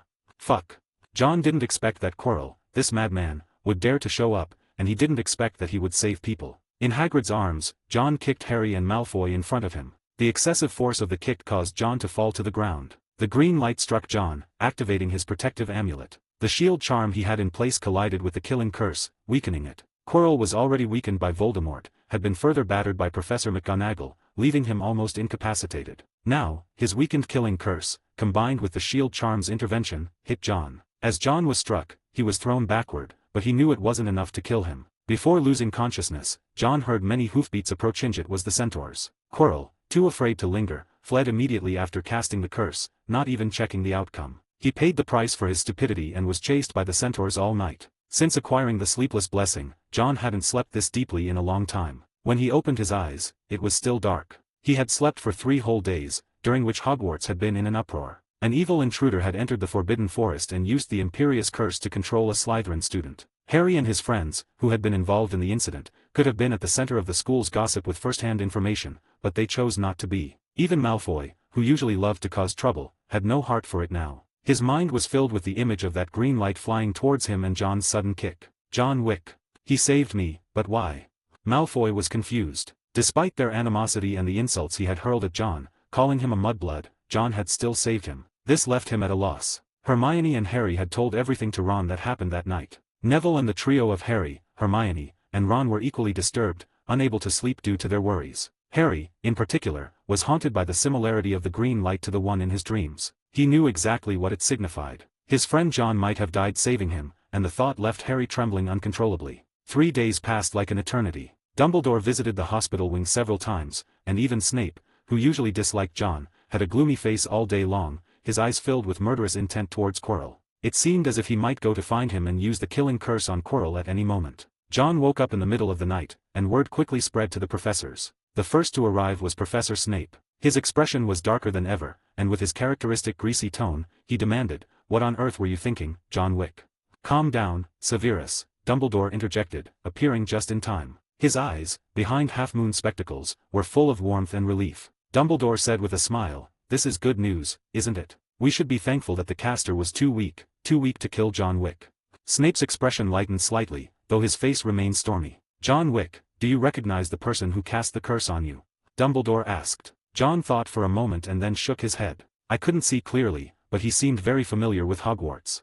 Among the professors, all 4 heads of houses except for Snape were in the Forbidden Forest at the time. Snape, being a double agent, was unlikely to betray them. It was obvious who it was. John almost said it was Quirrell indirectly, and Dumbledore smiled and said nothing. The next day, when Harry and his friends came to visit, they talked about the unicorn. The unicorn had survived, and Professor Quirrell had taken a few days off. He might not even be around for the exams. In the days that followed, John no longer had to deal with Quirrell's harassment. He just needed to wait for the exam week to arrive. John also hadn't forgotten what Dumbledore had mentioned about the Philosopher's Stone. The thought of it made his heart race with excitement. Finally, the exam week arrived. Join to read ahead of WN. My goal is to make it 12 CHS ahead of WN by the end of this week. Please consider joining. CH36 is already there. By tomorrow it'll be 12 CHS ahead. 30, exam week and trapdoors. Thank you Kratos Dragon for joining the Patreon. June. Exam week is coming. In Charms class, Professor Flitwick showed his concern for John. "Mr. Wick, have you recovered?" Flitwick asked. John smiled. "Thank you for your concern, Professor. I'm much better now." Flitwick's high-pitched voice still held a note of unease. "You were lucky, very, very lucky. The power of that killing curse aimed at you was very low." Flitwick wished he had been there. He would have shown that despicable person what it meant to face a dueling champion. In the Charms exam, Pineapple danced tap dance. John perfectly and elegantly completed the assessment, making Professor Flitwick very satisfied. The second exam was Transfiguration class. John again attracted Professor McGonagall's concern. This child has suffered too much. First, he was insulted by Malfoy at the beginning of the school year, and then he was cast with the Imperious Curse and the Killing Curse. However, Merlin blessed this child and let him survive. Vera Verto. John took out his wand and pointed it at the mouse in front of him. The mouse turned into an exquisite snuff bottle after a while of changes. Perfect, an extremely outstanding transfiguration spell. Professor McGonagall did not stint in applause and praise. Then it was Potions class, Brewing Forgetfulness Potion. Professor Quirrell was on sick leave and could not come to the defense against the Dark Arts exam, so Dumbledore was invigilating in person. This made John a little uncomfortable, because Dumbledore always liked to greet him with his inquiring eyes and playful winks. Seuss. History of Magic is the last subject, and also the simplest for John. Although Professor Bin's dull and boring lessons could put people to sleep, fortunately this subject is the only one that both Muggles and Wizards can grasp quickly. As long as you have a good memory, the history of Goblin rebellions can be easily memorized. When John finally answered the last question, writing down the name of the old wizard who invented the self-stirring cauldron, he could finally relax. Wick, is your body okay now? After finishing the exam, Malfoy came over. John still remembered that in the pile of get-well gifts on his sickbed, Draco Malfoy's name appeared very frequently. This little rich master's attitude towards John has changed a lot now. "Yeah, much better. I haven't thanked you yet for sending me so many gifts. It was a small amount of money." Malfoy turned his head quite haughtily. John thought to himself, "You are not a little girl, why are you pretending to be so haughty?" Taking out some of the uneaten candy gifts from his pocket that remained, John asked the other party if he wanted to eat something. Malfoy reluctantly took one, while Goyle and Crabbe were almost fighting like they had never eaten a candy before. This made Malfoy angrily scold the two people. John saw a beautiful girl with blonde hair, Daphne Greengrass. She came over coquettishly and asked with concern, "I heard you were hit by the Imperious Curse, who would have thought someone would do that?" John rubbed his left hand, which was a little sore from writing, thought deeply, and said, "It was probably a fugitive, otherwise he wouldn't have entered the Forbidden Forest." This beautiful girl was the flower of Slytherin, and she was accompanied by Pansy Parkinson. There were more and more Slytherins around John. Under Malfoy's unrelenting propaganda, this problem child who fought on the first day of school had changed a lot. When almost everyone had left, John looked at Malfoy sincerely and said, "Draco, I think we should be friends." Hearing this appellation, Malfoy paused slightly. He looked left and right at the two companions around him, and calmly said, "Oh, since you asked, then I will do it with reluctance." John, calling each other by name, acknowledged the relationship between the two parties. John smiled slightly. It seemed he had taken one more step along the path of being a Slytherin leader. John had also received a letter from Hagrid, who told him that the unicorn had sent a thank you gift. Unicorns are wise magical creatures, it's not that hard to accept that they know gratitude. John came to Hagrid's hut. Hagrid was sitting in a big chair outside, and hurriedly put down the pea pods in his hands when he saw John coming over. "Great to see you, John, that you're all right." Hagrid had heard from Harry about John's recovery, but he was still very concerned about John. He gave John a bear hug, then put John down and said, "Bye-bye," sent over her shed horn to thank you. John was puzzled. "Bye-bye. The unicorn's name." Unicorns all have their own names, but they won't easily tell others. Hagrid took out the horn from the house. The spiral horn emitted a faint glow, different from what Quirrell sawed off after killing it. This horn gave off a sacred aura. It was as beautiful as if made with pearl inlays. John took over the horn, which was far more precious than Billy Wig Stings. Tom walked out of the small house, with Fong the boarhound following beside him. The big dog Fong showed a little brother attitude towards Tom, while Tom walked with his head held high, without realizing the big dog next to him could bite his head off with one bite. "Well done, Tom, thanks to you for bringing Professor Kettleburn." Of course Fong did a good job too, leading the way. John patted both dogs. That night in the Forbidden Forest Tom came and found Fong, letting Fong lead him to find Professor Kettleburn and pass John's letter over. Professor Kettleburn has always dedicated himself to the research of magical creatures, so his home was near the Forbidden Forest. In the manner of speaking about his patrols in the Forbidden Forest, John told Professor Kettleburn that many magical creatures in the forest had been injured recently. Professor Kettleburn would consciously go to the Forbidden Forest. Letters were also sent to several other professors, but without specifying details, just saying outsiders had been discovered intruding in the Forbidden Forest. It's unknown why Professor Snape did not come to the Forbidden Forest. If he was there too, Quirrell would absolutely not have escaped. Having obtained the horn, John was also inspired to do alchemy, and after asking Hagrid if there were any other materials, he successfully harvested a large basket of various collected magical creature materials. Even the rarest acromantula venom was included here. You should know that just a small vial of acromantula venom was worth 100 galleons. Hagrid really was a hidden rich man. Finding this money was like picking it up. Hagrid also wanted to invite John for tea, when the three little ones ran over at this time. "Hagrid, I have something I want to ask you." The three little ones ran so fast that their little faces were red. Harry urgently asked, "Do you still remember the night you won Nobert from playing cards? What did the stranger you played cards with that night look like?" Hagrid didn't understand, somewhat absent-mindedly said, "I don't know, he wouldn't take off his cloak." Seeing the three little ones' shocked expressions, he explained, "There are always some strange customers frequenting the Hog's Head Inn. That guy was probably a dragon dealer. I never saw his face clearly, he was wearing a hood." Harry's heart pounded. His intuition told him he was getting close to the truth. "What did you talk about with him at the time? Did you mention Hogwarts?" Hagrid frowned and tried hard to remember. "I might have mentioned it. Oh right, he asked me what I did. Oh that's right, I said I was the gamekeeper here. He kept buying me drinks. He also wanted to find out if I had any ability to deal with a dragon. I told him I even had Fluffy under control. A dragon meant nothing to me." Remembering the drinks, Hagrid still felt a little unsatisfied. Harry, hearing the words of Hagrid, was even more certain the person was the one trying to steal the Sorcerer's Stone. Hagrid also loudly said that Fluffy liked music, which undoubtedly confirmed the person's identity. When he finally realized it was too late, the three little ones turned and ran. Hagrid felt regret and panic. John walked out of the small house, helplessly saying, "Hagrid, you might try controlling your mouth a bit." "John, it's great that you're here to help." Looking to John for help, John with difficulty held up a basket of materials and said, "Okay, but I need to put these things away in the dormitory first." If John's guess was correct, the three little ones were now scheming how to enter the secret passageway. If entering the secret passageway, they would likely face Voldemort, and John did not want to fight an unprepared battle. He did not go to the dormitory, but came to the room of requirement, and took out a basket of materials to engrave protective charms for himself. After all, he had the Marauder's map to monitor the trio's movements at any time. At nightfall, the three little ones began to move. John glanced at the half-finished protective charm, and also quickened his pace. Finally, after some time when the three little ones entered the third floor, John completed the protective charm. Wearing the protective charm, John stuffed a pocket full of potions. He was determined that even if he couldn't beat Voldemort, he would use potions to poison him to death. He also brought his large sword, ready to set out. Reaching the right side corridor of the fifth floor, it had already been opened. Fluffy with three heads was staring at him, and John threw out a music box. Fluffy fell asleep, and John just walked into the trap door. He. Read 12 chapters ahead at 31, Violence and Levels. I've used the music box that Neville gave me. The music box rotated and emitted beautiful music. This was the gift Neville gave to John at Christmas. After knowing that Fluffy liked music, John especially went to the dormitory to get the item. "Music box, come here."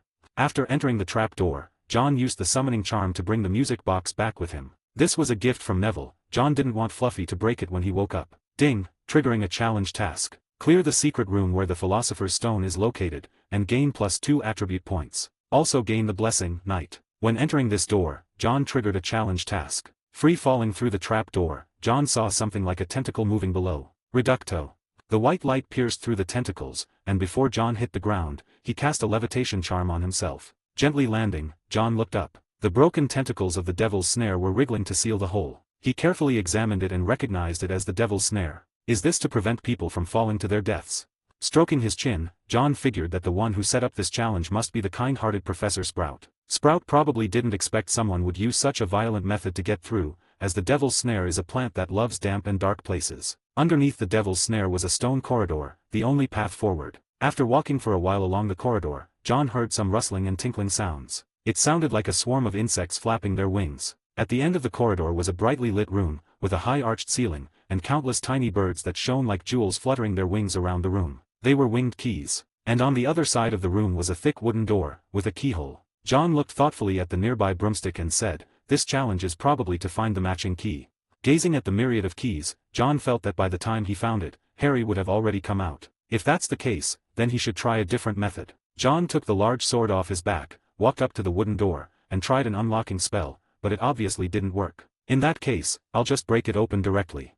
John gripped the sword with both hands and brought it down onto the wooden door. This great sword was already quite heavy, and with John's expertise in swordplay, the first strike sent wood chips flying. By the 10th strike, the wooden door finally collapsed. Shouldering the great sword, John stepped through the doorway. The second room was pitch black, and John blinked his eyes, a bit disoriented from the transition from brightness to darkness. As he stepped in, the room lit up. The lighting illuminated the entire room, revealing a massive chessboard. John was standing at the edge, looking around. There were black and white chess pieces on the board. Judging by their design, they seemed to be the same as wizards' chess pieces. Behind the white pieces was a wooden door. Ron.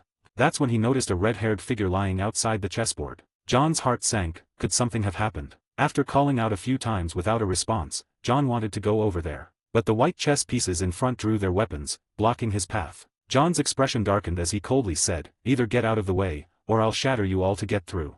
It was clear the white pieces had no intention of letting him pass, so John didn't hold back, raising his wand to attack. Reducto. The frontmost soldier was shattered by the white light. This had stirred up a hornet's nest. The white chess pieces started moving, so John cast the disillusionment charm on himself, disappearing from their sight. The wary white pieces were a bit unsure of the situation, and swoosh. The great sword scraped against them, shattering another piece. With his left hand holding the wand and his right hand wielding the great sword, John merged into the darkness, continuously slaughtering the white pieces. The shattered white pieces tried to recover, but John's expression hardened. This advanced transfiguration was likely a challenge set by Professor McGonagall. Trying to recover? Huh. I'll mix you all together and see how you can do that.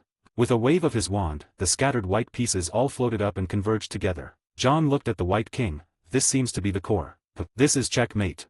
Leaping up, he twisted his waist and brought down a powerful strike, splitting the White King from top to bottom. The white pieces ceased movement, and John frowned as he looked at the somewhat deformed sword. This sword still isn't good enough. Having dealt with the chess pieces, he went over to where Ron was lying. He shook Ron and finally woke him up. "Ron, are you okay?" Ron was also a little confused. He only remembered that he chose to sacrifice himself to let Harry take down the White King. After that, he was knocked unconscious and couldn't remember anything. Hearing the voice, he opened his eyes, seeing nothing in front of him, and let out a scream in fright. "Ah, stay away from me. It's me, Ron, are you okay?" John removed the disillusionment spell and showed concern to Ron. "Oh, it's you. I'm fine, sorry for shouting like that, I'm a bit dizzy. But John, how are you here?"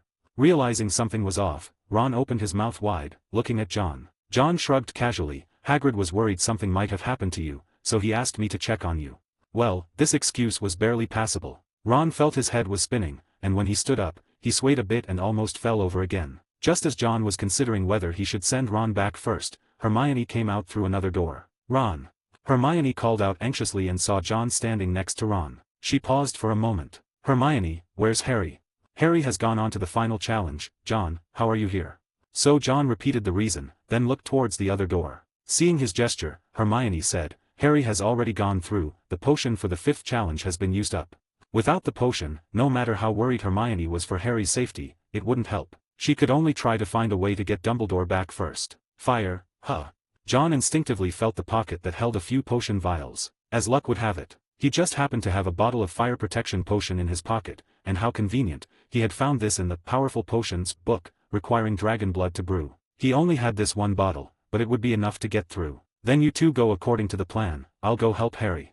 With that, John didn't bother with Hermione's surprise and went through the door behind the white pieces. As soon as he entered, John caught the stench of a foul odor. He was all too familiar with this smell. After all, he had dealt with a big creature that had a similar smell before. But this time the stench was even more choking, making his eyes water. Through his blurry vision, he saw the prone form of a troll. This troll was even bigger than the previous one, and the huge lump on its head showed it had been knocked out for a while. Just as John thought he wouldn't have to fight another troll again, the fallen giant unexpectedly opened its eyes. Ding! Defeat the second troll, +1 attribute point, blessing, Troll Nemesis. Troll Nemesis greatly increases the damage to giant creatures. The giant creatures will feel fear after seeing you. A quest was triggered, and John narrowed his eyes. Seeing that the huge troll was waking up, John cast a layer of disillusionment spell on himself. Before the troll fully regained consciousness, he moved behind it. John aimed for the head and unleashed a powerful exploding charm. The poor troll had just gotten up when it was sent flying again, this time even more badly, with a huge hole blasted in its head, blood gushing out continuously. It soon formed a small stream on the ground. The system simultaneously prompted the completion of the quest. His simple and brutal clearing method was probably even beyond what Dumbledore had expected. Reaching the final door, John pushed it open. Purple flames blocked the path, and John took out the fire protection potion, ready to drink it. Suddenly he stopped, his gaze becoming unfocused as he summoned the interface. Magic Power, Level 3, 105/1500. Spells, Alohomora, Level 3, Levitation Charm, Level 4, Transfiguration Charm, Level 2, Disillusionment Charm, Level 3, Lumos, Level 2, Incendio, Level 3, Reducto, Level 3, Fiendfire, Level 2. Skills, Short Weapon Mastery, Level 7, Great Sword Mastery, Level 4, Ranged Weapon Mastery, Level 1, Runes Mastery, Level 1, Alchemy Mastery, Level 1. Blessings, Physical Fitness, Quick Attack, Precision, Academic Scholar, Pilot, Long Distance Runner, Sword Dance, Night Stalker, Troll Nemesis. Last time my disillusionment charm failed in front of Dumbledore, this time I can't afford to be careless. Having made up his mind, John set his sights on the disillusionment charm and added the random attribute points he had just obtained. The disillusionment charm number jumped and became level 4. 12 Advanced Chapters. 32 Voldemort and the Backstab. John was satisfied after finishing everything. He cast another disillusionment charm on himself. The disillusionment charm level 4 was no less powerful than the auras of the Ministry of Magic. He took out the fireproof potion and drank it, then walked into the fire. It was like drinking ice water. The fireproof potion penetrated his whole body at once. The flames licked his body, but there was no burning sensation. John continued to move forward along the flames, passing the purple flames and reaching the black flames. He could feel that the fireproof potion on his body was disappearing quickly, so he quickened his pace and left the black flames before the effect disappeared. In front of him was the last room. At the same time, there were already 2 people in it. When John saw the tall man, his body tensed up. It was Quirrell. And the person besides Quirrell was Harry. What's wrong with this mirror? What is its function? Help me, Master. Use that boy. Use that boy. Potter, come here.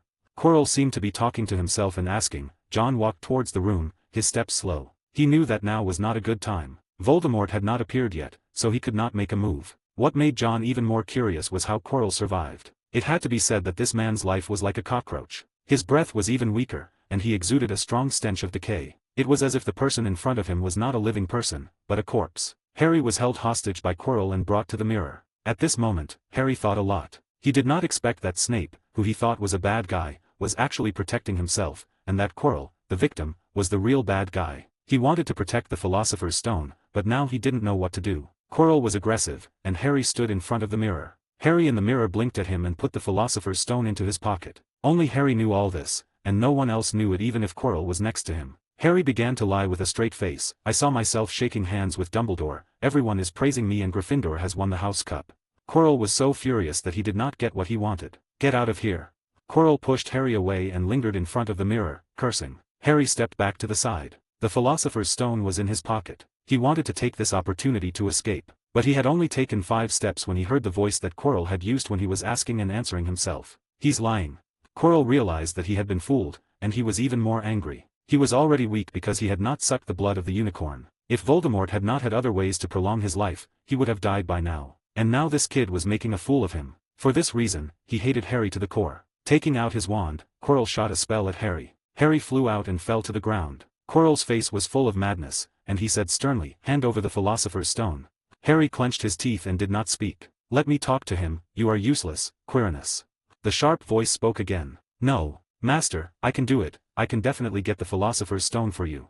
Quirrell was completely panicked now, and he stuttered to ask the Master to give him another chance. But Voldemort no longer trusted this subordinate and forcibly took his body. Quirrell was so weak now that he could not compete with Voldemort. Under Harry's horrified gaze, Quirrell's body turned in a strange posture. He grabbed his head with both hands and twisted it hard, like a large rubber ball. The disgusting smell became stronger. The head wrapped in a scarf turned in front of him, and Quirrell untied it bit by bit. Behind that head, there was a human-like face. Harry had never seen such a hideous and terrifying face, like chalk, with red eyes emitting light, and below were two long and thin nostrils like snakes. Quirrell said weakly in fear, "Master, give me a chance."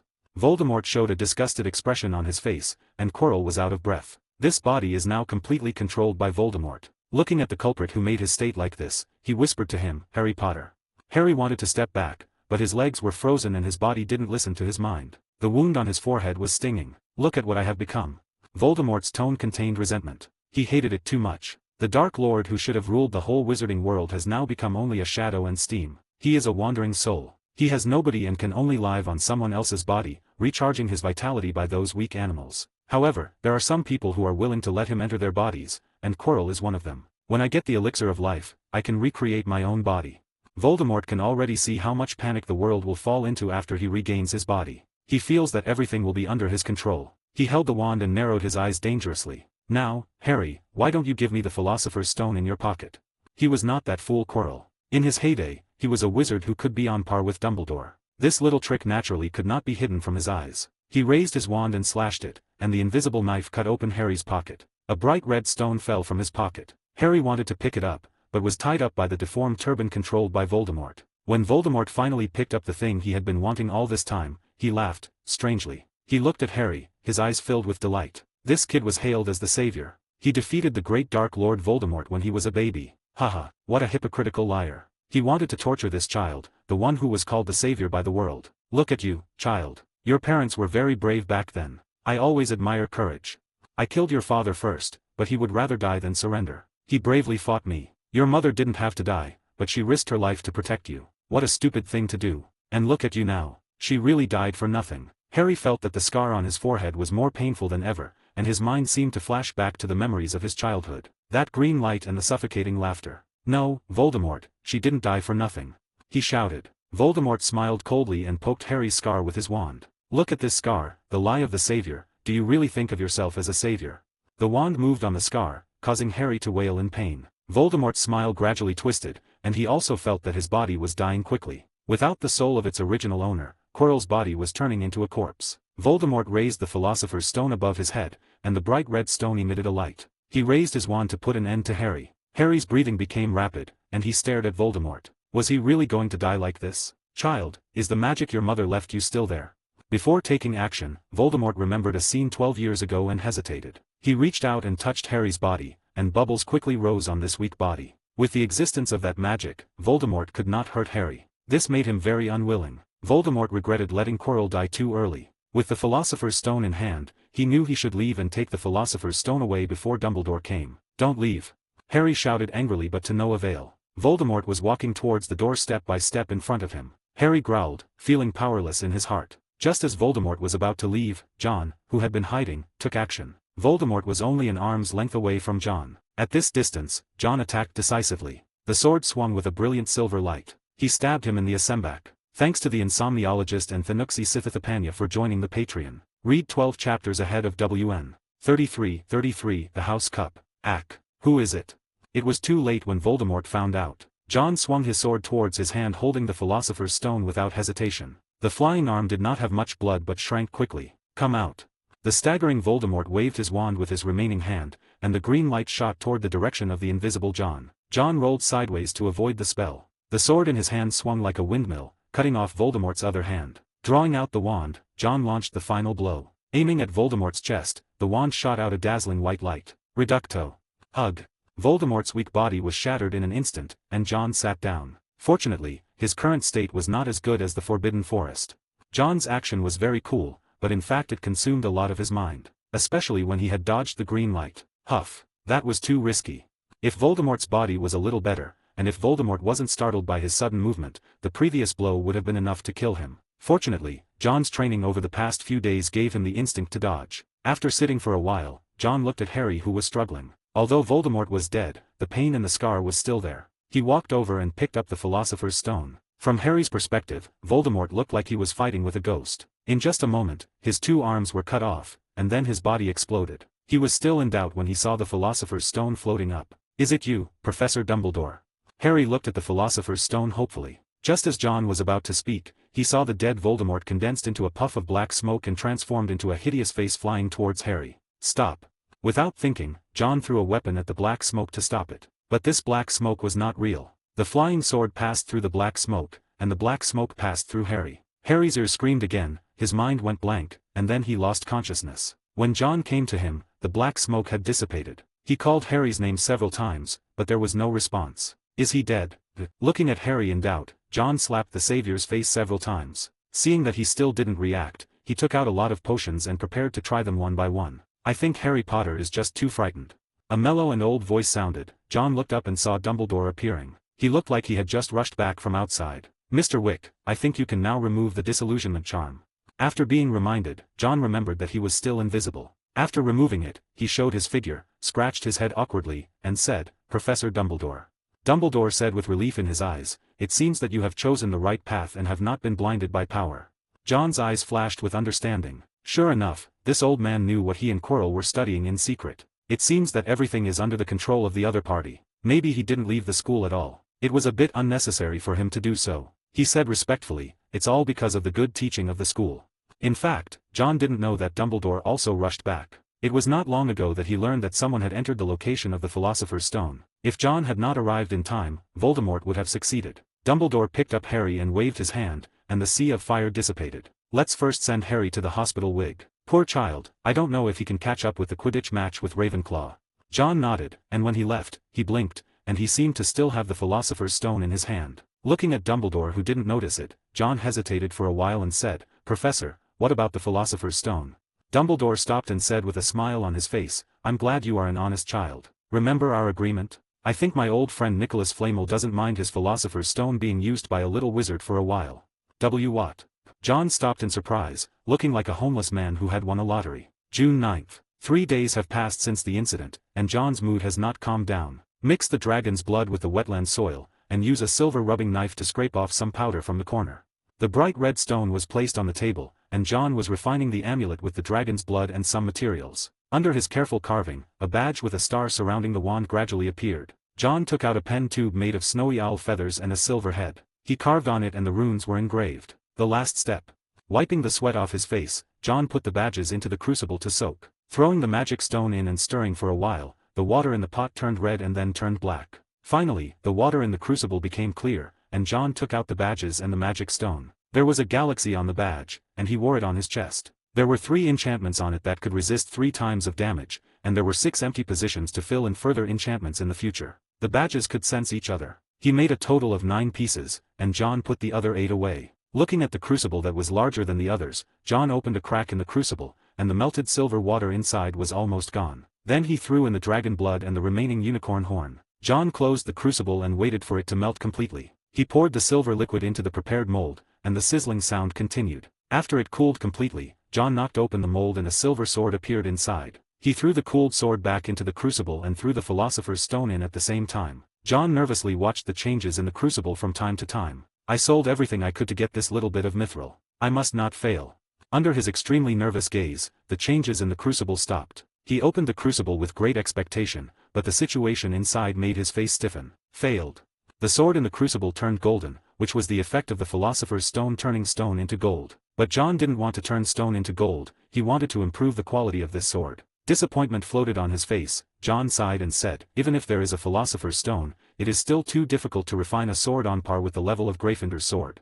Taking out the golden sword, John thought he could still sell it for some money. Looking at the time, it was already the end of year banquet. John had to put his things away, put the Philosopher's Stone in his pocket, and walked out of the room of requirement. Today is very lively. In the hall, Harry came out of the school hospital, but he was a little depressed after learning that Gryffindor lost the Quidditch game with Ravenclaw because of his absence. Slytherin's green and silver were adorned in the hall, and they had won the House Cup for 7 consecutive years. John sat in Slytherin's seat, glanced at Malfoy's arrogant look, and then looked at Gryffindor, who was 160 points lower than Slytherin. If it weren't for Malfoy, it would be hard to say who would win. Dumbledore was giving a speech, and when Slytherin's house points were mentioned, Slytherin burst into thunderous cheers and stomping, and John also contributed. Yes, yes, well done, Slytherin. Dumbledore nodded in agreement, and just when everyone thought he was going to declare victory, he changed the subject. However, several recent events must also be taken into account. The hall fell silent, Slytherin felt something was wrong, and Malfoy's smile faded. Dumbledore cleared his throat. I still have a few final points to distribute, let me see, by the way. First, Mr. Ron Weasley, he won the most exciting game of chess in Hogwarts in many years, for which I will reward Gryffindor House with 50 points.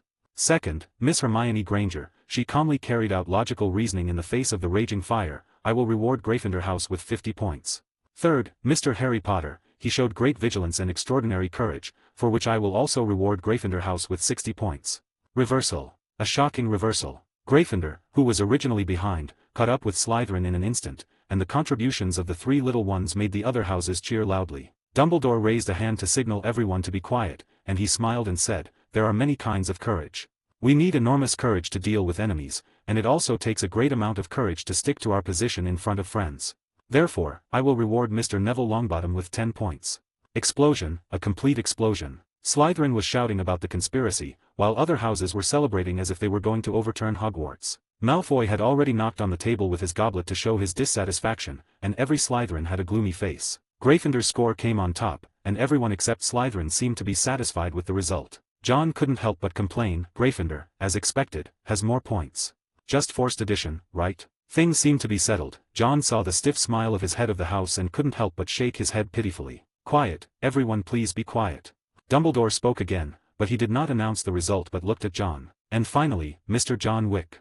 12 advanced chapters. 34, Twist and Homecoming. Mr. John Wick. The Slytherins were already bracing themselves for the humiliation of not winning the cup, but they hadn't expected a twist like this. The blonde beauty Daphne had been on the verge of making a snide remark to Pansy about Dumbledore, but she swallowed her words upon hearing this. Malfoy nearly threw his cup at Crabbe's head, staring at John in disbelief. Dumbledore continued, Mr. John Wick, with his keen intuition and meticulous observation, uncovered the identity of that person. In the Forbidden Forest, he saved a unicorn and then bravely rescued Harry Potter and Draco Malfoy from being hit by the killing curse. He risked his life to save Harry Potter, defeated that individual, and protected Hogwarts. His selflessness and courage in the face of danger are truly commendable. For this, I award Slytherin an additional 80 points. What a twist. At this moment, John Wick was the hero of Slytherin. Unlike the earlier deafening noise, the students of the other three houses stared at John in stunned silence, as if seeing this troublemaker in a new light for the first time. Many focused on the fact that he had defeated that person, the one whose name must not be mentioned. This was the second time since the birth of Harry Potter that such a defeat had occurred. That's fantastic.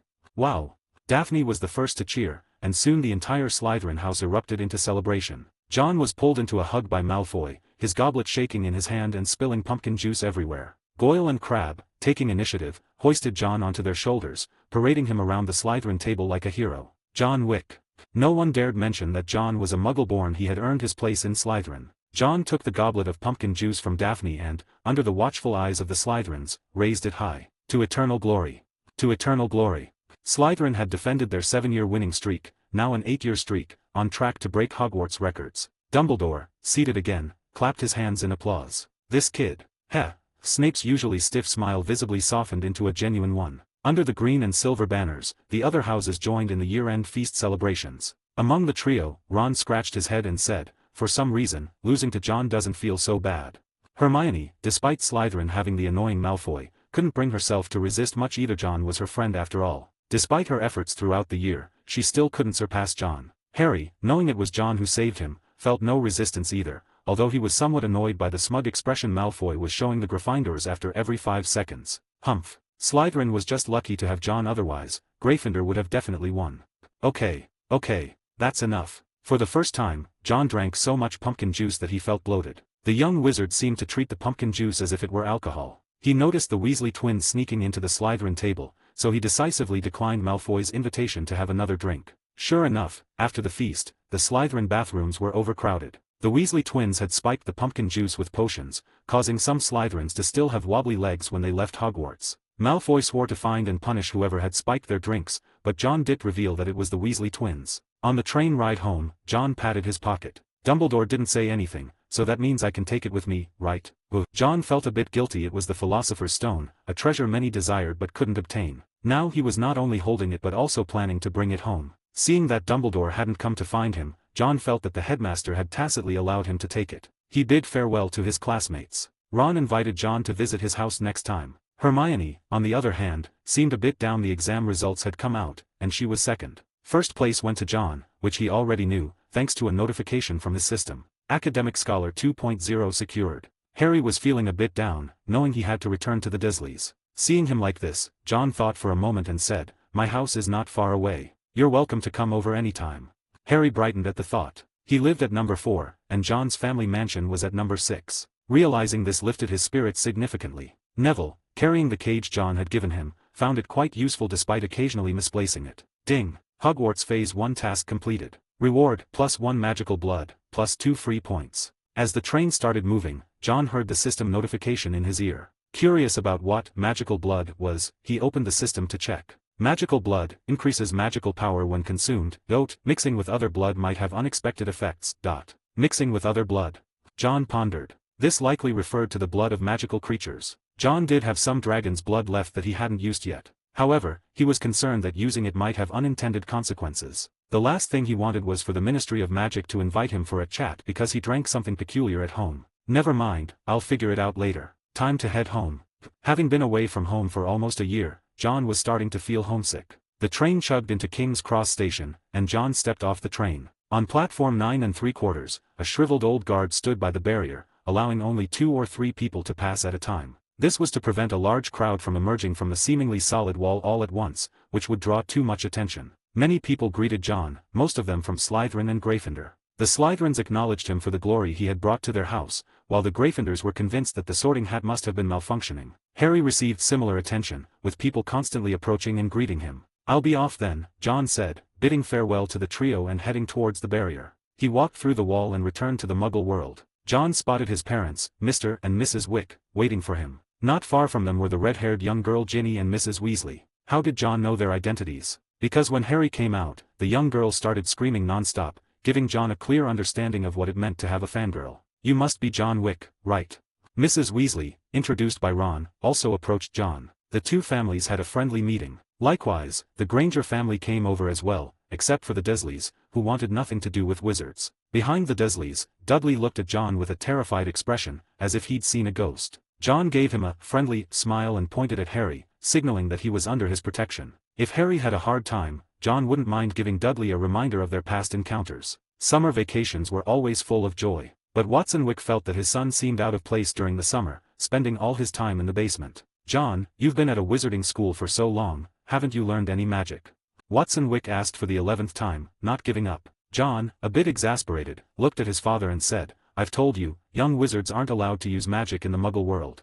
Seeing that his dad still wasn't giving up, John said sternly, "Do you really want to see your son sent to Azkaban, a prison in the magical world?" Watson smiled embarrassedly and muttered, "It's not that serious, isn't there a law to protect minors in the wizarding world?" John just gave him a look. If he came to the basement to disturb him again, don't blame him for secretly giving his father some sleeping potion. He was holding a tube of blood-red reagent in his hand, and from time to time there were dots of patterns like fire dragons flowing on it. Magical blood. He was studying how to use it. But while he was studying, he also stretched his claws to the wand. Thanks to Aragorn Anderson and Chance Edwards for becoming new Patreon members. Read 12 chapters ahead of WN. 35, Trace and Harry the Scapegoat. The Trace, a system used by the Ministry of Magic to monitor underage wizards, functions like a binding surveillance system. Before leaving Hogwarts, students receive a letter warning them not to use magic outside of school. This system is as mysterious as the Hogwarts admission list, but John wanted to try and see if he could dismantle the Trace. If he succeeded, he wouldn't have to fear being warned for using magic. Other people might not be able to do this, but John had alchemy skills. Even though his alchemy level wasn't high, the Trace used on young wizards wasn't too complex, making it a perfect practice target. With determination flickering in his eyes, John began researching his wand. The Trace is a monitoring method, or magic, extended by the notification letter students receive when leaving Hogwarts each year. It's like an annual renewal, indicating that the magic content within the Trace isn't high. Moreover, the Trace's effectiveness isn't foolproof, primarily monitoring the location of magic usage. If there are adult wizards nearby, the magic won't be attributed to the student. In pureblood families, young wizards using magic isn't unusual, and the Ministry of Magic doesn't intervene. In John's view, the trace seemed more like a tool to restrict Muggle-born wizards. This clearly prevents Muggle-born wizards from doing anything, John grumbled. He acknowledged that privileges existed everywhere, and it was normal for pure-blood families to have advantages over Muggle-borns. However, being targeted like this is irritating. After thorough research, John successfully extracted a thin, transparent silver thread from his wand. Using silver tweezers, he carefully placed it into a test tube and retrieved another wand. This wand, made from materials he had gathered in the Forbidden Forest, looked similar but wasn't as finely crafted as those made by Ollivander. It was cherry wood with a unicorn hair core, 11 inches long. He intended to use it as a spare wand. "Now I'm all set," he said. John then took out the vial containing the magic blood. After shaking it, he prepared to drink it. Originally silver, the mixture had turned red after adding dragon blood. Interesting. He opened the vial, noting it had no particular smell. Frowning, he muttered to himself, "This probably doesn't taste like orange juice." Realizing he had to drink it eventually, John took a deep breath, closed his eyes, and downed the potion. "Oh, I thought it would hooarttttt. Ack." The magic blood coursed down John's throat, feeling like a powerful potion. Ugh. His body began to heat up, and he clutched his throat as his face turned red with pain. Shatter. The vial slipped from his hand, shattering on the floor. Hearing the commotion, Watson Wick rushed in, having been about to check on John for the 12th time. Ugh. "Oh my God, John, what's happening to you?" Watson ran over, but as soon as he touched John, he recoiled from the heat. Seeing John's pained expression, Watson tried to think of a way to cool him down. A wave of magical energy emanated from John, causing everything in the basement to float. Get out now. With the last of his rationality, John knew he couldn't let Watson stay or he would get hurt. He waved his hand. Without using a wand, he sent Watson floating out of the basement. "John. Lock the door. Don't come in." John's entire skin was red, and the magical energy waves made the basement a chaotic mess. The Wicks could only fret outside the basement. Magic power is increasing. John felt his body's changes acutely as his pain gradually subsided. Some young wizards experience magic outbursts in their childhood, which John had never encountered before. However, he now felt as though he was in such a state, where he felt like a god walking among mortals. Without a wand, he could manipulate everything with just a thought. This. Under his control, objects around him transformed continuously, sometimes turning into a cat, and sometimes into a dog. An owl flew across the ceiling, which had originally been a chair. Out of hand.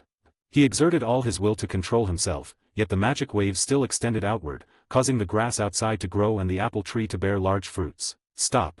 John hammered the floor with his fists, roaring like a trapped beast. The basement gradually returned to calm. Huff. Huff. Everything floating in the basement fell heavily, and John lay there, panting heavily. Ding, magic blood process complete. Gain dragon characteristics, Fire Swallow, Intimidation, Hardening, Dragon Tongue. Fire Swallow, increased affinity and resistance to fire-based magic. Intimidation, increased deterrence against lower beings. Hardening, increased resistance to physical attacks. Dragon Tongue, learned the language of dragons. John's body regained control, and he felt as though he had just recovered from a severe fever. His clothes were drenched. Propping himself up, John cast a cleaning spell on himself, cursing under his breath. The system didn't mention this process would be so excruciating. Had he known, he wouldn't have used it at home. Now, the basement was destroyed. But oh well. Despite the grueling process, the gains were enormous. Aside from acquiring the 4 dragon traits, his magic power had significantly increased. Magic power, level 3, 635/1500. Spells, Alohomora, level 3, Levitation Charm, level 4, Transfiguration, level 2, Dragon Form available, Disillusionment Charm, level 4, Lumos, level 2, Incendio, level 4, Confringo, level 3, Fiendfire, level 3, Occlumency, level 3. Skills, Short Weapon Mastery, level 7, Great Sword Mastery, level 4, Firearm Mastery, level 1, Runes Mastery, level 1, Alchemy Mastery, level 1. Blessings, Robust Physique, result of the Hardening trait, Quick Attack, Precision, Academic Scholar 2.0, Pilot, Long Distance Running, Sword Dance, Night Stalker, Troll Nemesis, Night, Fire Swallow, Intimidation, Hardening, Dragon Tongue. In addition to the blessings, his magic power surged by 500 experience points, and 2 fire-based spells had also leveled up. John speculated this was due to the Fire Swallow attribute. Furthermore, his Transfiguration spell had changed. Although it hadn't leveled up, it now had a Dragon Form option. However, upon selecting it, it was grayed out, likely requiring a higher level of Transfiguration. The advanced form of Transfiguration was Animagus, a spell that allowed one to transform into an animal. Currently, there are 7 known legal animagi, including Professor McGonagall, the head of Gryffindor. John estimated that when his transfiguration spell reached level 4, he might be able to perform the animagus transformation. Leveling up the transfiguration spell was challenging. After reaching level 2, John hadn't seen any progress for a long time. With 4 remaining points from his first year, John glanced at his skills and added 1 point each to runes and alchemy. After the upgrade, both skills turned gray, indicating they required more accumulation before the next upgrade. He also added a point to acclimancy, leaving 1 point in reserve for emergencies. The system isn't omnipotent, he mused. Cleaning the basement was easy with a few swishes of his wand. Under the worried gaze of his parents, John emerged, only to be subjected to a thorough checkup like a ragdoll. He stopped his dad from checking his private parts and assured them he was fine. After promising multiple times that it wouldn't happen again, his parents finally dropped the idea of going to the hospital. Luckily, I removed the trace, otherwise, the Ministry of Magic would have been here by now. As John felt relieved, he noticed an owl flying past the window towards another house. If he remembered correctly, that was 4 Privet Drive. Harry, who had only been back for a few days, used the method Hagrid taught him to ensure the Dursleys no longer dared to boss him around. He followed the school's rules and didn't use magic, only taking out his wand to scare them a bit. But even this resulted in him receiving a warning letter from the Ministry of Magic. Harry was confused. Could he not even use his wand to scare people? As the instigator of all this, John remembered that Harry's wand was also tracked by the trace. John was fine, but Harry had to take the fall. John silently apologized. It was a case of sitting at home, yet trouble came from the sky. Read 12 chapters ahead at 36 Visits and Travels. After drinking the magic blood, John felt the whole world becoming clearer. It was as if magic elements occasionally flashed before his eyes. Though he couldn't see them physically, he could feel their presence. The effects of the magic blood are greater than I thought. John took out his wand and cast a small spell. Flames erupted and filled the basement. John was startled and barely managed to control them. A simple flame charm producing the effect of fiendfire. The level 4 flame charm was terrifying. If the fiendfire curse reached level 4, it would be utterly devastating. He had the urge to upgrade fiendfire, but decided against it. Controlling level 4 fire-making spell was already difficult with his level 3 magic control. Trying to handle a stronger fiendfire might end up burning down the house. The basement now had fewer items. The chair that had turned into an owl had been taken by Watson and placed outside as a decoration. Basil saw such a lifelike owl and thought that John raised other owls in the basement. John had tried to reverse the transformations caused by his magic surge, but all his attempts failed. The magic surge must have triggered all my potential. The animals, though immobile, were incredibly lifelike. John felt that if he could maintain this state, he could even stand a chance against Voldemort. However, such a state was rare and uncontrollable. In the magical world, there was a creature known as an obscurus, formed by the uncontrolled magic of a young wizard. These creatures were extremely dangerous, and wizards who developed an obscurus, known as obscurials, typically had short lives. It was said that there had been an obscurial incident in New York that almost exposed the entire magical world. Fortunately, it was eventually resolved. John knew he needed to control his use of magic blood carefully. Otherwise, he might end up in an obscurial state, which would be disastrous. After upgrading alchemy to level 2, John became even more adept at it, especially with the help of the philosopher's stone. Taking out one of the 9 badges he had crafted, John carefully inscribed a rune on it. Thurisaz. This rune had reflective properties and also provided a small boost of luck. Once the inscription was complete, a glow briefly flashed across the badge before it returned to its ordinary appearance. Using the philosopher's stone and dragon blood as the ink has an excellent effect, John mused, satisfied as he pinned the badge to his chest. The badge, shimmering like a galaxy, added a touch of mystery to his demeanor. He planned to use the remaining 8 badges to inscribe other runes. John, someone is here to see you. Mrs. Wick's gentle voice rang out, surprising John. Someone has come to see me. Could it be Harry? With a flick of his wand, the items on his desk neatly returned to his trunk. After tidying up, John left the basement. He had expected Harry or perhaps some old classmates. To his astonishment, he was greeted by the sight of an elderly man dressed in a light purple wizard's robe, with a crooked nose and half-moon glasses perched on it. Dumbledore? Dumbledore looked very down-to-earth as he toured the grand mansion, occasionally making some appreciative comments. Especially when he saw the decorative owl, a gleam of wisdom flashed in Dumbledore's eyes. Professor Dumbledore. John's heart tightened and he hurried over. Dumbledore noticed John's nervousness and smiled. Minerva wasn't wrong, you have quite a talent for transfiguration, John. John felt a bit embarrassed, as if he had been caught doing something he shouldn't have. Dumbledore, having once taught transfiguration himself, recognized the exceptional skill involved in the owl's creation. In Dumbledore's eyes, the owl was a testament to a skill level that would put many Aurors to shame. He was quite curious about how John had achieved it. A few days ago, Harry received a warning letter from the Ministry's improper use of magic office. He was quite upset about it, Dumbledore mentioned, recalling the scene with a twinkle in his eye. John tried to act like he didn't know anything about it, but he couldn't help feeling nervous and subtly moved his wand behind him. Dumbledore spoke softly, "No need to be nervous. Some clever wizards have their special ways. Harry will be fine, it was just a small warning." He even made a small gesture with his fingers to indicate how minor the warning was. This reassurance made John breathe a sigh of relief. It seemed the title of the boy who lived could indeed afford Harry some privileges. It seemed that Dumbledore had come because of the commotion John had caused a few days ago. John invited Dumbledore to sit down. Mrs. Wick brought in a cup of tea and some freshly baked cookies. "These are excellent," Dumbledore said after taking a bite of the cookie, full of praise. Seeing the old man enjoy the cookies so much, Mrs. Wick looked pleased. After some small talk, Dumbledore got to the point. "John, the Philosopher's Stone has been with you for a while now," he said. John understood immediately Dumbledore was here to retrieve the stone. Despite feeling a bit reluctant, John nodded and said, "All right, Professor Dumbledore, I'll get it right away." No, John," Dumbledore said, waving his hand when he saw John's misunderstanding. "My old friend is not in a hurry. The Philosopher's Stone has already been announced as destroyed to the public. You can keep it for the rest of the holiday." "Then what is it?" John was puzzled. If Dumbledore wasn't here for the stone, then what? Dumbledore gave a mysterious smile. "My old friend heard that a young wizard is very interested in alchemy and would like to meet him."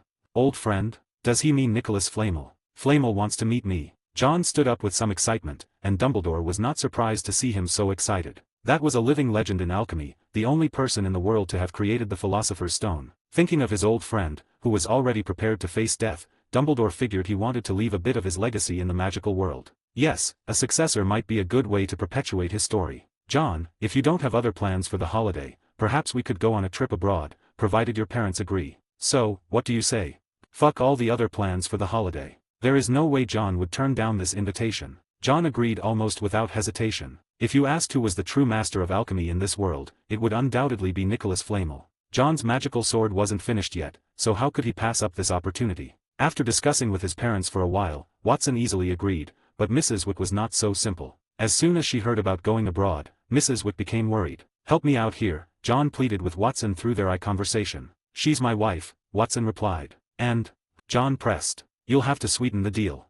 Watson bargained. Eventually, after John promised to buy Watson super bubble gum and chocolate frogs, and agreed to several other demands like having Basil deliver messages to Watson's friends and getting Tom to perform at Mrs. Wick's kitty parties, Mrs. Wick reluctantly gave her consent. Mrs. Wick eventually relented, but on the condition that John must write a letter home every week. "If you dare not write, I'll tell your uncles," she threatened. John found this threat quite harsh, considering his uncles were the type of guys who wrestled bears bare-chested in the winter. Mrs. Wick was a Slav, and her brothers were tough men. When John was 5, he saw one of his uncles tame a brown bear. They even wanted to take John hunting in the mountains, but Mrs. Wick scolded them thoroughly, preventing that from happening. Otherwise, John might have become a seasoned hunter by now. After arranging the time with Dumbledore, John went back to the basement to pack his things. There wasn't much to pack, but he had to carefully store the Philosopher's Stone and other materials. After playing a game of fetch with Tom, John saw Dumbledore, who had changed into a different outfit. Dumbledore, on a whim, decided to try out a Muggle cruise. So, instead of using a port key, John found himself on a cruise ship bound for France. Read 12 ahead at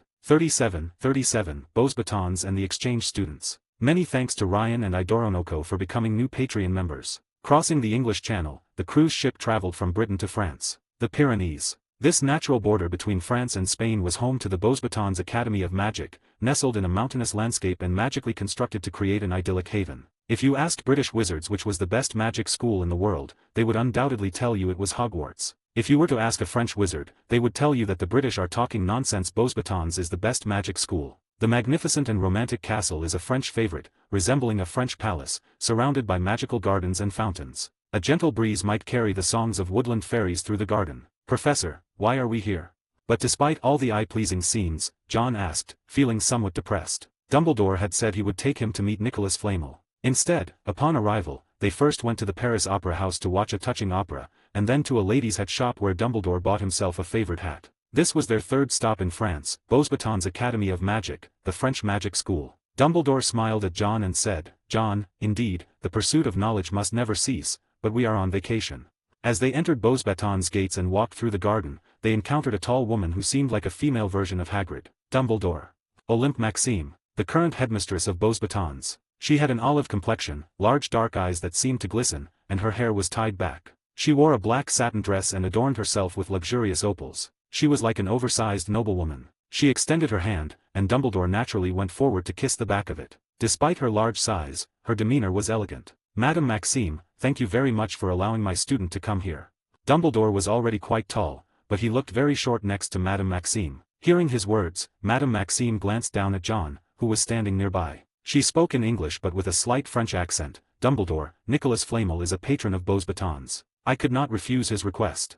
Dumbledore smiled, and it seemed they were speaking in code. John was utterly confused by their exchange. Madame Maxime then approached John. She looked at John's well-fitted suit and showed a hint of approval in her eyes. "Now, you may need a little transformation." She took out her wand and lightly tapped it on John. John felt a change and looked down to see that his clothes had transformed. The suit transformed into a light blue robe, with a design on the chest featuring 2 crossed golden wands, each with 3 stars emanating from it. John was a bit bewildered by the instant wardrobe change. Dumbledore cleared his throat, bringing John out of his daze. "John Wick, from now on, you will spend this holiday at Beauxbatons as a temporary exchange student from Hogwarts." "What the fuck?" The elderly man, who had a penchant for overly sweet cockroach clusters, had a smile of conspiracy on his face. John then realized he had been tricked by this old bumblebee. So much for finding Nicholas Flamel instead, he had become an exchange student. "Damn, I've become a stand-in." John thought in dismay, wondering if Dumbledore had found out about his dabbling in dark magic and was planning to expel him from Hogwarts. Was it really going to be that harsh? He subconsciously forgot that Dumbledore had mentioned the word temporary, and now he was very nervous. "Professor, if there is anything I've done that displeased you, please just tell me." John wanted to cry but had no tears. Dumbledore blinked and patted John's shoulder, saying mysteriously, "John, every magical school is filled with mysteries that you can discover with your keen eyes. You can also enjoy Beauxbatons gardens and fountains. My old friend is very fond of them." The underlying message seemed to hint at something for John. Dumbledore then softly added, "Don't worry, Hogwarts won't expel a young wizard for his curiosity about magic."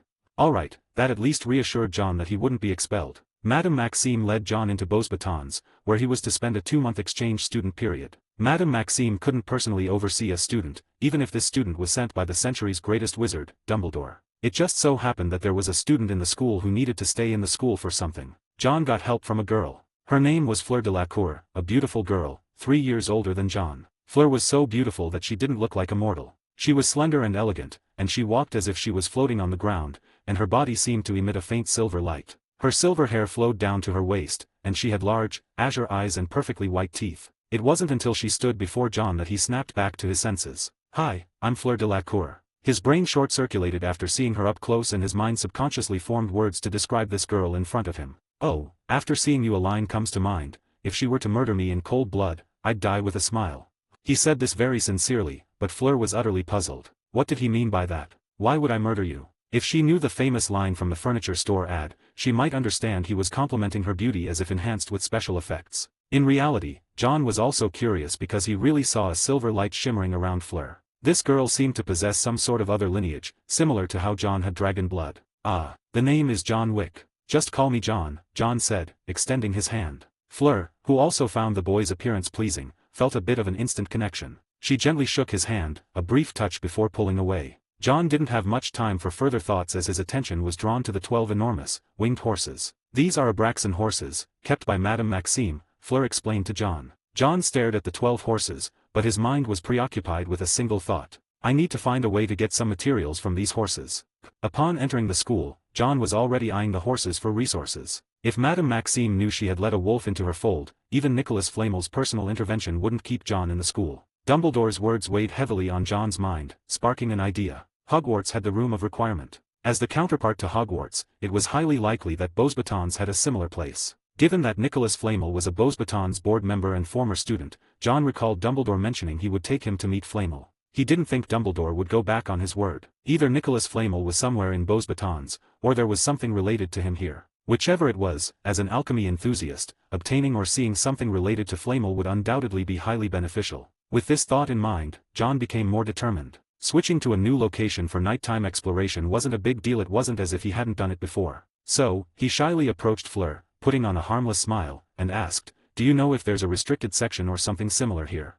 Fleur couldn't understand the thought process of this little wizard from Britain. Why is he asking me about the restricted section? This was Beauxbatons, not Hogwarts. They wouldn't have a restricted section just sitting around openly for little children from other schools. As expected, John's answer was, "Yes, but you better not even think about it."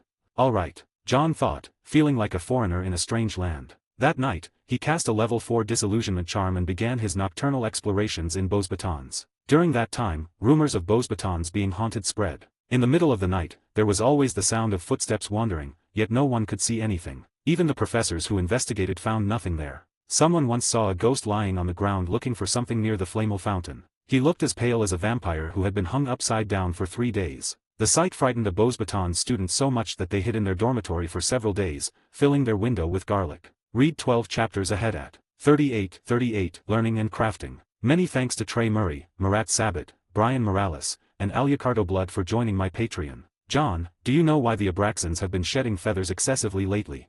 Madame Maxime had been quite worried recently because something was wrong with her horses. It was unclear whether it was due to fighting over mates or depression, but the Abraxans were shedding feathers like crazy. Initially, it wasn't noticeable, but now their wings and manes had visibly bald patches. Not even single malt whiskey could cheer them up anymore. Fleur cast a suspicious glance at John, who had been behaving well since his arrival. Though there was no evidence, a woman's intuition told her that John Wick was somehow involved. Abraxans? You mean those giant horses? John asked with a look of surprise and astonishment. I have no idea. I've been busy studying alchemy books lately. To prove his point, John produced his reading list. It was filled with alchemical literature. As a magical school with a history of 700 years, Beauxbatons had no shortage of valuable texts, comparable to Hogwarts. In fact, thanks to Nicholas Flamel, a renowned alchemist, Beauxbatons had an even richer collection of alchemical writings, perhaps more than Hogwarts. Among them were books written by Flamel himself, which John found incredibly beneficial. Is that so?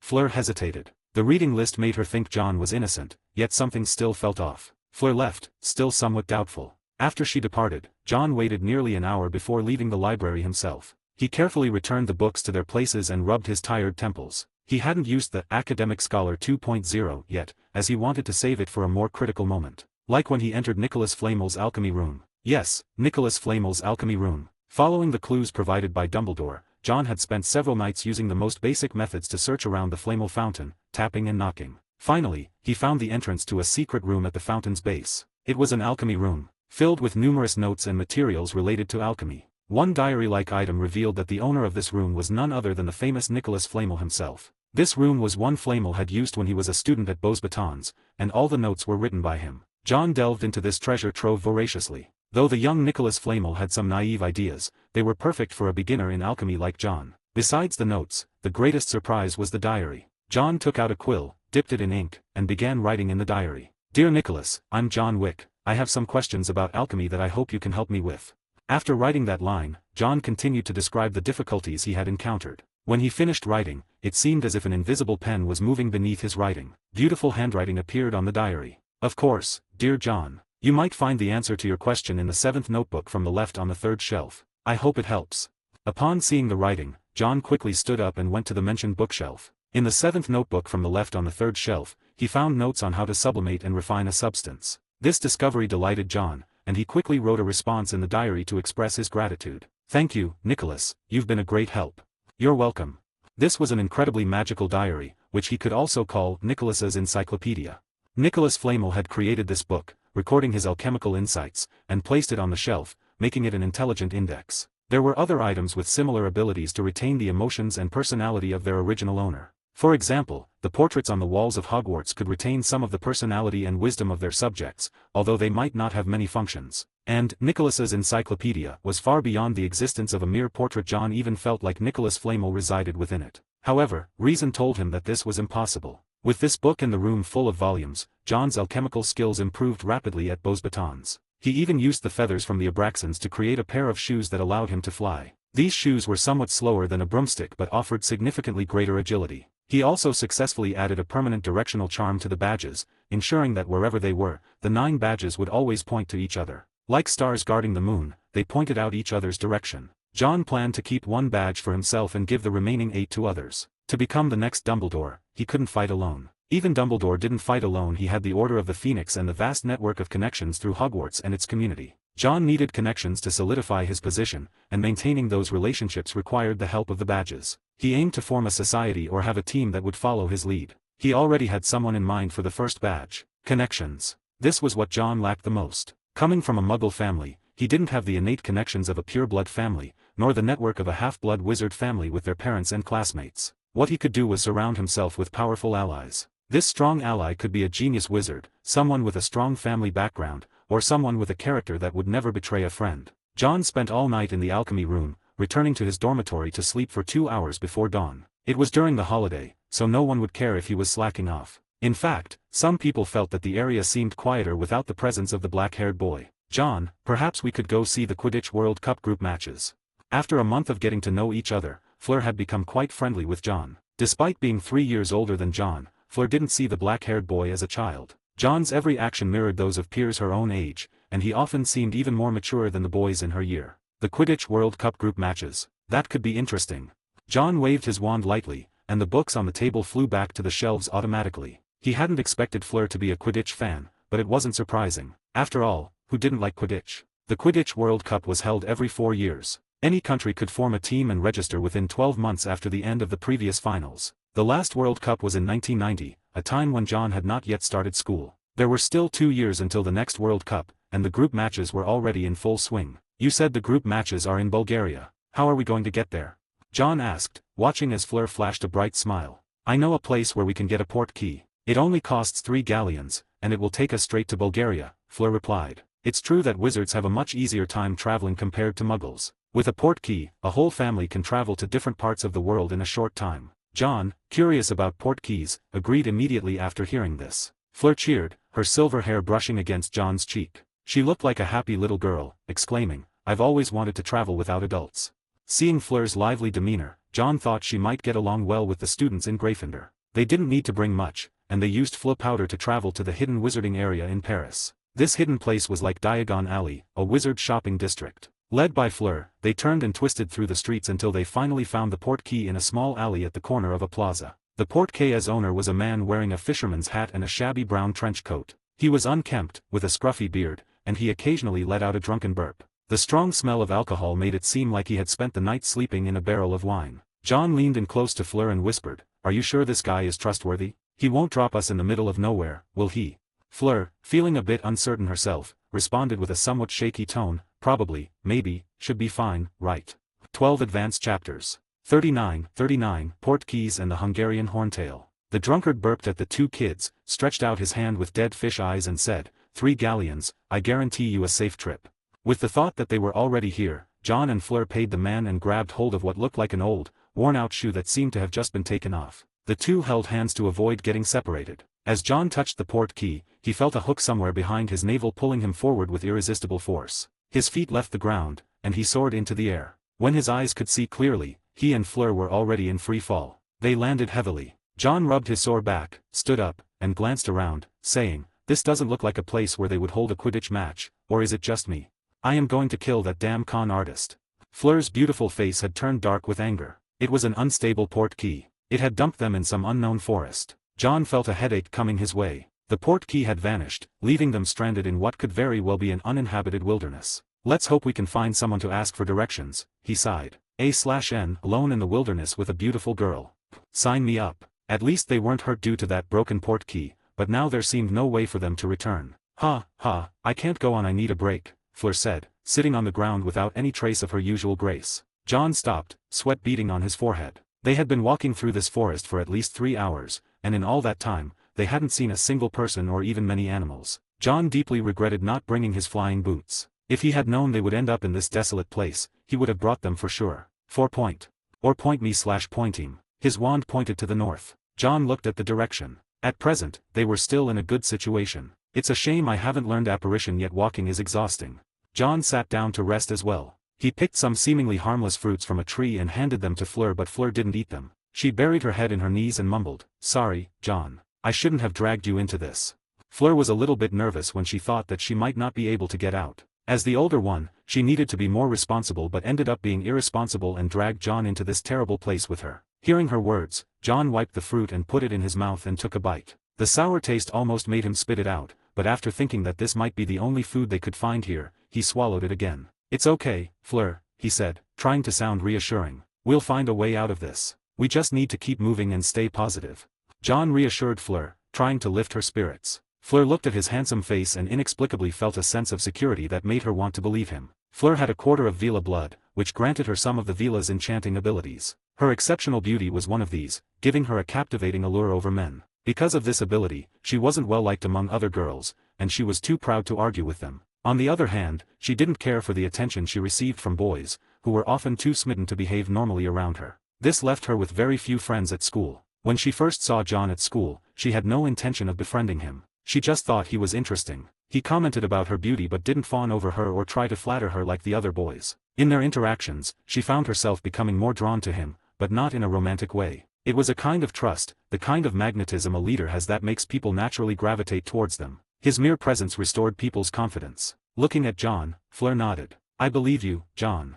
John smiled and handed her another fruit. "Now, don't look so gloomy, and take a bite." Fleur took it without any defense and took a bite. The price of this was that her whole face was squeezed by the sourness. "John. I didn't do anything. Look, I ate it too. But should have warned. I took such a large bite. Oops."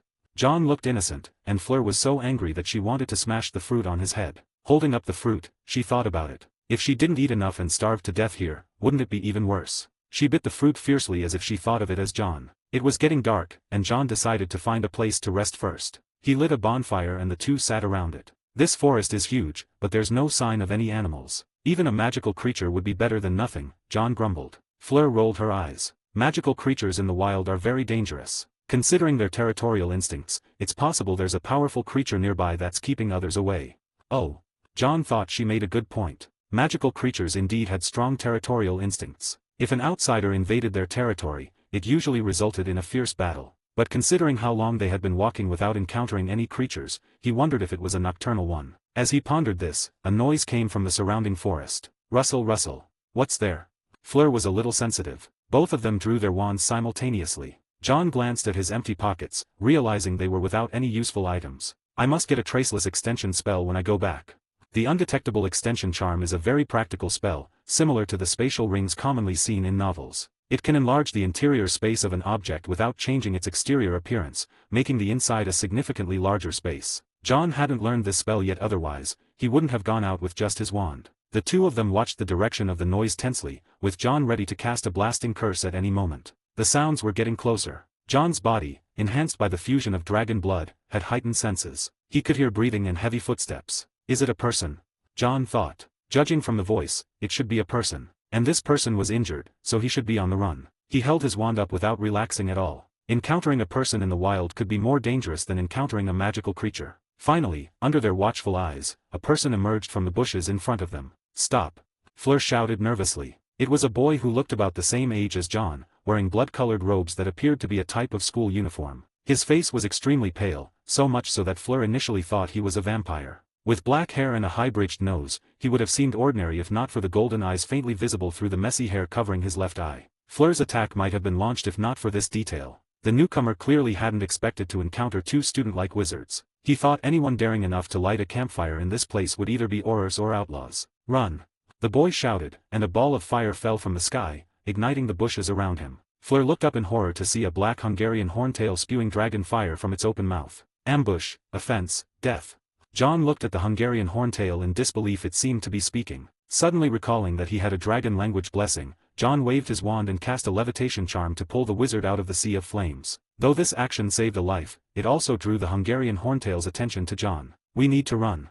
Fleur finally understood why there were no other creatures around. The Hungarian horntail was the fiercest of dragons, and its presence meant no other creatures dared to appear nearby. John immediately turned and started running, with the angry words of the Hungarian horntail still echoing behind him. "Wizards, sleeping, ambush, dishonorable, but hurts, sore butt. Don't tell me. This kid."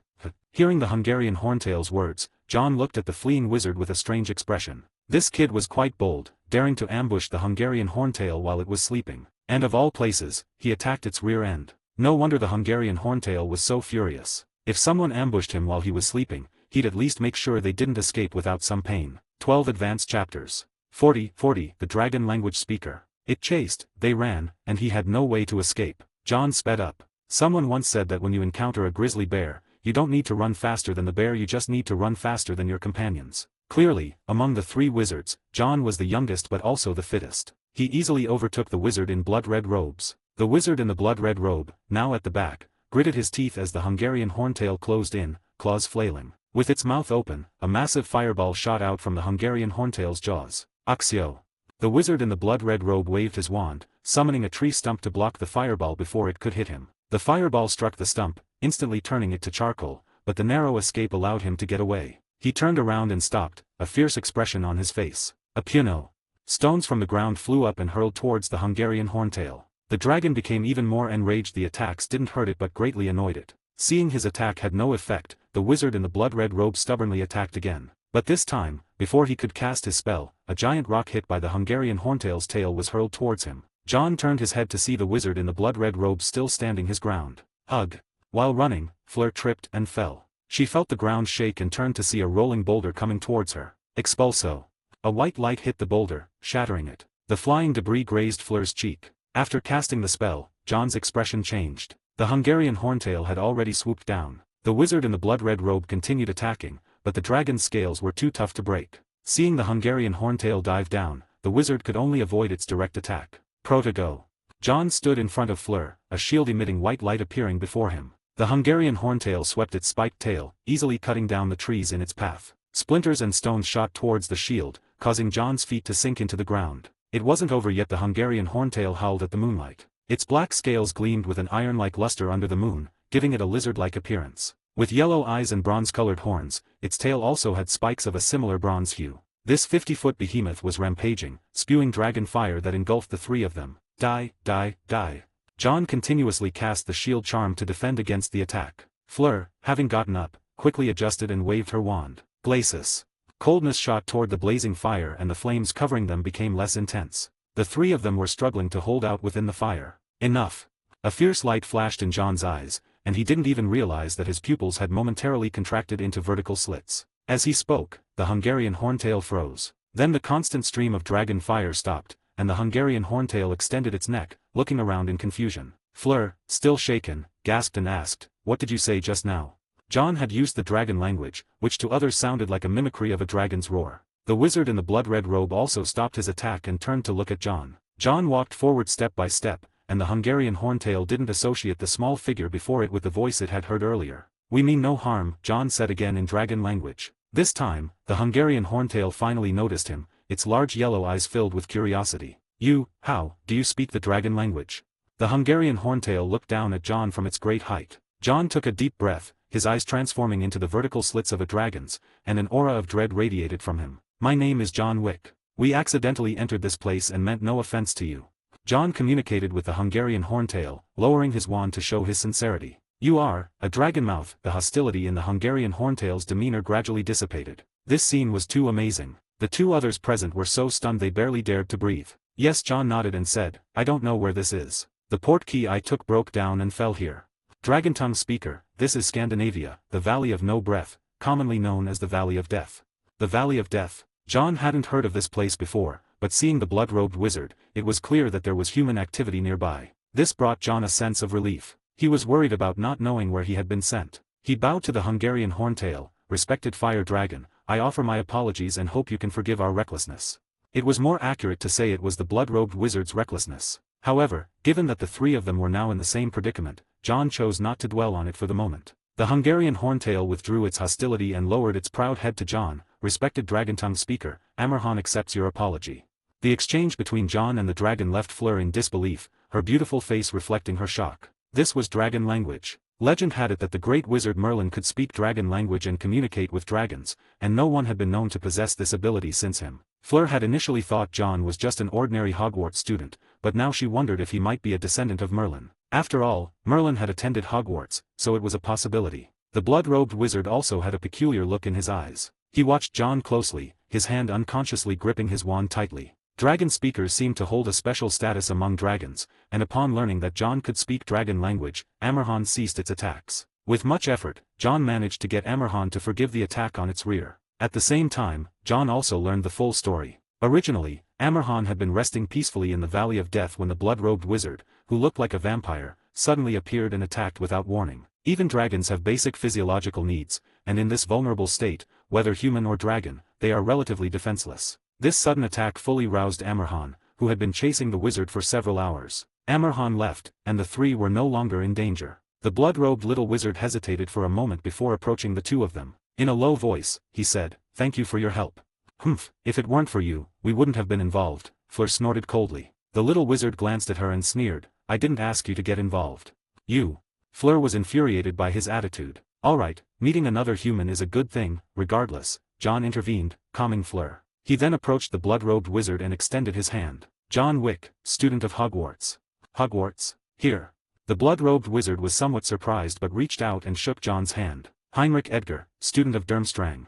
Durmstrang? John was taken aback. He hadn't expected to end up here. He had heard that Durmstrang had a bad reputation for being unfriendly to Muggleborns and was one of the few schools that accepted the teaching of dark magic. Moreover, the first generation of the notorious Dark Lord, Gellert Grindelwald, had attended this school. John recalled Malfoy once bragging that he was supposed to go to Durmstrang, but Mrs. Malfoy didn't want her son to be so far away. I can't believe I've almost crossed out of Europe, John thought, feeling exasperated. The person who sold them the port key might as well have sent them to Asia, might as well taste what the dumplings are like for all the trouble it caused. Fleur, upon hearing the name Edgar, was shocked and exclaimed, Edgar, the dark magic family. Not many families would openly use dark magic as a label, but the Edgar family did so. Each member of the Edgar family was extremely fanatical and loved to challenge the strong. Once, an Edgar had sent a challenge letter to Grindelwald. After being defeated, he became a loyal follower of Grindelwald. Thus, the Edgars were known as the aides of the strong. Only those powerful enough could conquer the Edgars and use them to their advantage. 12 Advanced Chapters. 41, The Duel and Durmstrang. So this kid is a sucker for challenges.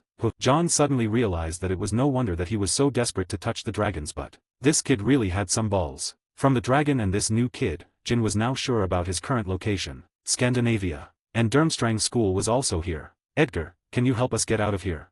John asked, his voice carrying a hint of desperation. Heinrich looked at John, his features delicate and pale, reminding John of that boy Malfoy. Heinrich's next words were unexpected. You are strong.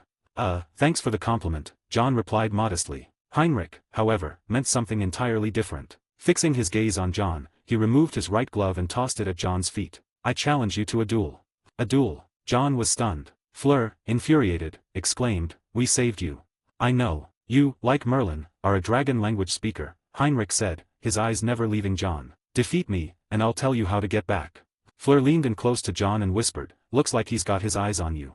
John couldn't help but feel there was a hint of schadenfreude in Fleur's voice. With a smile, Fleur seemed to savor the moment, seeing her payback for the sour fruit incident. Of course, she was not afraid that John would lose. The situation when she dealt with the fire dragon just now was enough to show John wasn't simple. But being targeted by Edgar was no small matter. They were known to be extreme lunatics. If John didn't agree to the duel, Heinrich would likely leave them to wander the forest indefinitely. Reluctantly, John agreed, hoping to return as soon as possible. A duel. He thought of Professor Flitwick, a small man but a champion of dueling tournaments. John and Heinrich stood back to back, wands in hand, pacing away from each other while counting aloud. At the count of 10, both turned and attacked simultaneously. John was quicker. With a rapid spell, he launched a blasting curse. Heinrich reacted just as swiftly, casting a shield charm to block the attack before countering. The exchange between them was intense, more akin to seasoned duelists than mere students. Their wands were their rapiers, emitting dazzling rays of magic. John evaded a minor curse and then cast his most powerful spell. Heinrich responded in kind with his own strongest attack. Incendio. X2. Twin jets of flame collided, creating a blazing inferno. John's level 4 Incendio met its match, but he had the upper hand. The orange flames overwhelmed Heinrich's, and just before they consumed him, John cast a low-power blasting curse hitting Heinrich. You've lost. John didn't press the attack. He lowered his left hand, resting his right on his hip. Heinrich stood up silently, retrieved his wand, and said, You're indeed powerful. I concede. He accepted defeat straightforwardly. John smiled slightly, knowing they could now leave. I can tell you how to leave here. Head to Durmstrang. There's a FLU network you can use.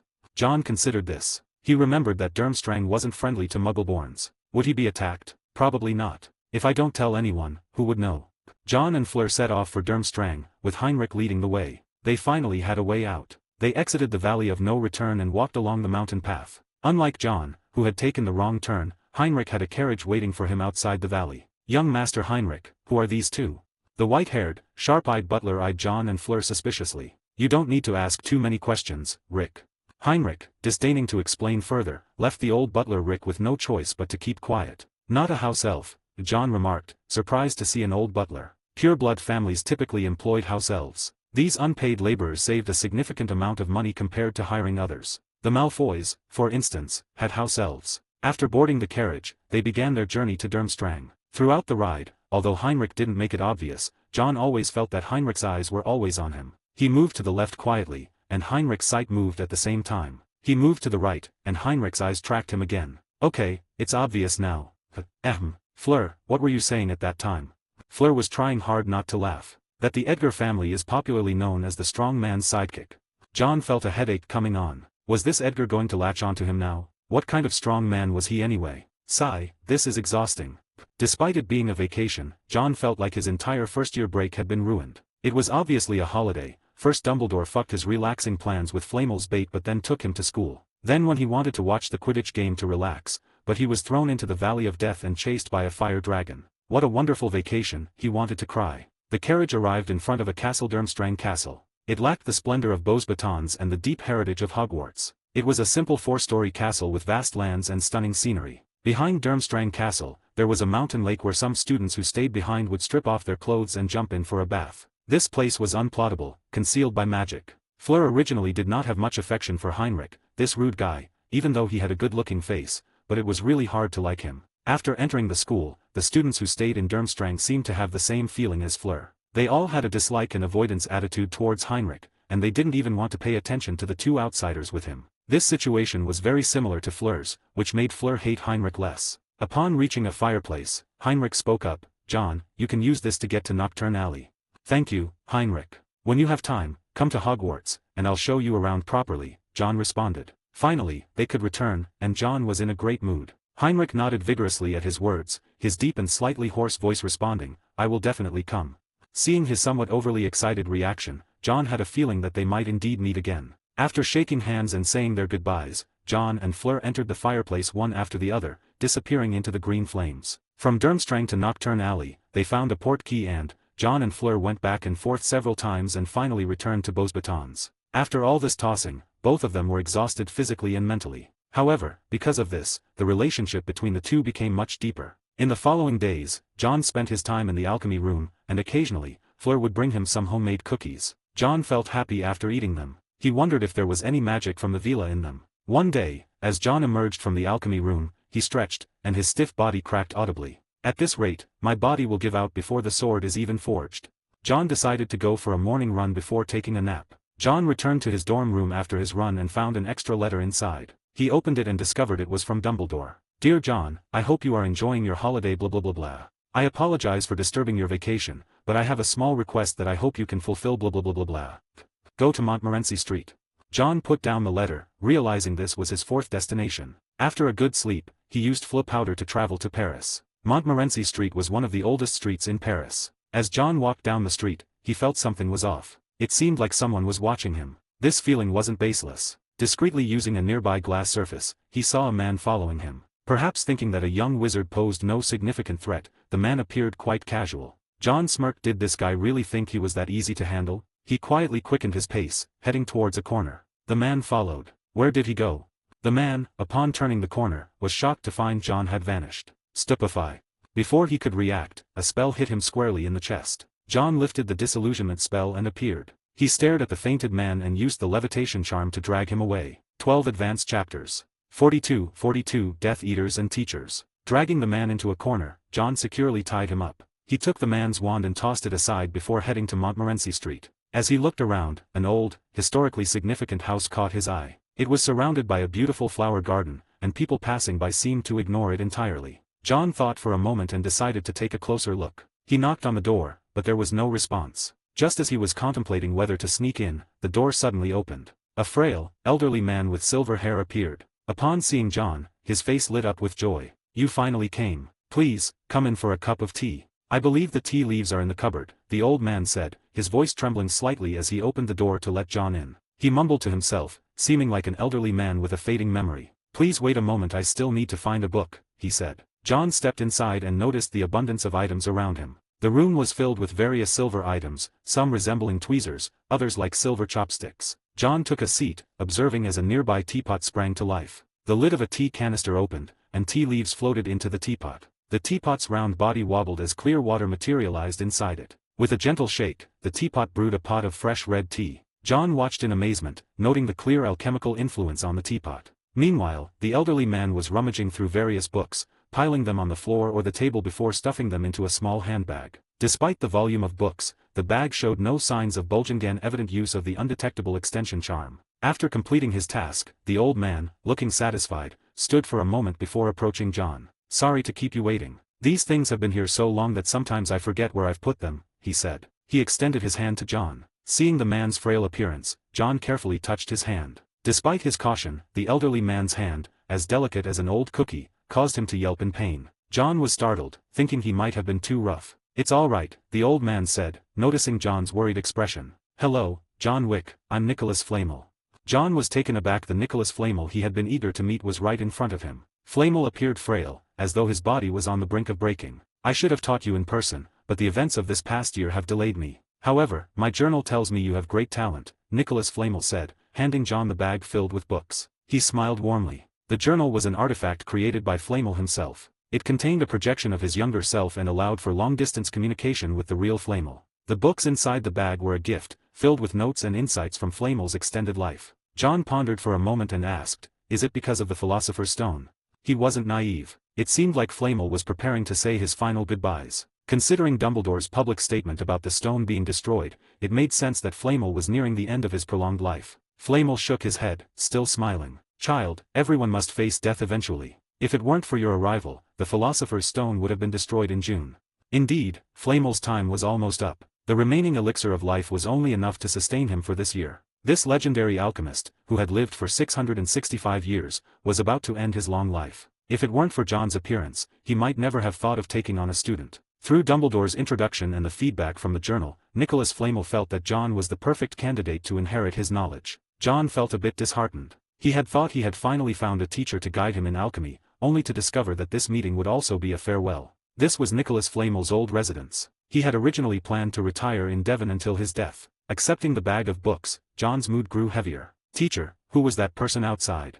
John asked, recalling the man he had encountered earlier. Nicholas Flamel smiled at the title. Even though they had just met, it felt as if they had known each other for a long time. That was a Death Eater. Even though Voldemort was defeated, his followers still seek the means for his return, Flamel replied, his expression turning serious at the mention of the name. The old man had lived through 2 Dark Lord eras and knew well Voldemort's obsession with immortality, a desire that could only be described as pathological. Despite Voldemort's downfall 12 years ago, his followers continued to seek out Nicholas Flamel, hoping to resurrect their master. To teach John, Flamel had temporarily separated from his wife and returned to his old home. During the remaining holiday time, John stayed with his teacher, Nicholas Flamel. He greedily absorbed alchemical knowledge, as the old man's erudition extended beyond a single field. He possessed master-level understanding of runes, charms, and magical creatures. Day by day, John soaked up all the knowledge like a sponge. Flamel was very satisfied with his student, noting that alchemy required both talent and a persistent, never-fading quest for knowledge and exploration.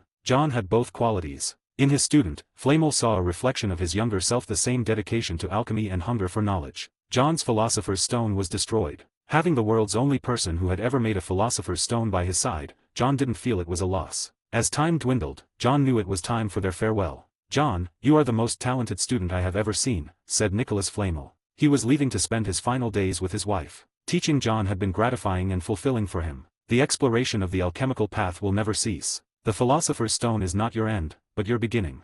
He had already taught John the method for creating the Philosopher's Stone. Standing on the shoulders of giants, John naturally saw further, and Nicholas Flamel's expectations for him grew even higher. By the time John will become a new titan of alchemy, Nicholas Flamel will be long gone. John embraced his teacher gently, filled with reluctance. However, Flamel was at peace, unafraid of death. To him, death was like finally finding a place to lie down and rest after working for so long. With Flamel's departure, John's journey in France came to an end. John returned to Beauxbatons and retrieved his diary. Fleur was reluctant to part with John, as he was one of her few friends. Fleur, we will meet again. Perhaps next time it won't be at Beauxbatons, but at Hogwarts, John said with a smile. He recalled that there was a storyline involving several schools competing in a tournament. Beauxbatons was one of them. It wasn't impossible for Fleur, as a Beauxbatons student, to make an appearance. He handed a badge to Fleur. Fleur said reluctantly, remember to write to me. Your owl is a little fat. Let it exercise more. The despised Basil was innocently caught in the crossfire. John naturally agreed straightforwardly. After the two said goodbye, John came to the hiding place and wandered around the square. He finally found the drunk who sold the portal. After John left, the drunk was hung on the statue, and his wand was thrown into the stinky ditch. Heh, don't think I forgot about you.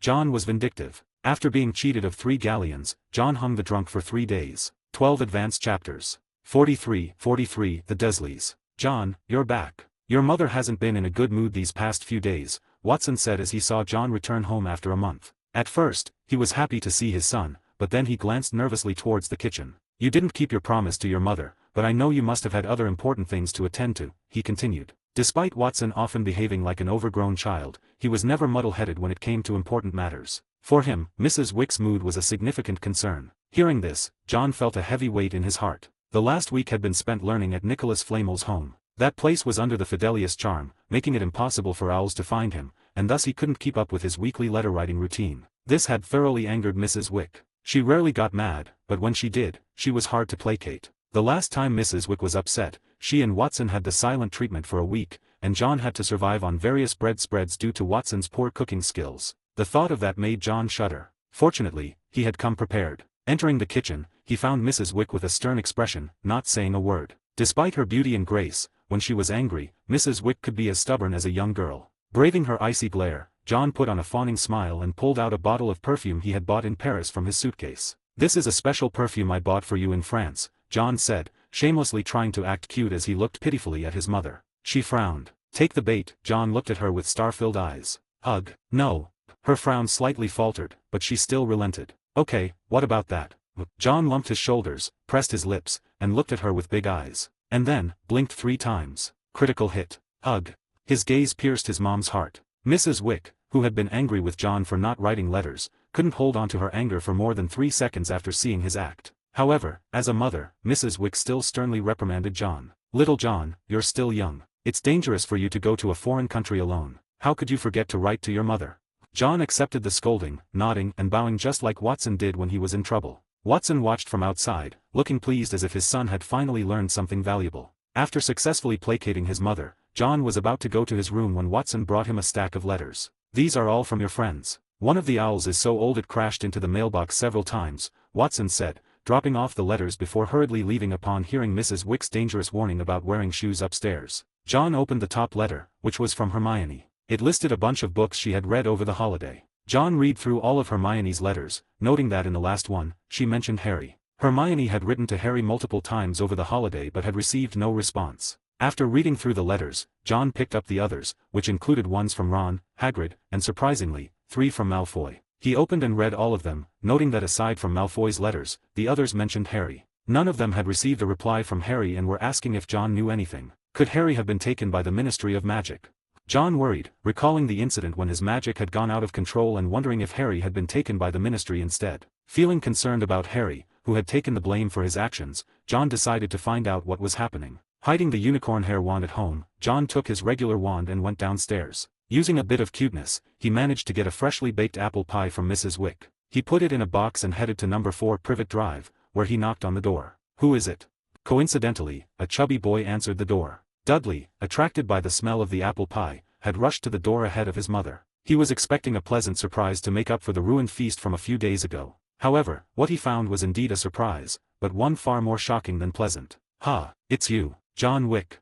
Dudley screamed and displayed an impressive lung capacity for such a fat boy. Petunia Dursley, initially puzzled by the commotion, rushed out to see what was happening. Upon seeing John, she immediately remembered him from King's Cross Station, where he had been with Harry and his wizard friends. Vernon Dursley, Harry's uncle, also came out. In his 40s, he was so overweight that he had no neck and sported a thick beard. Upon seeing John, Vernon's face fell, and he began to shout, "You lot dare to come to my house."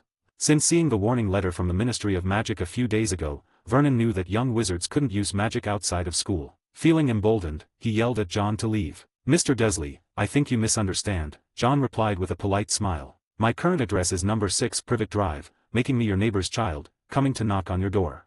Vernon was momentarily taken aback, and John continued, "Surely, Mr. Dursley, you wouldn't be so impolite as to turn away a neighbor's child bringing a gift." Vernon took a closer look and saw that John indeed brought a gift. The rich, sweet smell of apple pie made his beloved son salivate uncontrollably. Vernon's expression changed several times before he finally said with a scowl, "Since you're not one of those annoying wizards, come in." John smiled slightly and handed the apple pie to Petunia, who was still wearing a stern expression, before stepping inside. "Sit down quickly, then you can leave after a minute," Vernon said, not giving John a warm welcome. John glanced at Dudley, who was eagerly unwrapping and devouring the apple pie, and thought how much the father and son resembled each other. "Where's Harry?" "Harry, don't mention that boy to me," Vernon snapped. He knew John had an ulterior motive. Harry was locked up, with bars on his window, and only a small opening left for delivering his meals 3 times a day. Vernon was determined to prevent Harry from returning to school, no matter who tried to change his mind. Vernon stood up and checked his watch, then issued a curt dismissal. "Now you can leave my house. You lot are never welcome here." His attitude made John frown, and the politeness he had maintained began to fade. John showed no intention of leaving, prompting Vernon to try and physically remove him. John grabbed Vernon's thick, short finger and twisted it forcefully. "Ooh-ouch. Oh-you. Vernon let out a blood-curdling scream, causing Petunia to rush over in shock. She found her husband kneeling before John, whimpering in pain as his finger was bent back. "Mr. Dursley, I think you might have misunderstood something," John said calmly. "What? Misunderstood? There's no misunderstanding. If you don't leave, I'll call the police," Vernon shouted, still trying to throw John out. John, losing patience, said coldly, "I'm not just Harry's classmate. My father has connections with Mr. Finn Wallace. You know, sometimes dealing with people requires different methods." The name Finn Wallace made Vernon's blood run cold. He knew that Wallace was the head of a London gang, a figure well beyond the reach of the police. Initially confident that he had nothing to fear from wizards who couldn't use magic outside school, Vernon was now thoroughly terrified. If what John said was true, dealing with him would be effortless for someone with such dangerous connections. "Apologies, please forgive my rudeness," Vernon said through gritted teeth, forcing an ugly smile. "Harry is upstairs." "Very well, Mr. Dursley, please allow me to see my friend," John replied, releasing Vernon's finger. Vernon, relieved, nodded and moved aside, quickly checking his finger for any serious injury. John then turned his attention to Dudley, who was still devouring the apple pie. "Dudley, perhaps you should show me the way, don't you think?" he suggested calmly. Dudley didn't respond immediately, so Vernon grabbed his ear and forced him to guide John upstairs. Dudley yelped in pain but reluctantly led John up the stairs. Arriving at Harry's door, John paused to consider the door that was sealed shut, except for a small flap used to pass food through. "I thought the UK had child protection laws," John muttered. He destroyed my father's business a few days ago," Dudley quickly explained, fearing he might be blamed. Despite not seeing John for a year, Dudley's fear of him hadn't diminished. John rolled his eyes, thinking about how he didn't have a pencil with him this time. He stepped forward and instructed Dudley to open the door. 12 Advanced Chapters. 44, House Elves and Flying Cars. Harry had never had such a terrible birthday. His birthday had been ruined by Dobby, the house elf, and now he was locked up. He even felt that he would never be able to return to Hogwarts in his lifetime. Feeling desperate, Harry looked out through the small gaps in the boarded-up window. Hedwig, due to several days of poor food, had lost some weight and looked sickly. She turned her head away in frustration. At that moment, the door, which only opened twice a day, creaked open. Harry looked up and saw John walking in. "John!"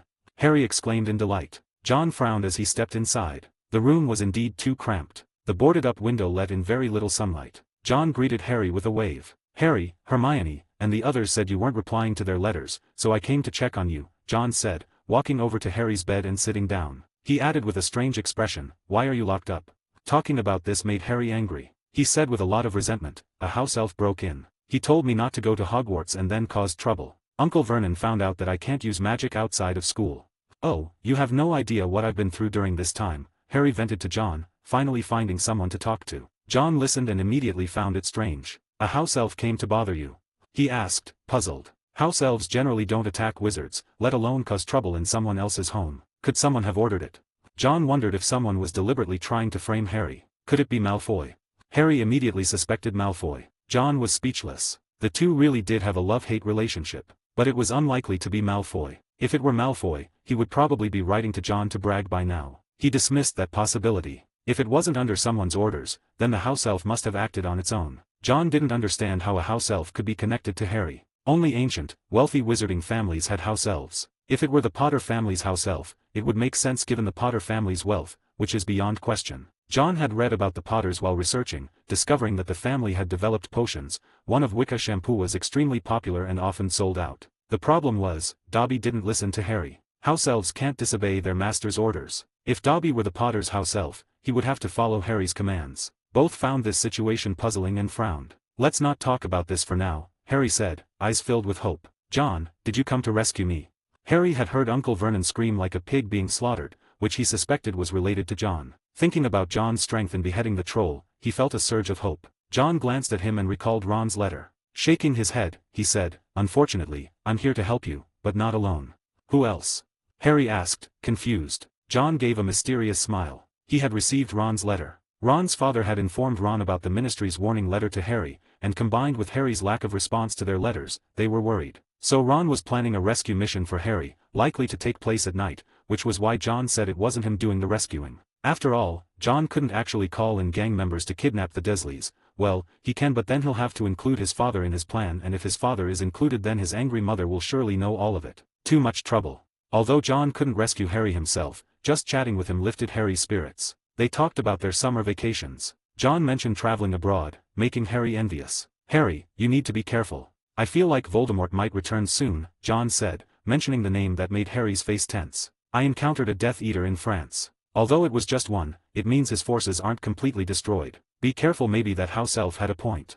John wasn't entirely clear on the second-year storyline, only recalling that a significant clue was in a girl's bathroom. He warned Harry, hoping he would remain vigilant. "I understand, John. I'm glad you came to see me. If only I had my things, I could study a bit," Harry lamented, regretting that his belongings were downstairs. John reassured him not to worry. As he bid Harry farewell and descended the stairs, he saw a nervous Vernon. "Even if you want to ground Harry, you should at least give him time to sort out his things," John said calmly. Vernon quickly nodded upon hearing John's words. "I'll move his things up right away." He was genuinely terrified of this young wizard, even though John couldn't use magic outside school. The threat of calling in gang members was enough to make Vernon uneasy. He just wanted to get rid of John as soon as possible, agreeing to anything. Harry's belongings were moved upstairs, and Harry couldn't understand how John had made Uncle Vernon so compliant. If John could make Uncle Vernon obedient, why didn't he just have him release Harry? These questions puzzled Harry as John left the Dursley house. John looked back at the Dursleys as they watched him leave and nodded slightly. Honestly, he didn't find the Dursleys as terrible as he once thought. Considering they were a Muggle family, raising Harry, a wizard, was already quite commendable. That night, John heard the roar of a car engine. Living in the attic, he opened the window and saw a turquoise car flying through the air. It hovered next to the Dursleys' window, and John spotted 3 red-haired heads inside. It was obvious that the Weasleys had arrived. John rubbed his chin and said, "This car has been modified with both Muggle technology and magic. A fantastic piece of alchemy." The flying car was probably not the work of the Weasley twins. They didn't yet have the level of alchemy required for such a feat. John remembered Ron mentioning that his dad worked in the misuse of Muggle artifacts office at the Ministry of Magic, and it seemed likely that he was the one who created this car. Interesting. Ron had invited me to his house before. Maybe I should visit sometime. We could discuss alchemy. John watched as the Weasleys pulled Harry into the car. Thanks to John, Harry's belongings were already packed in his room, and they all drove off into the night. The next morning, when Vernon Dursley woke up and saw the open window, he roared in anger. He even suspected that John had called in gang members to dismantle his window overnight. This suspicion kept him up for days, and Dudley was grounded, as Petunia feared her precious son might become a bargaining chip. Dudley suffered a lot, losing his chance to bully other kids, but none of this affected John. At that moment, John was writing a letter to a man named Ben Abbott. Since realizing that creating a magical sword akin to Gryffindor's sword was beyond his reach for now, he had shifted his focus to enchanting. Ben Abbott was a bladesmith, and John was commissioning him to make a greatsword. A few days later, Ben's reply arrived, agreeing to forge the sword for John. John would pay for the work and had already sent the required mithril and some special wood to him. He only needed to wait 2 weeks to receive a brand new sword. The book list for his second year at school had arrived, and John was stunned as he glanced at it. The Defense Against the Dark Arts book list, aside from the required standard book of spells, included several titles that looked more like novels than textbooks. Books like Travels with Trolls, Voyages with Vampires, Holidays with Hags, and Wanderings with Werewolves all seemed more suited to a library's fiction section. John recalled that Hermione had mentioned these titles in her letter, noting their exciting content and recommending them to him. Could Hermione have predicted this?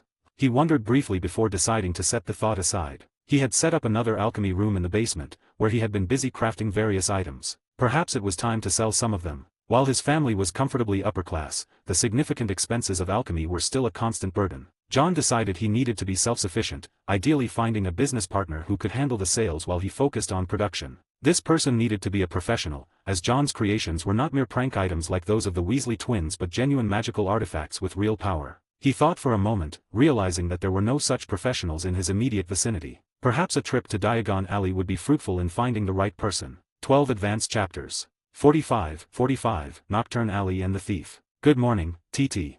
John reached down to pick up the cat rubbing against his legs, feeling content with the furry creature in his arms. TT meowed, and 3 more cats emerged, surrounding John's feet. John took out some cat food he had brought along. Tom, his dog, circled around impatiently, wagging his tail in disappointment. They were supposed to go for a walk, but here John was, feeding cats instead. An elderly woman, leaning on a cane, slowly approached. John saw her and greeted her warmly. Good morning, Mrs. Fig.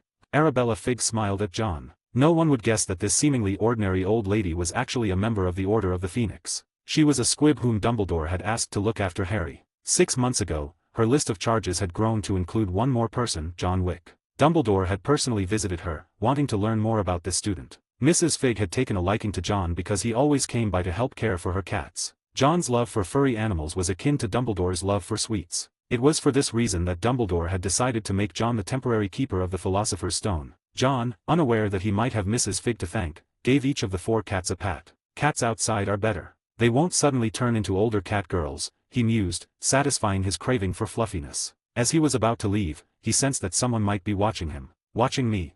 His first thought was Death Eaters, but he quickly dismissed that idea. The last encounter with a Death Eater had been because they were searching for Nicholas Flamel, and he doubted they'd come all this way to keep an eye on him. He wasn't the savior, Harry Potter, and had no value to the Death Eaters for surveillance. After rising, his expression remained unchanged. Tom stopped circling. John bid Mrs. Figg farewell and jogged away with Tom. Gone.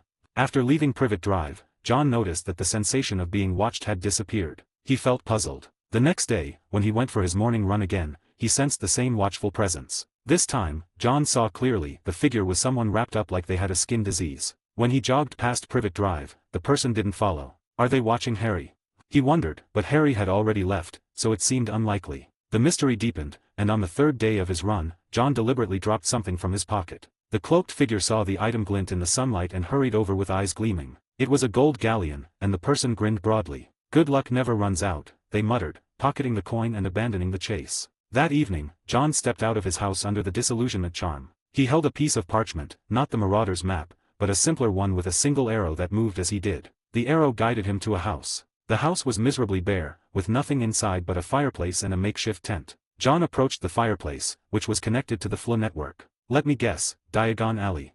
He grabbed a handful of FLA powder and called out the name of his destination. A burst of green flames engulfed him, and the next second he appeared in another fireplace. With a bit of soot on his nose, John brushed off the ash and stepped out to find himself in a shop in Diagon Alley. If I can't find that guy, I might as well have a look around. Thinking this, John reapplied a disillusionment charm and ventured out. As night fell in Diagon Alley, the streets became less crowded. Holding his self-made tracking map, John followed the arrow's direction. The further he went, the fewer people there were. The remaining people wore cloaks to conceal themselves, and some were engaging in shady transactions. Their secretive behavior suggested illegal dealings. Nocturne Alley.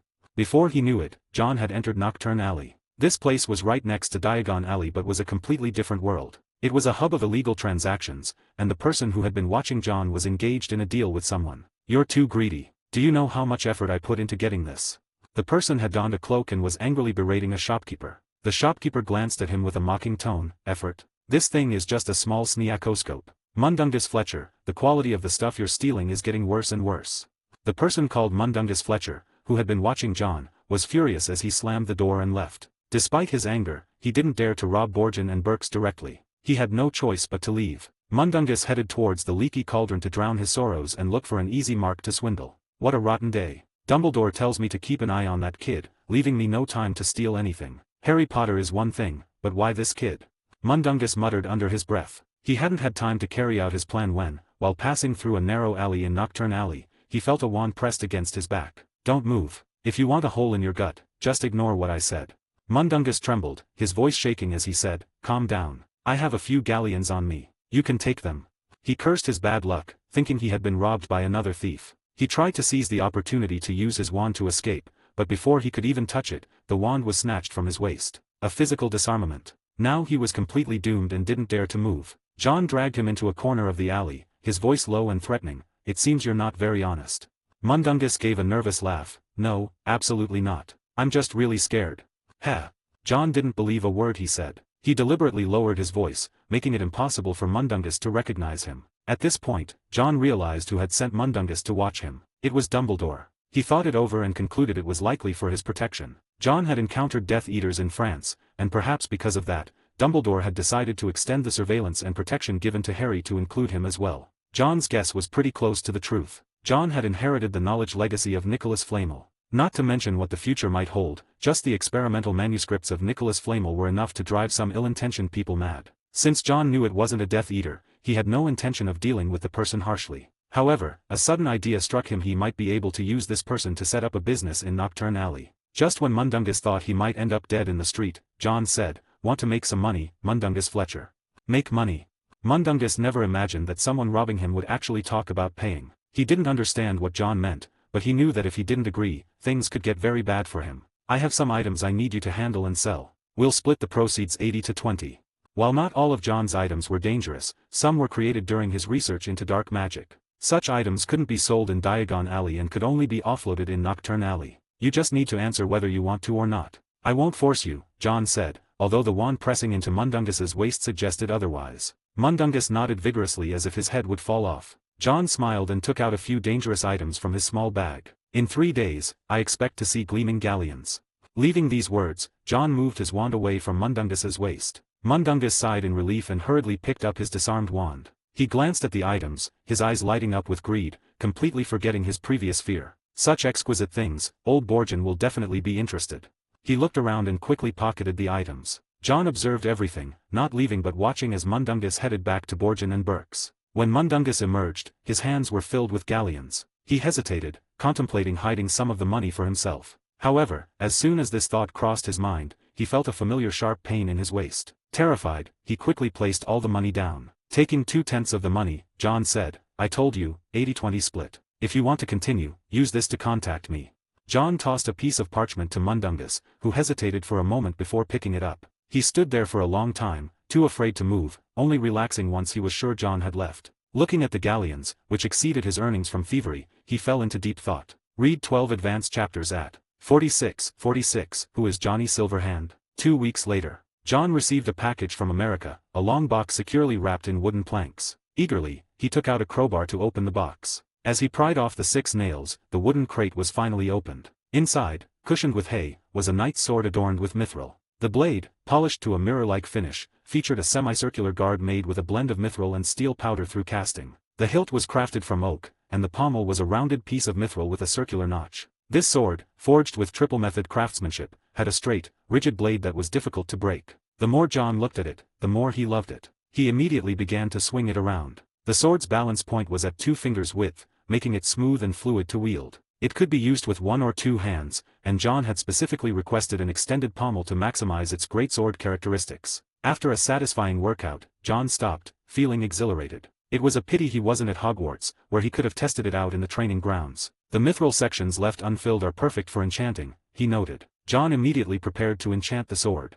He fixed the blade in place and used a chisel to inscribe a series of runes onto the mithril guard. With precise and careful hammering, he successfully enchanted the sword with a fire spell based on runic symbols. Fihu represented cattle, symbolizing wealth and also wildfire. Taking out his wand, he performed the enchantment. The moment the enchantment succeeded, John could feel a distinct change in the sword. He activated the runes to use the fire spell, causing the symbols to glow red and the blade to ignite, transforming into a flaming sword. A sword of iron and fire. "I feel more like a witcher now," he mused. If he were to wear a set of Viking armor, John felt he could pass as a witcher. He extinguished the flames, placed the sword in his small handbag, and despite it resembling a women's bag, John didn't mind since it served its purpose. "I should give it a name. Let's call it Ironwick Sword."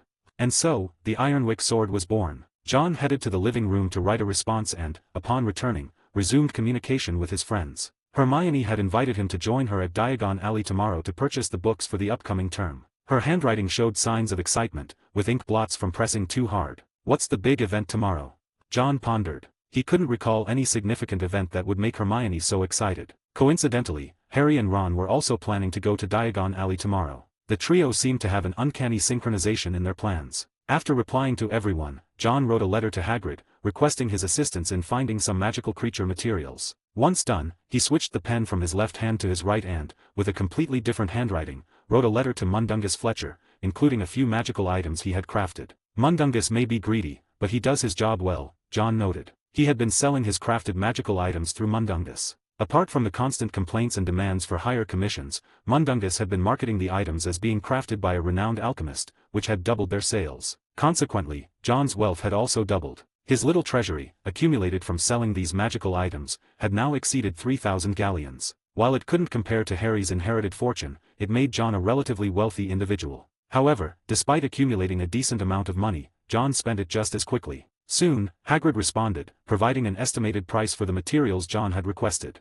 When John saw the price, he couldn't help but gasp. 1,200 galleons, alchemy sure is expensive, he muttered. With a slight twitch at the corner of his mouth, John realized that a significant portion of his hard-earned savings would soon be gone. He felt a pang of envy towards Hagrid, who had the Forbidden Forest as his personal treasure trove. Hagrid's prices were the lowest possible some materials he had in stock, so he didn't charge John for them. If John had to buy everything, most of his funds would be depleted. Tomorrow, I'll go to Gringotts to withdraw money and buy the books, he sighed. Alchemy was a money burner. With his mind filled with thoughts of galleons, John considered the cost of alchemy versus the profit he could make. After informing his parents about his trip to London, Watson eagerly opened the safe, planning to buy some odd and curious items. When John saw his father about to exchange money with the goblins at Gringotts, he immediately stopped him. "No, Dad, I'll handle the money exchange," John insisted, wanting to avoid unnecessary expenditures. Under Watson's stunned gaze, John took out a pile of galleons and dropped them on the table with a clinking sound. "Other kids cost money to go to school,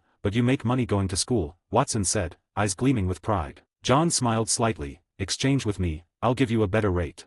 The implication was that he still had to spend money, though. Watson's smile froze. It was one thing for close family members to keep financial matters clear, but his own son doing this to him. John knew that if he didn't set some boundaries, his father might return from Diagon Alley with a load of random junk. To prevent Mrs. Wick's blood pressure from skyrocketing, John squeezed his father's personal funds. Initially, John's school expenses came from the family budget, but now it was turning into Watson's personal expense, forcing him to reluctantly dip into his own savings. The next day, the three of them drove to the Leaky Cauldron. Compared to their last visit, this time the place didn't smell as bad. It was probably because Quirrell wasn't there. John, familiar with the route, led them to the back entrance of the Leaky Cauldron. After entering Diagon Alley, John planned to visit Gringotts first to deposit his money. He kept enough for buying materials and textbooks, and deposited the rest in Gringotts. This brought a smile to the goblin's typically dour face. Despite their greed and selfishness, John had to admit that Gringotts' security system was top-notch. After passing through an anti-theft waterfall, John discreetly collected some of the water. This water could wash away magical effects, and he intended to take it back to study and possibly replicate it. Upon leaving Gringotts, John encountered Malfoy. Malfoy was walking beside a man with the same pale, pointed face, who looked like an older version of Malfoy. John guessed this must be Malfoy's father. The two were heading towards Knockturn Alley. John's father had already taken his galleons to spend, dragging Mrs. Wick along with him. John, who also needed to visit Knockturn Alley, cast a disillusionment charm on himself and followed the Malfoys. Along the way, John overheard Malfoy constantly muttering about Harry. This even made his father, Lucius Malfoy, impatient. "You've told me at least 10 times already," he said irritably. Mr. Malfoy glanced at his son, stopping him from continuing his tirade. Young Malfoy seems to have quite the deep feelings for Harry, John thought wryly as he followed the two into Borgin and Burke's antique shop, where he had once seen Mundungus. Instead of going inside, John veered off to a nearby building. Mundungus was living quite comfortably these days. Apart from occasionally watching over the boy, he no longer needed to steal. He simply waited for his daily mail.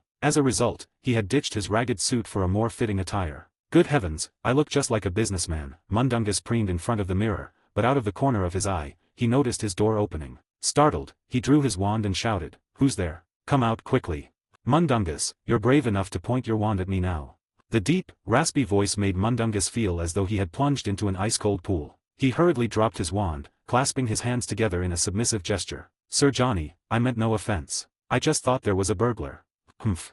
Johnny Silverhand was the alias John used in front of Mundungus. John had never revealed his true face to Mundungus. He found a spot to sit down, glancing around before saying, "So this is the shop you've taken over. Looks like it cost quite a bit."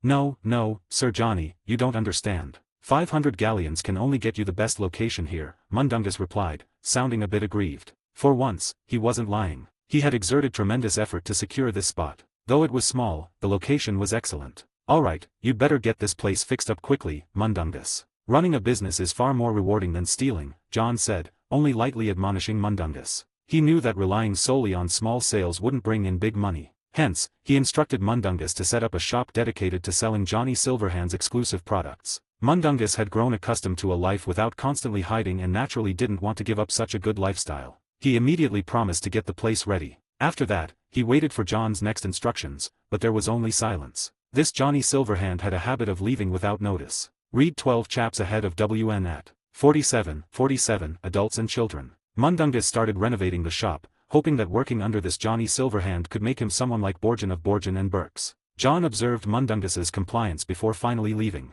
Walking out of the shop, he headed towards Diagon Alley. He noticed the Malfoy father and son emerging from Borgin and Burke's, indicating they had likely sold whatever they had. Just as John was about to leave, he spotted a familiar figure coming out of Borgin and Burke's. Harry. John was stunned. How could Harry be in Nocturne Alley? Harry, new to Nocturne Alley, was thoroughly frightened. He saw shrunken heads for sale in a shop opposite Borgin and Burke's and a large cage filled with giant spiders. Two ragged-looking wizards were whispering to each other, giving Harry a chill. Harry ran along the road, constantly adjusting his glasses as they slipped down. The wizards there seemed quite interested in this young intruder. John, following behind, noticed a wizard discreetly approaching Harry. An old witch grabbed Harry's hand, revealing moss-covered teeth in a creepy smile. "Lost, are we, dear?"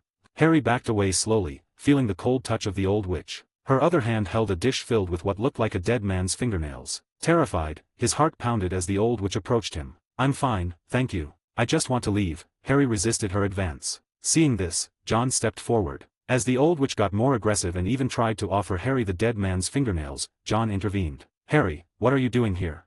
The sudden voice startled the old witch. She turned to see the handsome John and immediately gave a sinister smile. John, however, narrowed his eyes dangerously. As the old witch turned, his left hand moved like a snake, striking out and shattering the dish. The old witch screamed, about to retaliate, but saw John's wand pointed at her eye. "Get lost, or I'll make you blind." John's icy voice cut through the tension, sending a chill down the witch's spine. At that moment, a tall figure in the crowd moved towards them. "Harry, John, what are you doing here?" Hagrid approached and spotted the old witch, immediately shouting, "Get lost, you filthy hag."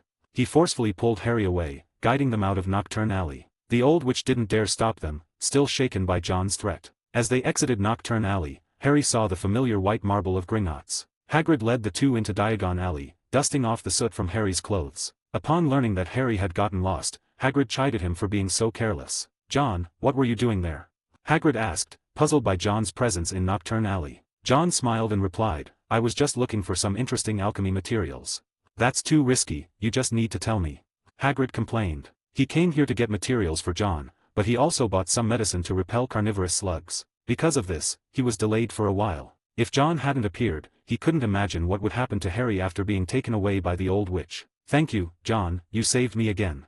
Harry thanked John sincerely. John shrugged, he just happened to pass by. "John, you don't know, I'm living in the Weasley family now, it's great." When mentioning this, Harry remembered that he and the Weasleys had been separated, so he was anxious to find the Weasley family. "Harry, why didn't you reply to my letter?" "Sorry Hagrid, something happened to me." Hagrid started talking about Harry not replying to his letter again. Harry told him about the detention by the Dursleys. Hagrid was so angry that he roared and wanted to teach the Dursleys a lesson. "Harry, Harry, over here." They heard someone shout as they passed Gringotts. When they passed Gringotts, Hermione happened to be standing on the steps of Gringotts. She ran down to greet them, her fluffy brown hair flying behind her. "What happened to your glasses? John, you're here too." "Great, and Hagrid, it's great to see you again." Hermione smiled with two big teeth. She had just come out of Gringotts. "Are you here for Gringotts?" she asked. "I'll go after I find the Weasleys," Harry replied, having not had the chance to go in since he had been sent to Nocturne Alley. Hagrid, being tall, spotted the Weasley family pushing through the crowded street. "Harry, we hoped you only missed one fireplace," Mr. Weasley said, out of breath. Like all the Weasleys, he had red hair, though he was balding, wore glasses, and was tall and thin. Molly was frantic. "She'll be here soon. And this is, oh, I remember, John Wick," Mr. Weasley added. Ron, seeing John, was curious about where Harry had been. "Nocturne Alley," Hagrid said sternly. "That's awesome." The Weasley twins shouted. Ron looked envious since his family never allowed the children to go to Nocturne Alley. "It's not awesome at all. If it weren't for John, Harry might have been taken away," Hagrid grumbled, still upset about the old witch. This only fueled the Weasley twins' curiosity further, and they pestered Harry to recount his heroic adventure. "Harry, oh, dear, it's so good to see you safe." Mrs. Weasley gasped as she hurried over, out of breath. She pulled a large coat brush from her bag and began to clean Harry from head to toe. Mr. Weasley took Harry's glasses and, with a gentle tap of his wand, restored them to their original state. The youngest Weasley, Ginny, hovered around Harry, helping her mother dust him off. "I need to leave now. See you at Hogwarts," Hagrid said, feeling a bit overwhelmed by Molly's effusive gratitude. He quickly made his exit. "Oh, John, thank you so much. You're such a good friend," Mrs. Weasley said warmly, having learned it was John who had helped Harry. She looked at him with even more affection, charmed by his good looks and timely assistance. Even Ginny came over to thank him, and John, a bit embarrassed, rubbed his nose and insisted he had just been passing by. Soon, Mrs. Weasley seemed to treat John like one of her own children, her enthusiastic kindness making John feel a bit awkward. "Ahem, I've already been to Gringotts. I'll just wait for you all outside. John watched as the Weasleys prepared to head into Gringotts, seizing the opportunity to make his exit with a quick excuse. After waiting at the entrance for a while, John spotted Mr. Weasley and Hermione's father emerging, arm in arm. They planned to meet at Flourish and Blots in an hour, while Molly took Ginny to buy clothes. The four of them strolled along the winding cobblestone street. "John, you went abroad. That's so enviable," Ron said, hearing that John had been to France and wishing he could go too. "Where in France did you go?" "Paris." Hermione inquired, remembering John mentioning it in a letter but without specific details. John thought for a moment and replied, "I did go to Paris. There was a drunkard in a hidden spot who sold portkeys. One of them was faulty and got me chased by a dragon." "Ha ha, John, you're so funny," Ron laughed heartily, thinking John was joking. Even Harry and Hermione chuckled, believing John had a great sense of humor, unaware that he was telling the truth. John felt exasperated. It seemed no one believed his true stories. They explored many places in Diagon Alley, finally arriving at Flourish and Blots an hour later. The place was already packed with people, and a huge banner was unfurled from the upstairs window. "Gilderoy Lockhart. I think I've seen that name before," Harry remarked, feeling the name sounded familiar. Hermione, however, cheered and said excitedly, "We can meet him in person. I mean, almost all the books on our reading list are written by him." John felt a bit overwhelmed by the long, crowded line and spotted Draco Malfoy. The trio got separated in the crowd, and John, with his superior physical prowess, managed to reach the second floor. Seeing Malfoy's gritted teeth expression, he noticed Harry was taking pictures with Lockhart. "Seriously, are you actually envious of that?" John said, approaching with a look of disbelief. Malfoy, startled, nearly fell off the ledge, but John grabbed him just in time to prevent it. "Look at that Harry Potter, his tail is practically sticking up to the sky," Malfoy grumbled, clearly displeased with Harry's moment in the spotlight, while Harry just wished the ground would swallow him up. Read 12 chapters ahead of WN at 48, The Hospital and Neville. John saw Draco's jealous look, shrugged, and prepared to buy books. However, after finding all the books he needed, he saw Mr. Weasley and Mr. Malfoy in the middle of a brawl. The Weasley twins were loudly cheering their father on, and if Malfoy wasn't outnumbered by the large Weasley family, he might have jumped in himself. What on earth is going on here? John watched as Mr. Malfoy took a hit to the eye from Mr. Weasley with a copy of the Encyclopedia of Toadstools. Hagrid came over to separate the two, while Mr. Malfoy spat out threats, throwing a book into Ginny's cauldron in the process. Well, they know their limits, they know not to use magic. Despite the fierce appearance of the fight, neither man used magic. John understood they both feared the consequences from the Ministry of Magic, knowing that using magic would escalate the situation. "Oh my goodness, was there a fight here?" Watson exclaimed, suddenly remembering that his son still needed to buy books. When Mrs. Wick came over, she saw the mess of books on the ground and worriedly searched for her son. John watched Mr. Weasley being scolded by Mrs. Weasley like a child. With his purchases complete, he bid farewell to Harry and the others. As they said goodbye, John noticed an old book that looked like a diary in Ginny's cauldron. He couldn't remember the plot due to his mild amnesia regarding the plot. He thought about how the Weasley family often used second-hand items and didn't give it much more thought. Since his family were muggles, John couldn't use flip powder to leave. The family spent another day in London before returning home. Once back, John began working with his materials. The items Hagrid had bought for him arrived in the following days. These books are quite fascinating. John closed the book written by Gilderoy Lockhart, impressed by the stories, especially since some of them subtly revealed certain magical principles, prompting John to read them all thoroughly. Could it be that this year's Defense Against the Dark Arts professor is actually competent? Judging by Lockhart's fantastic stories, it seemed like he had extensive experience and might turn out to be a good teacher. This makes me a bit excited. Putting the book on the table, John took out a piece of dragon tooth powder. The dragon tooth powder contained mild toxins. John mixed the dragon tooth powder with other ingredients to create a viscous liquid, which he applied to the Iron Wick sword. After evenly coating the Iron Wick sword, it turned a bit dark and then reverted to a mirror-like shine after some time. Coating it with dragon tooth for an anti-magic effect, I just don't know how effective it will be. John reinforced the Iron Wick sword with anti-magic properties, allowing it to damage the scales of magical creatures. He ran his hand along the blade, which remained sharp and resilient. After storing the sword, Basil brought him several letters. Some were correspondences he sent to various alchemy masters, while others were from experts in runes. These were the fruits of his continuous efforts over the holiday. He had written to numerous experts, asking and solving problems, even reaching out to potion specialists. The reason for this was to build connections in advance. In the wizarding world, mentorship from predecessors was invaluable. Nicholas Flamel had advised him to engage more with others rather than working in isolation. John's status as a Hogwarts student provided significant advantages. Many of these experts were Hogwarts alumni themselves and were happy to assist current students from their alma mater. "Dear John, your proposal for improving the Wolfsbane potion has deeply intrigued me. I hope to meet with you in person. Damocles Belby." So he wants to meet, huh? It might be worth a visit. Damocles Belby, a former Hogwarts student, was currently researching the wolfsbane potion. John was interested in his wolfsbane potion when he was looking for it. He remembered that the wolfsbane potion could keep werewolves sane after they became werewolves. With the belief that werewolves deserved empathy, John had sent some of his ideas to Belby. To his surprise, the response was overwhelmingly positive, and Belby wanted to meet him in person. The meeting place was St. Mungo's Hospital for Magical Maladies and Injuries. Thinking it over, John decided it would be beneficial to meet, as it would also help expand his network. He set the letter aside and picked up the last one. After opening it, the expression on his face became sad. Mr. and Mrs. Flamel had passed away. They had not wanted John to see them in their final moments. They wanted John to remember how they looked when they were alive instead of how they looked after they died. John was very sad that such a good teacher passed away. There was no funeral or grand ceremony, just the presence of a friend, Dumbledore, to witness it. St. Mungo's Hospital for Magical Maladies and Injuries. John arrived at the hospital, which was not located in Diagon Alley but in a red brick department store in London called Purge and Dow's Ltd. Entering the hospital, John stated his purpose to the dummy in the store's window. He then proceeded inside and went up to the second floor, where an unlucky wizard bitten by a werewolf was being treated. Next to the wizard was a thin man meticulously documenting the wizard's current agony. This man was Damocles Belby, observing the various reactions to a werewolf bite. John approached and took a look. The man was in great pain, and his wound had been sealed with dittany and silver. Silver doesn't treat werewolf bites, it's the dittany providing enough nutrients to help the patient survive the initial pain. Damocles Belby was making notes and turned at the sound of John approaching. "And you are?" he asked, initially mistaking John for just another child. His face showed irritation as he continued, "I'm busy right now. Please leave." John smiled at the words. "John Wick, nice to meet you, Damocles Belby." "John Wick?" Damocles Belby paused in disbelief, looking at John. "You're the student who wrote to me."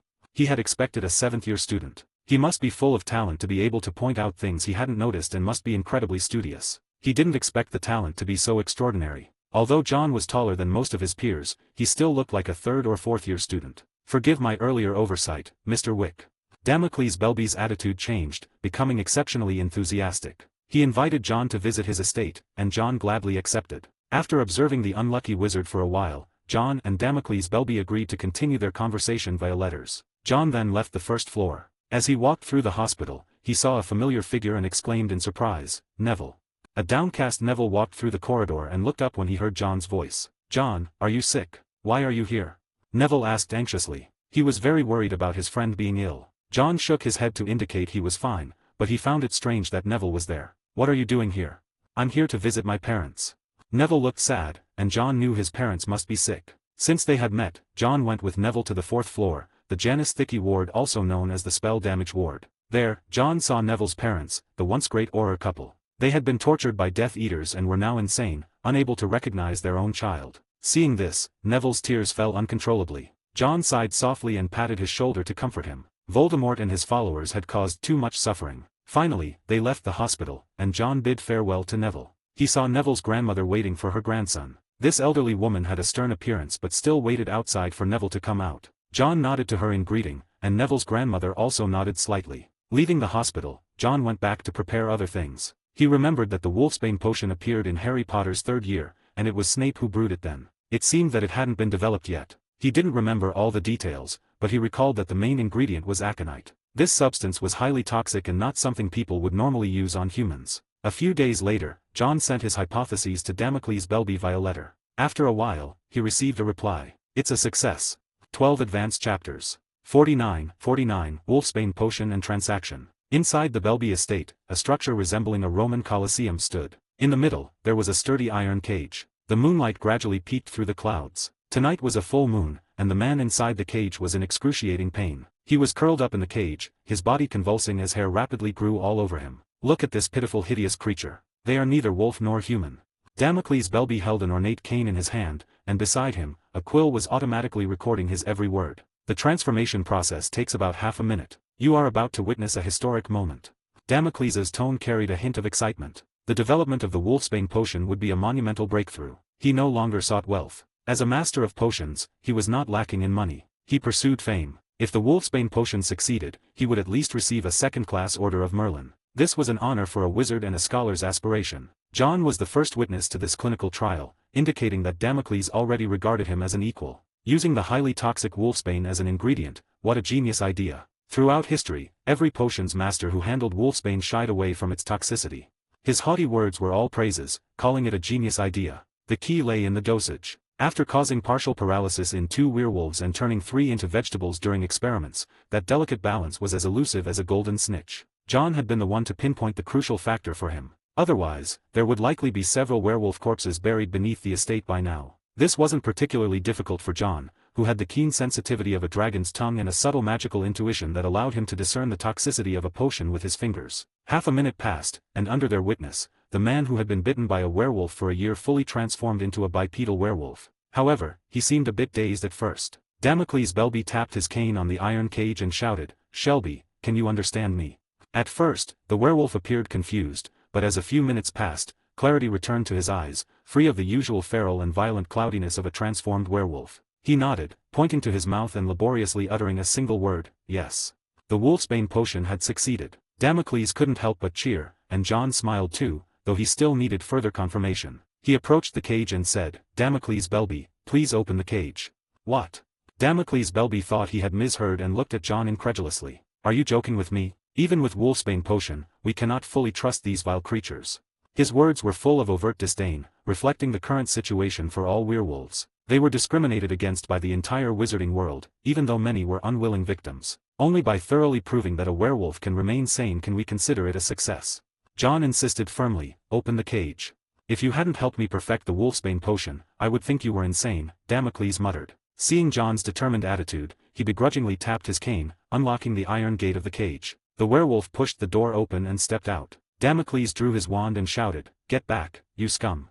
John did not retreat. Instead, he advanced without hesitation, his left hand ready to draw his wand if necessary. He approached the werewolf, who had grown taller and more menacing in his transformed state. With a face twisted into a hideous snarl, he looked terrifying in the moonlight. John spread his arms and spoke softly, "Shelby, show me that you're truly in control." Damocles erupted, "This is madness. You want to embrace a werewolf?" Shelby found it unbelievable as well. He cautiously approached John and, to Damocles Belby's astonishment, embraced John as if he were handling a fragile piece of art. "I must say, werewolf fur is a bit prickly," John joked, simultaneously breathing a sigh of relief. He wasn't sacrificing himself for the sake of research but wanted to test if a werewolf could truly maintain sanity. Werewolves were not accepted by wizards due to their uncontrollable destruction and killing spree during a full moon. If controllable, they could be seen as a super animagus with armor and muscle. Such a force, if harnessed to form a team, could be a formidable weapon. John looked at Damocles, who was so shocked that he had dropped his cane, and chuckled, "Damocles, we will be remembered in magical history. We have changed a species. Glory." This was what Damocles valued most. Hearing these words, he beamed with pride. John patted Shelby's arm, aware that the sharp claws could easily tear open a throat. "Shelby, perhaps we can be friends. Thank you for your contribution to the wolfsbane potion." "It is my honor." Since being bitten, Shelby had endured relentless discrimination. His former colleagues avoided him like the plague. Desperate, he chose to become a test subject. Though he hadn't fully recovered, retaining his sanity was already an excellent outcome. He felt grateful to the two who developed the potion, especially John. In John's eyes, he didn't see the pity and disdain that Damocles exhibited, treating him like a monster. Instead, John genuinely treated him as a patient and as an equal human being. Over the past year, Shelby had faced countless cold stares. Sometimes, a simple, ordinary greeting could make someone willing to die for you. Especially since John dared to embrace him even after seeing him transform into a werewolf, rather than pointing a wand at him. The full moon continued, and the two kept observing Shelby. As the moon and the sky disappeared, Shelby began to revert from his werewolf state, gradually returning to his original form. "It's a success." Shelby had not displayed any irrational behavior throughout the night, signifying the success of the wolfsbane potion. John clenched his fist in triumph, while Damocles stripped off his clothes and ran naked through the manor in celebration. John brought a set of clothes for Shelby and extended his hand with a smile. "Would you be interested in a job? 100 galleons a month." John needed a reliable bodyguard for his shop in Nocturne Alley, and Shelby seemed like the perfect candidate. Gray-blue eyes set in deep sockets, with hollowed cheeks giving him a wolf-like appearance. Under his gaze, there was an oppressive feeling of scrutiny. This demeanor was related to Shelby's previous occupation. He had been an auror. Bitten by a werewolf during a mission, he lost his job and wandered, his life drastically changing, leaving him gaunt and weary. Hearing John's offer, Shelby was incredulous. "I would be grateful for this job." Though the pay was less than that of an auror, for a werewolf, it was a high salary. This further solidified John's position as a boss. In Shelby's mind, he didn't underestimate John because of his age. John extended his hand with a smile, "John Wick. But I'd prefer you call me Johnny Silverhand at the shop." The guy running it is a thief, you can keep an eye on him. Shelby shook John's hand, a smile breaking through his gloomy face. Tommy Shelby. I think that's something I'm good at. The two agreed to work together smoothly. Meanwhile, Damocles, after his celebratory run, also found working with John pleasant. Although he wished to monopolize the credit, John's contribution was too significant to ignore. John shook his head, declining any claim. He smiled and said, Damocles, developing the potion alone highlights the struggle and legend more. 2 people might get 2 second-class medals, but 1 person could earn a first-class medal. Damocles was tempted. Who could refuse a first-class medal? He watched John, trying to discern the conditions. I want exclusive selling rights for the Wolfsbane potion. In return, I'm willing to give you a 50% share. In exchange for letting Damocles have the sole glory, John wanted to leverage the Wolfsbane potion to expand his shop. Damocles declined. He had no desire for money, having more than enough for several lifetimes. No need for a share. You know the potion's recipe, you can have it all. This made John even happier. The wealth of a potions master was truly enviable. Although the initial profits might not be substantial, the long-term gains were promising. Damocles' indifference to money left John in awe. Ultimately, they reached an agreement. John obtained exclusive rights to the Wolfsbane potion, and Damocles received the honor of its development. With John's involvement, the Wolfsbane potion would be significantly improved. It could truly be considered a blessing for werewolves. Liking the story? Read 12 chapters ahead at 50 Dobby and the Wall. A powerful bodyguard was sent to Johnny Silverhand's shop in Nocturne Alley. Mundungus had no idea about the background of this newcomer, Tommy Shelby, but from the way he showed respect to Johnny Silverhand, it was clear he was a trusted confidant. This realization was a wake-up call for Mundungus, who had been feeling a bit too self-important. It became clear that he was just another subordinate to Mr. Silverhand. For some reason, Mundungus felt a sense of fear towards Shelby, akin to the feeling of being watched by an aura while he was stealing. Having such a watchful presence meant Mundungus had to stay on high alert, which he found extremely annoying. Tommy Shelby, the new hire, was to be paid 100 galleons a month, with John also providing him with Wolfsbane potion each month. Shelby had met many werewolves during his year of wandering, and John planned to have Shelby recruit other werewolves once the shop expanded. John trusted that anyone who could work with a former aura would have a decent character. Johnny Silverhand's shop had opened a few days ago. Although business was not booming yet, making 200 galleons a day was not a problem. As more people learned about the place, business would only grow. Especially after Damocles received his Order of Merlin, first class in future, the reputation of the Wolfsbane potion would spread, attracting more werewolves to buy it. A standard dose of Wolfsbane potion sold for 30 galleons, allowing the user to suppress the bloodthirsty urges when transforming into a werewolf. The premium Wolfsbane potion was priced at 80 galleons. It allowed a werewolf to recognize their family members and remain calmly in one place during the transformation. The top-tier Wolfsbane potion, costing 150 galleons, enabled the werewolf to retain their own consciousness entirely, even though they took on the appearance of a wolf and couldn't use magic.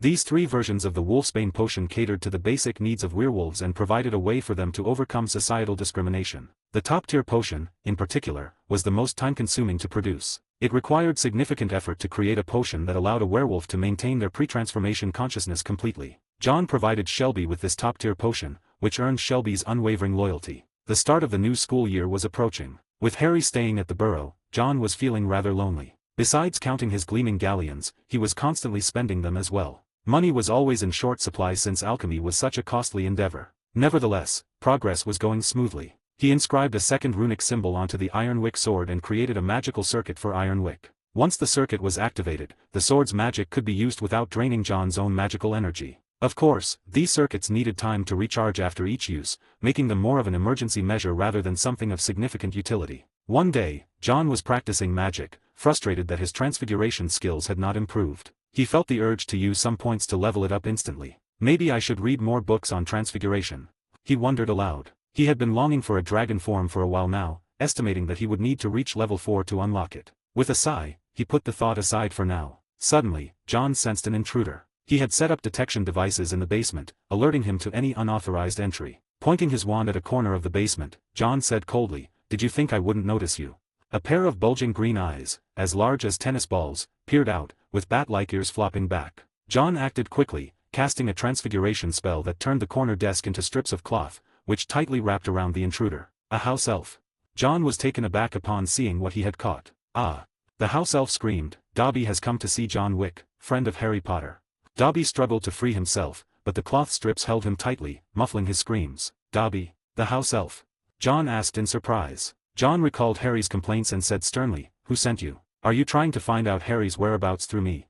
No, no, Dobby wants John Wick to protect Harry Potter, Dobby replied. Realizing he was almost about to speak ill of his master, Dobby tried to punish himself but was tightly bound. He could only bang his head against the wall, muttering, "Bad Dobby, bad Dobby.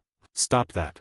John commanded, feeling a headache coming on. He used the cloth strips to bind Dobby's head as well. Keeping his wand ready, John approached Dobby with a serious expression and asked, "You said Harry is in danger. How do you know that?" As he asked, he saw Dobby's face filled with fear, struggling to self-harm but unable to. Realizing the house elf's reaction was too extreme, John rephrased his question, "What kind of danger are you talking about?" "A plot, a dangerous, terrible plot. Horrible things are going to happen at Hogwarts."